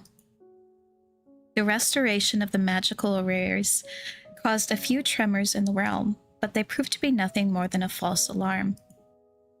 I went to the mortal realm and watched as it finally caught its breath. It snatched a slim chance at survival and crawled back from the edge of ruin. Now the land has settled into a familiar limbo where it is not quite dead, but not quite alive. I had planned to visit the Hesperian Reach next, but something happened. When I dipped my hand into the rivers of oblivion, I could no longer feel the Hesperian Reach's presence. It was as if that place had never existed at all. I know Caleb is hiding things from me. I have always known. But never before have I felt an unease like this. Yes, it was a small petal, an insignificant discovery. But once a seed of doubt is planted in my heart, it takes root and grows beyond my control, spreading deeper every day. My lost memories, the past Caleb is trying to conceal, the tales of Hesperian Reach's Spirit Master, the shifts at Mount Dingshu. Individually, these pieces seem unrelated, but I can feel the invisible threads connecting them all. I do not dwell in the past or what cannot be undone. I simply refused to remain in the dark, safely sheltered behind Caleb's back. Mm-hmm. Mm-hmm. I don't want to play anymore. I've had enough. You're actually giving up? Caleb tosses a few pieces into the air. With a smug smile, he lazily catches them. Do that, and you owe me 630 years of tending to the lotus pond. Oh, and my Caleb is the best. You need to say it 630 times. Okay. My Caleb is the best. How does one more round sound? If you win, we'll agree that your previous losses never happened. You said that when I lost for 320 years. I pushed the pieces aside, feeling nothing but regret. I originally brought this Xiangxi set from the mortal realm to figure out what Caleb has been hiding from me. This game was invented only recently. How could Caleb already know how to play it? Because he's Caleb, girl. You ask Caleb to do something, he's like, oh yeah, I can do this. And then he acts as if he's been majoring in that for 10, 20 years. Good grief. Once he loses, I can use that as an opportunity to make him confess. He is proficient in everything. It's ridiculous. But Caleb listens to the rules once and beats me in the first round. Caleb. Refusing to give up, I make him play several more rounds, and I only have a disastrous outcome as my reward. This is the last round. If you win, your losses won't be counted. I'll even fulfill one request. If you lose, you don't need to take care of the lotus pond anymore. You only need to say, my Caleb is the best, 630 times. Make sure to slowly enunciate each word. I just had a very dirty thought.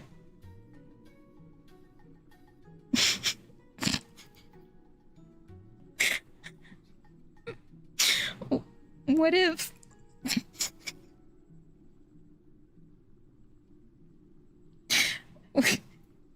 I'm not gonna say it.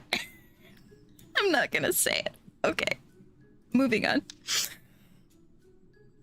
No, you don't know what my mind is thinking.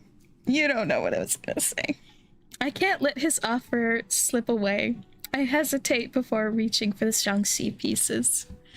No, you don't need to know. It's okay. it's a little much.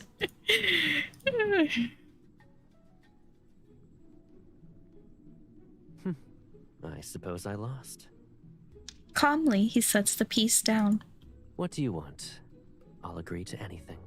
Oh, you shouldn't say that.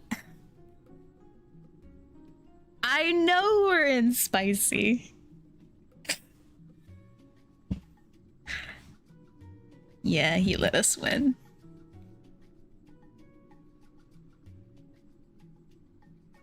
I was gonna say something just along the lines about how he can use me 630 times instead. Pick a hole, any hole. We've got all the time in the world, you know?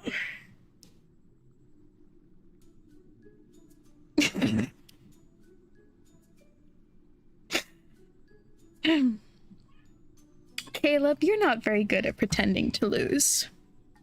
And so long as you're happy, I don't mind a loss or two. Yeah, because you're winning the rest of the time. I move closer to him. Feeling slightly awkward, I hook my finger around the beads on his wrist. You knew I wanted to ask you something. If I didn't notice how obvious it was, I'd be more than a disappointing brother. Then, Caleb, you and I are each other's most important person. No one can understand us better than ourselves. Yes. In the past, the present, and the future, whether we're in the mortal realm or Nether Falls, you've always believed this to be the case. The fact that you're mentioning this means your request isn't trivial. Yes, his voice actor is amazing in this myth. He's doing so good. It's ridiculous. He waits as if he already knows what I'm going to ask, what I'm going to say. I hesitate before mustering my courage. I want to ask, what was the item you found in the Hesperian Reach? Is the Hesperian Reach's disappearance connected to Mount Dingshu? Are you hiding something dangerous from me? The questions I've held for so long reveal themselves. My heart feels lighter, but it still races with worry.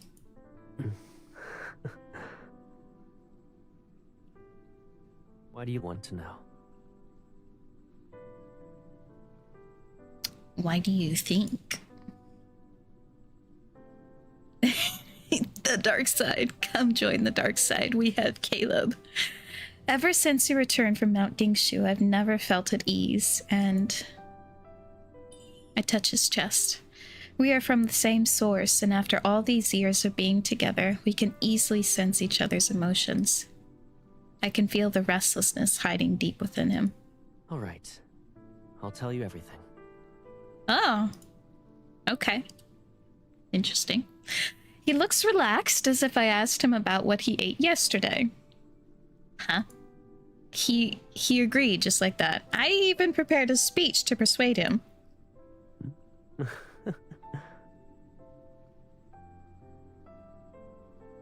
Didn't you say you wanted answers?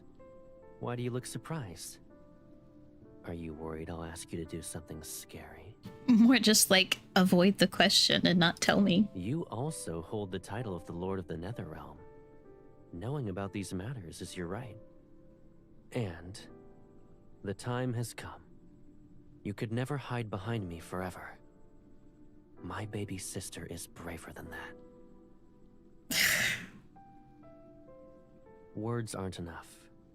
You must see it for yourself.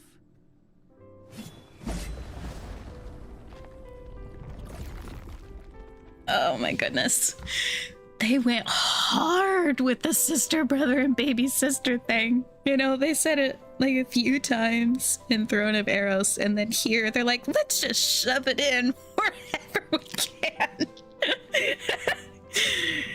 They're like, you don't like this? We're gonna double down. I don't mind. Yep.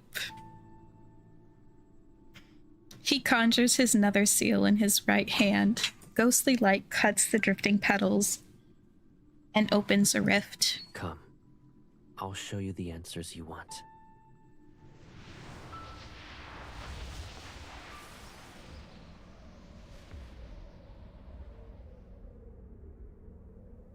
It's dark, it's cold, it's suffocating. As breathing makes my chest burn, something presses against my lips. Cool, steady air flow into me.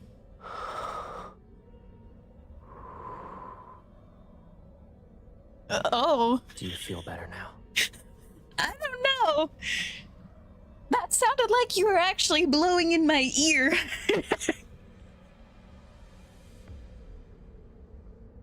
That was a bit much. Caleb holds me in midair. I nod. This strange, all-consuming, suffocating feeling is familiar. Is this Mount Dingshu? The rest of my words die on my tongue as my eyes widen. Before me stretches a massive cavern. Its depths are so dark that it resembles a grand underground palace. Countless stone alcoves stretch from the highest point of the wall down to the depths, filling every corner. I can almost believe a forest of stone stands before me. Each alcove glows with a cold, bluish-green light. It appears thousands of lanterns from afar, beautiful yet eerie. Each one radiates a biting cold. We're in the depths of Mount Dingshu. The purest yin energy gathers here. I realized that the chill I felt back then, it was from this place. This must be one of the places where the array has weakened. But why is the energy of ghosts so abundant here? An unfortunate thought flashes. I tighten my grip on Caleb's arm. Caleb, don't tell me those alcoves are... Caleb doesn't answer. He simply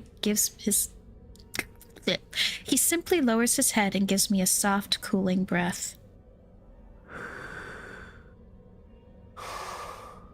Don't push yourself. If you feel overwhelmed, tell me. It sounds like he's actually blowing in my ear.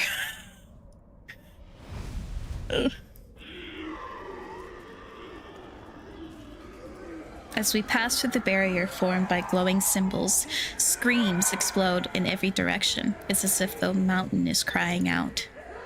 From within the countless alcoves, twisted claws reach out. The rage and despair are trying to crush my chest.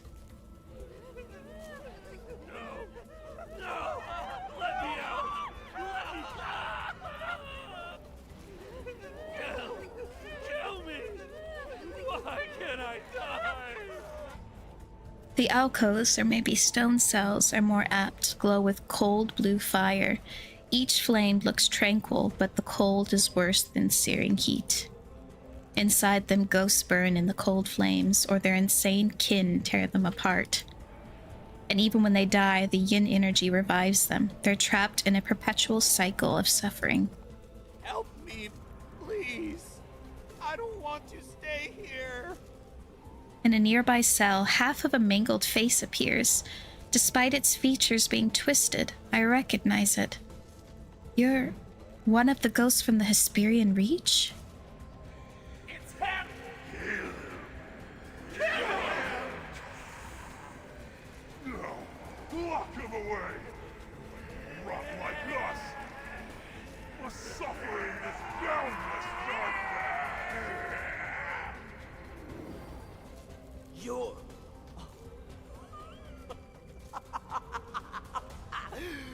Fate delivered you to me! How could I show my gratitude? Those centuries at Mount Dingshu, it was worse than death!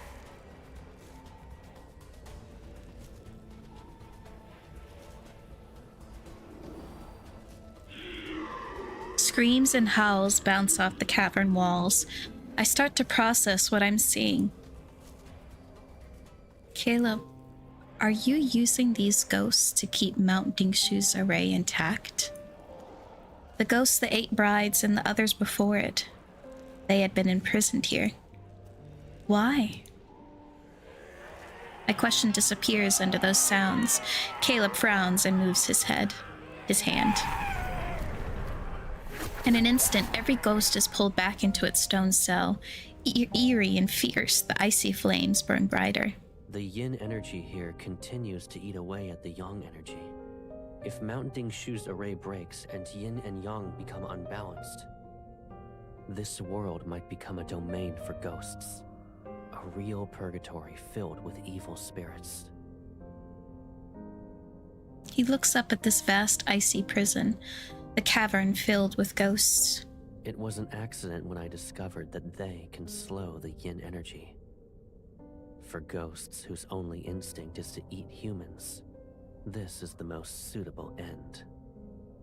How do you know all of this? I'm also the Lord of the Netherrealm. It's my fault. I left you behind many years ago. You suffered and lost most of your memories. You can ask me anything. I'll tell you the truth. And if you don't want to bear the burden, you can offer it to me. Ugh. Hatred, pain, despair. I will never let those bitter things approach you again. I want the truth. Even if it hurts, we should carry this burden together. Amen, MC. You should say that to him in the main timeline. Oh. I tighten my grip on his hand. Tell me, Caleb, what happened back then? Was this world truly overrun by ghosts? Caleb doesn't answer. He pulls me close and rises into the air. We leave that suffocating energy belonging to ghosts and land on a stone platform. Only now do I realize how cold my body is. The shock must have affected me that much. I bury myself in Caleb's embrace. As warmth returns, I look at him and wait. In the beginning, there were 30 days of darkness in the mortal realm. The sun didn't rise. Then, light finally returned, but it was brought by wildfires. Hills and valleys burned as far as the eye could see. Then there was a drought that lasted for years. With no food and water, humans killed one another. A few ate the flesh of their own kin. And then, the ghosts appeared. Where did they come from? Since yin and yang were unbalanced, calamities corrupted them. Fear, despair, hunger. Twisted thoughts from the living fed that corruption. So it grew. Ghosts appeared one after another, and the world became fragmented. He lets out a cold laugh. Who was the real monster? Those ghosts or humans? So that old spirit master described history, not tales. She remembers, and my brother remembers. I'm the only one who forgot. So when Caleb sensed yin and yang becoming unbalanced, and that the calamities might strike again, he started using ghosts to power the array and keep the yin energy under control. Yet I feel as though there's more to this. It's significant. I try to think, but I soon clutch my head. Maybe I'll learn too much at once. My mind is heavy and entangled with a fog. It blocks my path toward the truth. Perhaps it's more akin to a barrier. A dull ache starts to throb.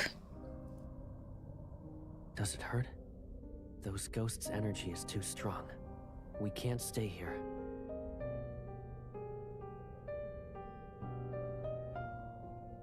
We'll continue this once you've recovered. All right.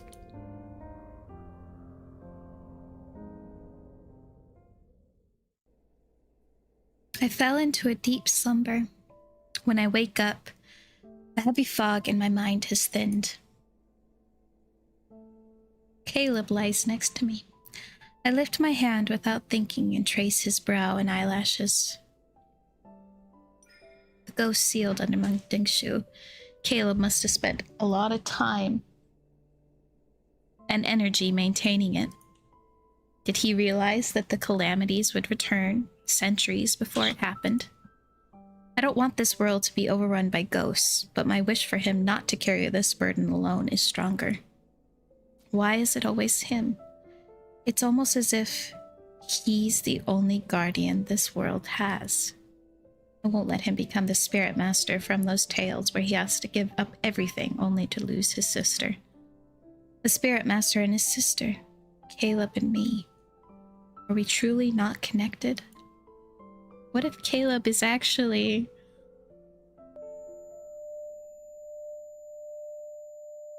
Ugh. Don't like that sound.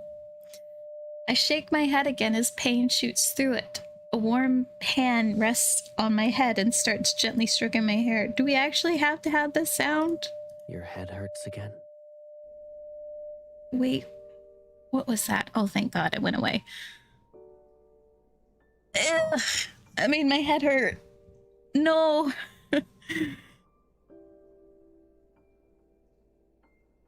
You have nothing to say. Did I hide too much from you? Are you upset? A dull pain fades and my thoughts reappear. If I have to answer, maybe I'm slightly upset. Slightly, though.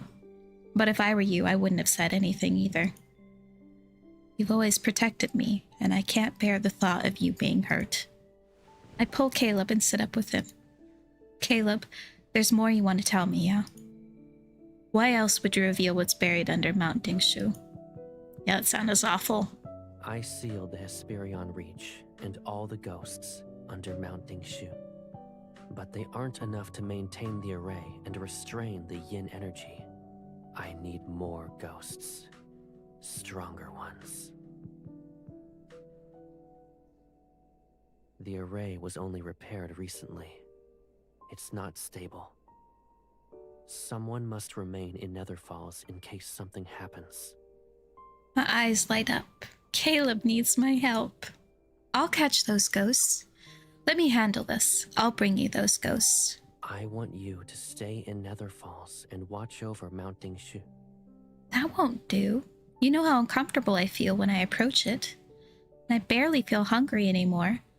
I'll be alright. Caleb has always been the one to leave Nether Falls.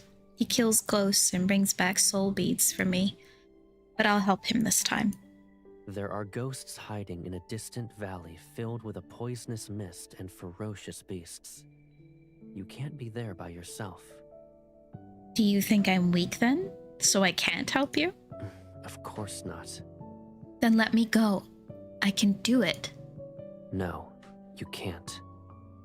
I promise I can. And I promise I won't let you. Just walk right off and talk. What? He just went, and I promise I won't let him. He didn't even finish his second. His sentence just faded off.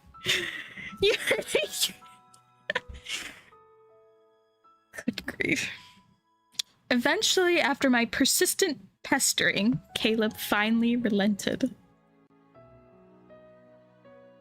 On a clear moonlit night, he escorted me at the gate of the Two Realms. He was clearly reluctant to let me go, showering me with endless parting words and even handing me his artifact for protection. I threw my arms around him. I know, his voice getting soft just hits me right there. Just as I had many times before when I was the one seeing him off, and nuzzled into his chest with deep affection. Be good, Caleb. I'll be back in no time. This just reminded me. You're like, be good, Rover. Be good, Rover. I'll be back soon. Don't mess up the house too much. He's a dog.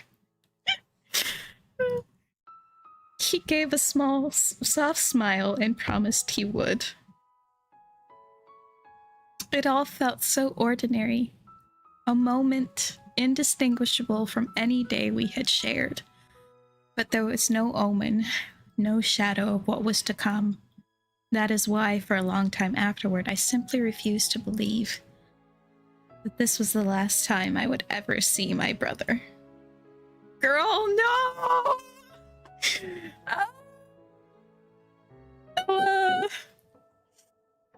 Are we ready for a heartbreak? Are we ready for a heartbreak?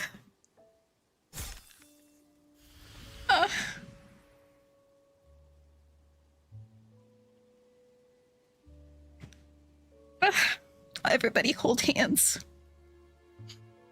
Too weak. These aren't powerful doses. The valley is supposed to be dangerous, but it's beautiful. Clear water and rolling hills. It's so peaceful that anyone would want to stay. You know, it does remind me of that. It could be.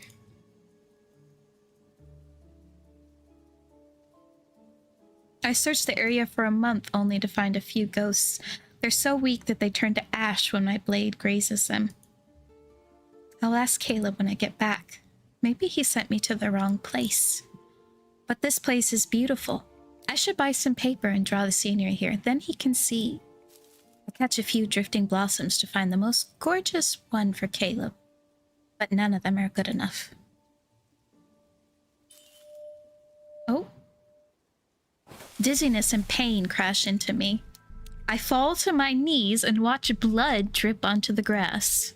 Something locked away in the depths of my mind frees itself. Memories flood into me. All of a sudden, I feel a chord inside me break. Then it's silent. Did something happen to Caleb? Yep, Caleb. No. My hands shake as I try to summon Caleb's artifact. A golden lotus flickers into my palm, then it disappears like smoke. His artifact is forged from his own power. If it's gone, then I must be overthinking. That just has to be it. I need to go back. I need to find him. I stumble to the stream and dive in head first.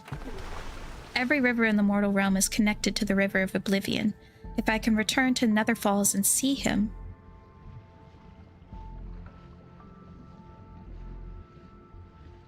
The icy water dulls the pain, and I swim toward Nether Falls with the strength I can muster. I forget how long the journey is. As the currents ripple around me, fragments of memory rise and sink. They carry distant, faint echoes. Dong. Dong. Dong. The drum of heavenly decrees. It's coming from the drum.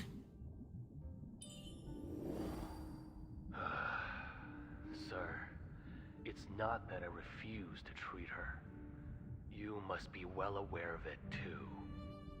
It's not an illness that eats away at her soul. It's the calamity. The mortal realm is destined to collapse, and she must fall with it. How absurd.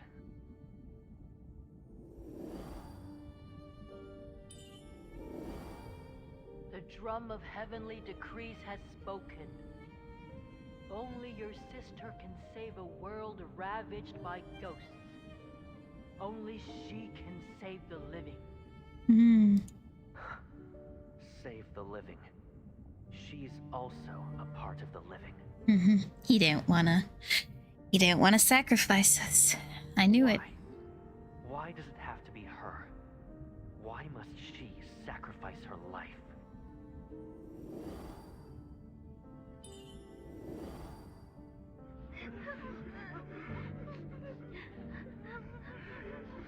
The monsters! They're here again to eat us! Master, you struck the drum of heavenly decree. Please tell us, how can we survive? You'll live. I'll give you that opportunity. And my sister, she'll also live.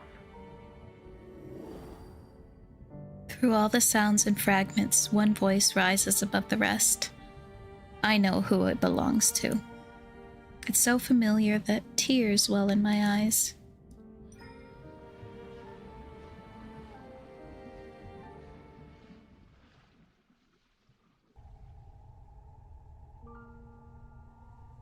Darkness surround me, yet scenes from the distant past appear.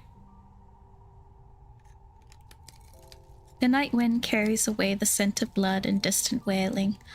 Fires on the horizon paint the sky a faint red. A jagged boulder sits a few steps away. A quiet figure rests on it, his long hair falling past his waist. He holds a small knife and patiently carves a bone mask with practiced ease. Caleb. For the first time, I can clearly see his face. Then it becomes blurry. He smiles softly and his thumb brushes against my cheek. You woke up early. You don't want to sleep for a while longer? No, I've slept long enough. I realize how far I've drifted from him, from these memories. There's always something that must be dealt with. I promised I'd make a mask for you, but I never finished it. For the past few days, I rushed to finish it for you. Oh, his music. Ugh. He sets the mask against my face. It's intricate, beautiful, and still carries his hand's warmth. It's better than I imagined. When you're well again, you can wear it while you dance and sing and run through the hills. It'll be just like before. I try to touch him, but my fingers only create a ripple. He's gone, and the truth I had buried in the depths of my mind returns. Caleb.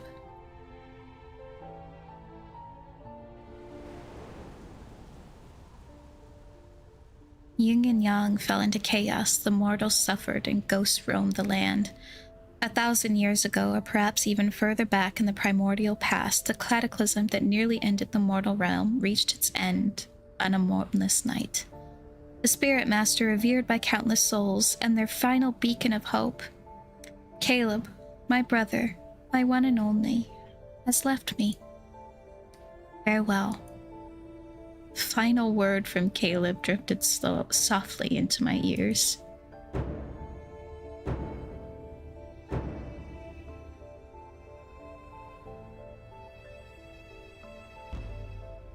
One beat, then another. From the distant Hesperian reach, the drums of heavenly decree broke through the air, their thunderous rhythm rolling and echoing between earth and sky.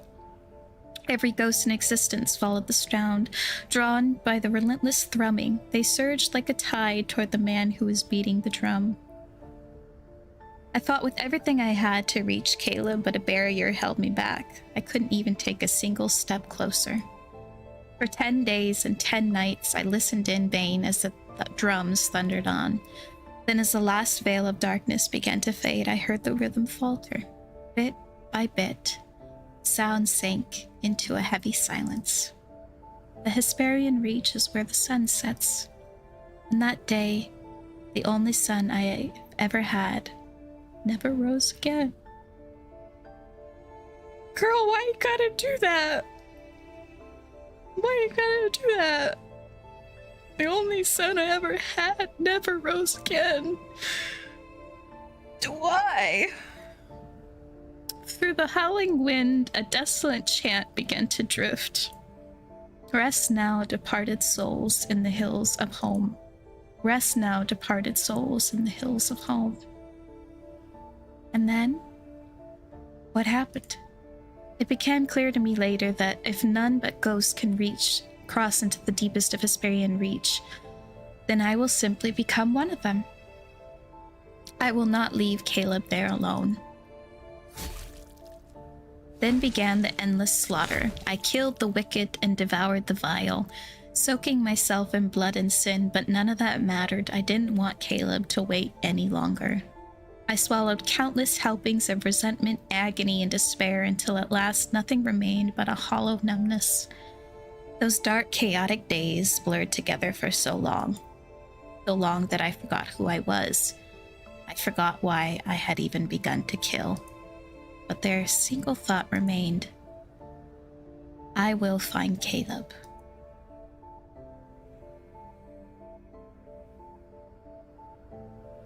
Yeah, these two will move heaven and earth to be with each other.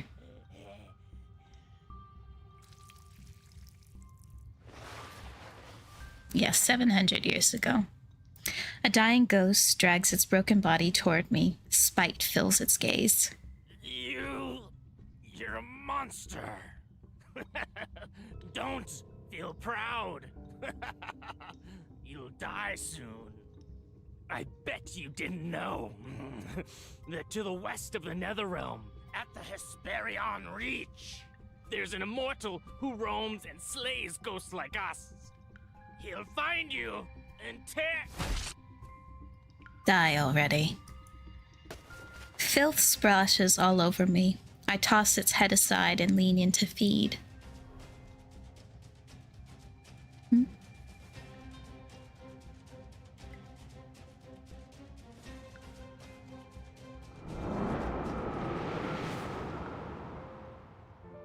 Oh. My prey is stolen. A snarl erupts from my throat as I hurl myself at the intruder. He doesn't dodge, instead he embraces me and lets my claws sink into his skin. Blood falls.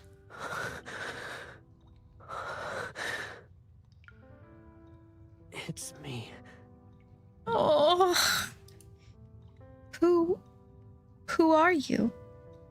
I only know Caleb. I finally find my brother. I thrash, I punch, and I kick and claw and bite. His blood coats every part of my body, yet he refuses to let go. We don't stab him, we use our claws to stab him.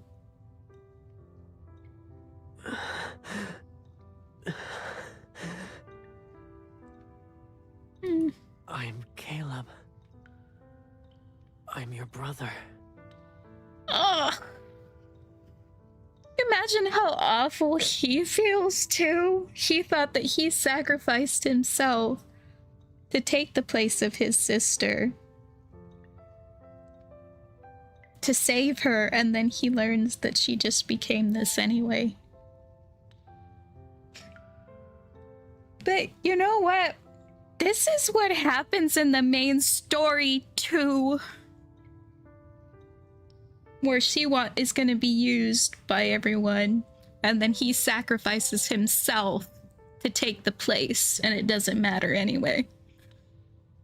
Oh, good grief, this man.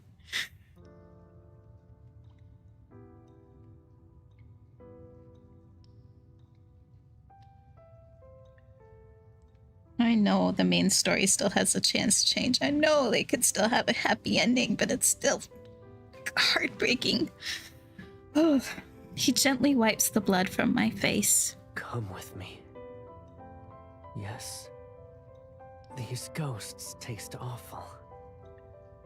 I can show you a place with more delicious food. I know, they better all have a happy ending of some kind, man.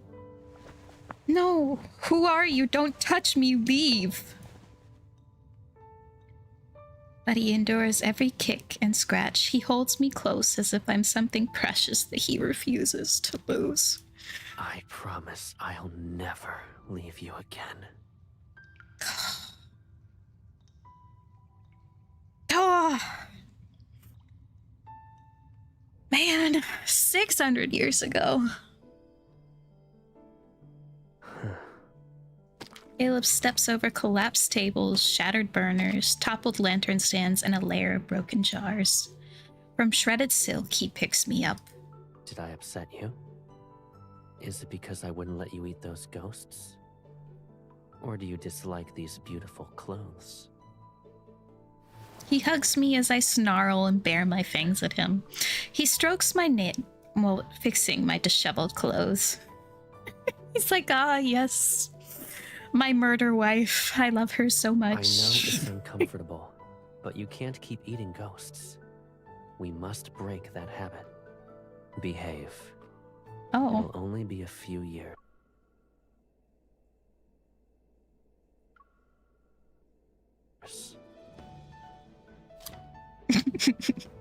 I bite his arm, my teeth piercing his skin. I suppose biting me is better than biting a ghost. Why did you sound like you enjoyed that? 500 years ago. Oh, no, he did. Caleb. Oh, this is cute. Kea. Caleb. This is adorable. Oh, this just reminds me of like talking to little kids, and I love that. Oh.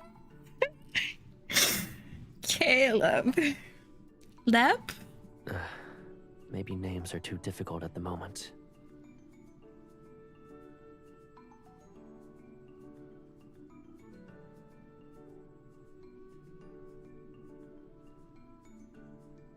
Caleb. He's so cute. He guides my hand to his throat and blink and feel the subtle vibrations under my fingers. I'm Caleb. Caleb. He smiles as if this made him the happiest he'll ever be in his life. At the time, I didn't understand why he was delighted, but I wanted to remember that smile. It's like there's sadness and then so cute and then stab in the heart. And it's like, give me a break.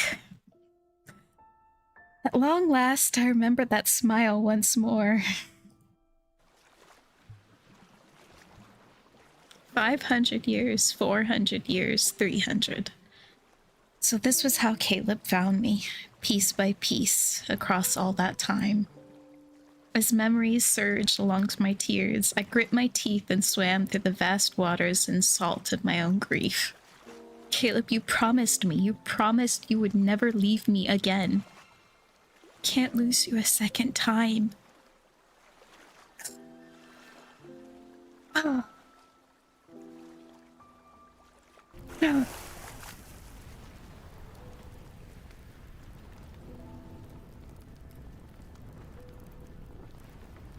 But when I returned to Nether Falls and reached Mount Dingshu, there are only ruins.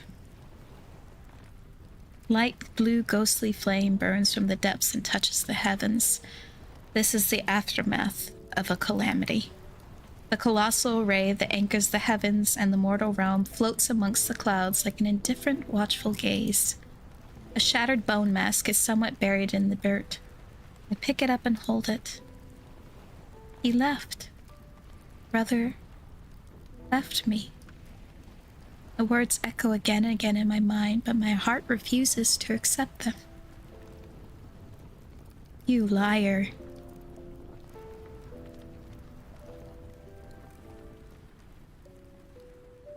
I don't know how long I sit on that summit. I stare at the sky as the sun and moon switch places. Then the soft chime of ancient bronze bells drifts towards me. A light blue dragonfly has carried it. My lord. Where's my brother? I heard her voice in my returning memories. A mere mortal couldn't have lived past ancient times to be here in the present. Whoever you are, tell me where he is. He's not here. He thought he could protect you from the calamity and return to your side as always. He succeeded.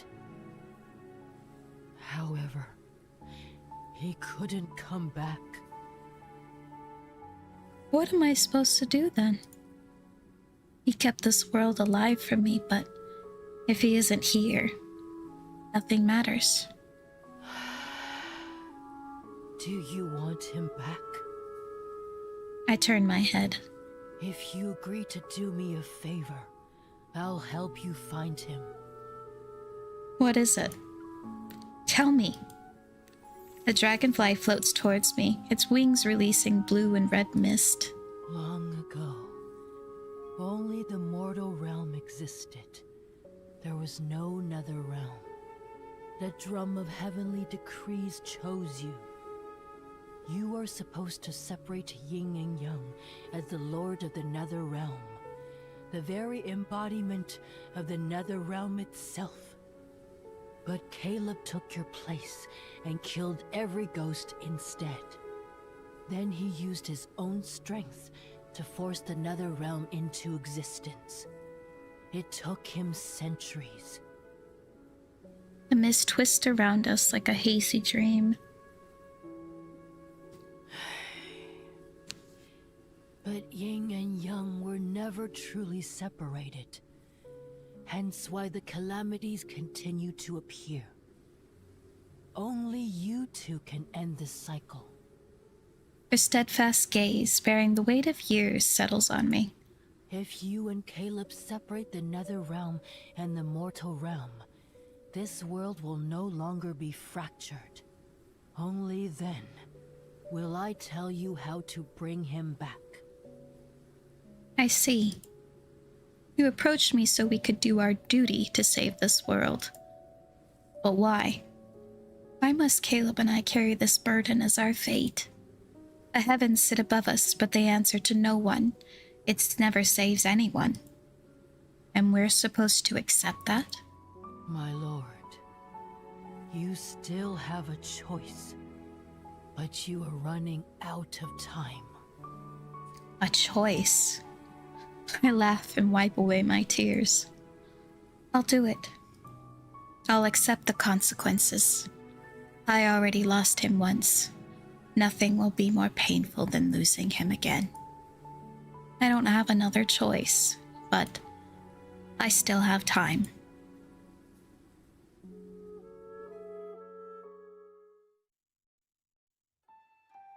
Guided by the old spirit master, I traversed every corner of the Netherrealm, gathering the lingering fragments of Caleb's soul piece by piece. I bore him back to the scarred ruins of Nether Falls, cradling him deep beneath the lotus pond to await the day of his awakening. I breathed life back into the withered forest, working alongside the young Nether Wardens to nurture the flora of Nether Falls until vitality bloomed once more. As vivid blossoms carpeted the surface of the pond, the hours I spent there grew longer. I whispered everything to Caleb, from how 7-9 has finally parted for reincarnation, to how the skies of the mortal realm are clearing into bloom. His soul remains fragile. I know not how long he must be tended before those eyes open again. But no matter. Many, many years ago, this was exactly how he's found his way back to me, bit by bit. This time, it is my turn to bring him back home. I will be his heaven and his earth, his mountains and his rivers, his wind, his rain, and his rainbow. I will give him everything he could ever want. 300 years later. Who are you? I'm your little sister. Do you know what that means? He woke up only recently. Caleb's memories haven't returned yet, and his face is pale. He shakes his head. It means I'm the one who loves you more than anyone else in the world. I'm the one who protects you, stays with you, and does everything for you.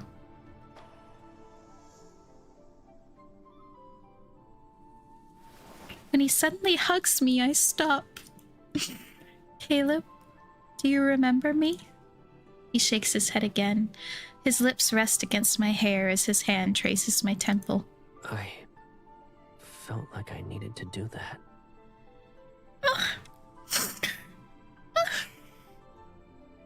Another 100 years.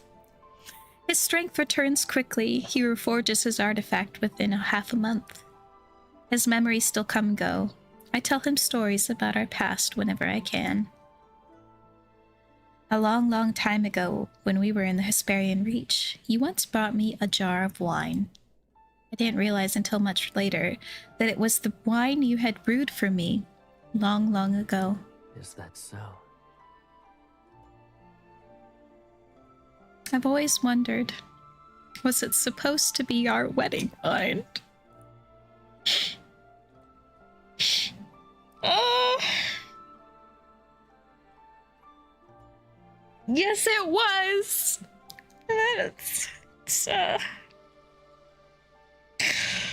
God.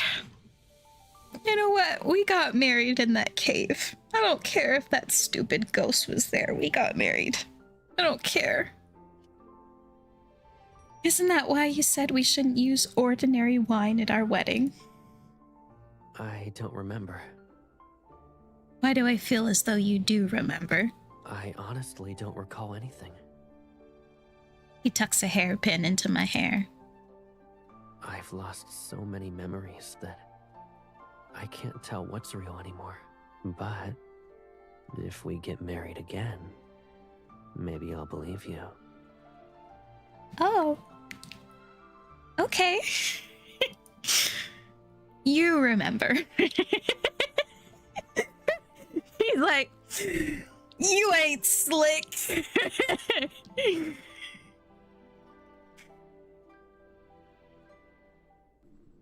Another 100 years. Since Caleb has recovered, the moment I've been dreading has arrived. I must keep my word. By the Lotus Pond, I tell him about the vow I made to the old spirit master. I do my best to maintain my composure. I'll stay here in the Netherrealm and send you to the mortal realm. Then yin and yang shall be separated. I wish that we'd never be apart, but if being together can only bring him pain and lead him to his death, I don't think I could live with that heaviness. Caleb is quiet for a long time. Then he softly laughs. It's bitter, as if he's mocking himself. Why should I live in a world that doesn't have you? If yin and yang are separated and our paths diverge, can I truly live without you? His fingers brush against my temple. His gentle, familiar touch has never changed. Nether Falls is cold and dark. When you're scared, I won't be able to hold your hand. And when the nightmares wake you up, I won't be able to soothe you. You're saying I can't be your brother? You'll always be my brother. That will never change. I lower my head so he can't see how hard it is for me to let go. When the souls arrive, I'll hear about the mortal realm. That's how I'll know whether or not you're well. And every soul that reincarnates will carry my yearning for you. God. Dagger through the heart. I know, can't you just be my husband? Why can't we just be normal humans, you know?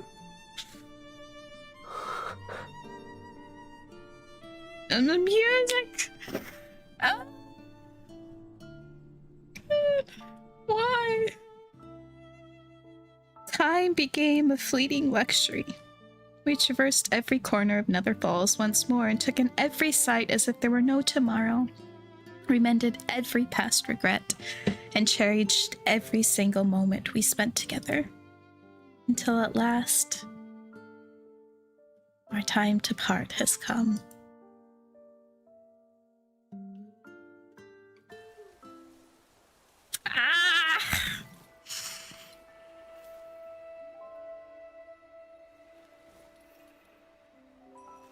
So pretty. Scared? Why are you so pretty? So long as you're here, I won't be.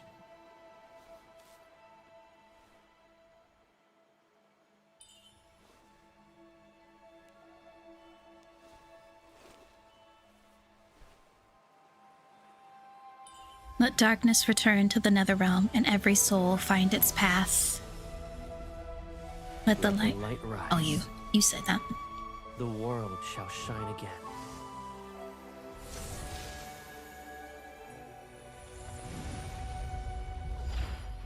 Ooh.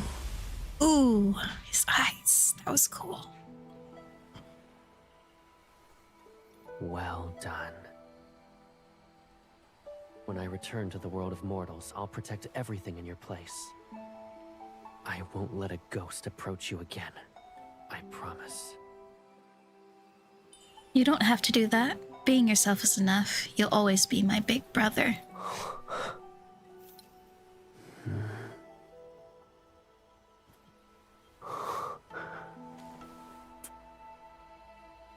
Oh, look at that.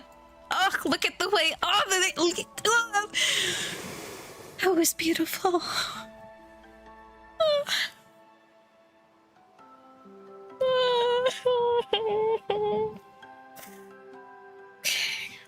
Caleb.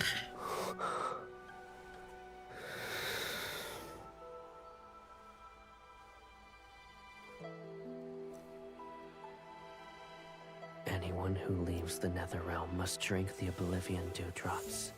It washes away every memory and bond. Even the threads of fate shall disappear. Ugh. Drink it. Drink it and forget me. Forget everything that binds us together. I don't wanna. Only when we forget can yin and yang truly be separated.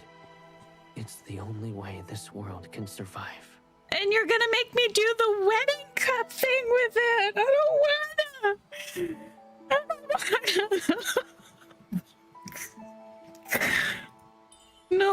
forget you. I can't let you carry our memories alone. I don't care. I said I'd free you. As the Lord of the Netherrealm, you shouldn't be bound to any burdens for that matter. So before I leave, fulfill my one last wish. Won't you grant it for me? No!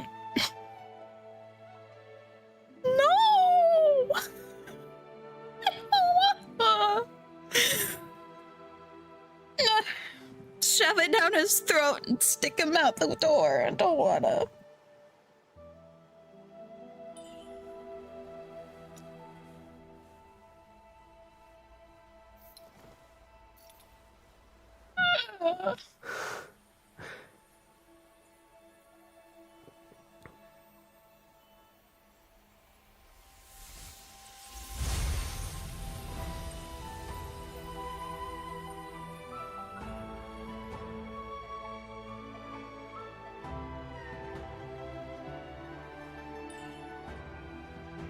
Farewell, my dear brother.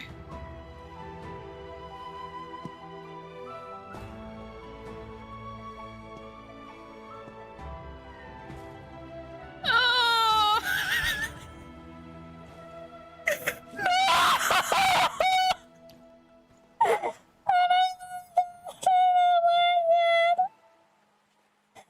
Oh my god.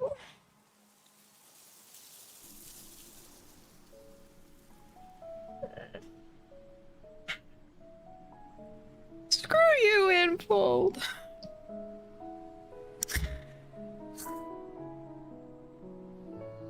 An interminable amount of time passes.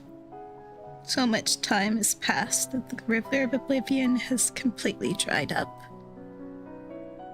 It's cut off from every stream in the mortal realm. So much time has passed that generations of Netherwardens have reincarnated one group after another. Why does the Lord visit the Nether Bridge to hear souls talk about the mortal realm? Who's this Caleb she keeps calling out to in her sleep? How come we've never seen him? She lied to him and say she didn't drink it. And why does she protect this lotus pond like it's her treasure? She didn't drink it. She just pretended to.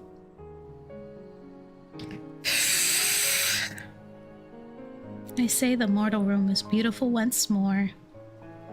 Peace has touched every corner, and there are touching stories of love and loss. Yeah, I know there was still some of it left.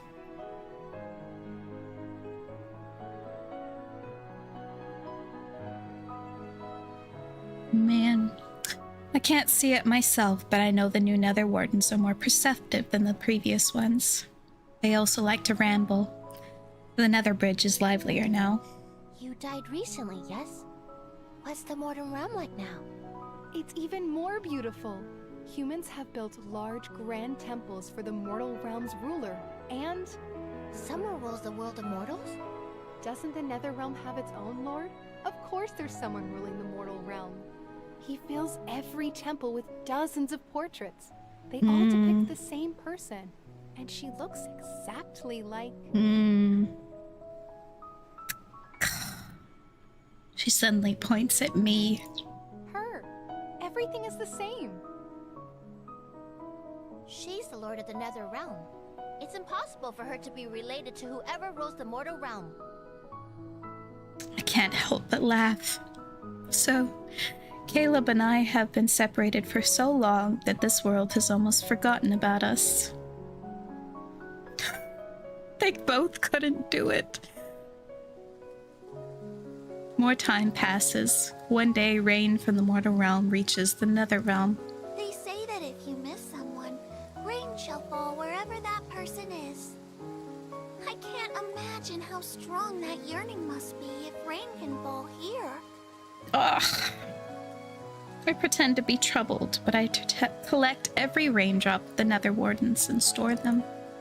Perhaps this water can reconnect the mortal realm streams to the River of Oblivion, and when those waters flow once more, I'll be able to cross over and see my Caleb again. Caleb, I promise to give you everything.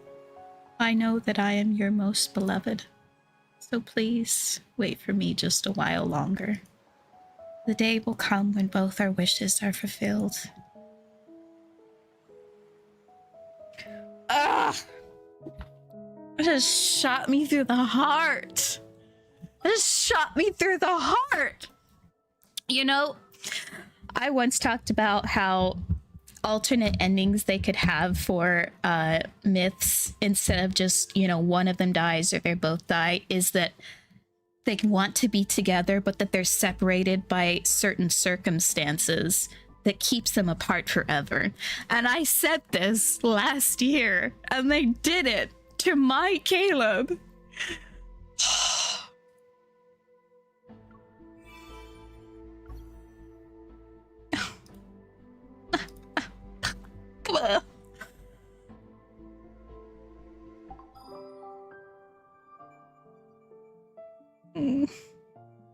Knitting post. No, thoughts are I hurt. Thoughts are Infold why. Thoughts are why did you make me see Caleb cry? You know, all I'm gonna do is just go to AO3 now and read some alternate endings or where she connects them and sees him once again.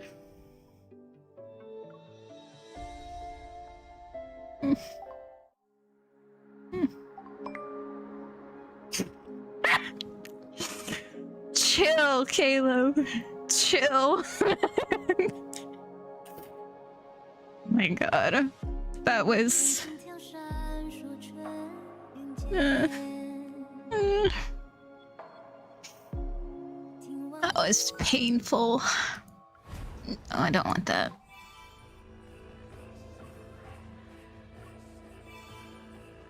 So, yeah, I'll have to...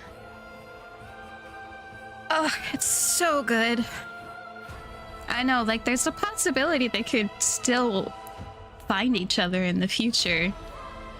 It's interesting. Oh, the music is so good.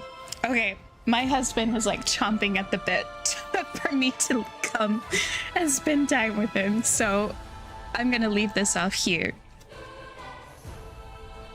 But thank you guys for sticking around with me, because oh my god, that was 4 hours of myth. 4 hours of myth. And 5 hours being on this stream with you guys. Oh, that kiss was beautiful. I got 2 kisses and it hurt. Okay. Man. Wait a second. I wanted to look. Okay, this is MC's alternate fit then. Ooh. The reddish hair. I like. I know, I shouldn't. I need to go. Anyways, thank you guys. It's so cute. I love it. I will pull to R3 another time. But thank you guys for sticking around with me through technical difficulties and all. I will see you all later. Have a good night. Stop streaming.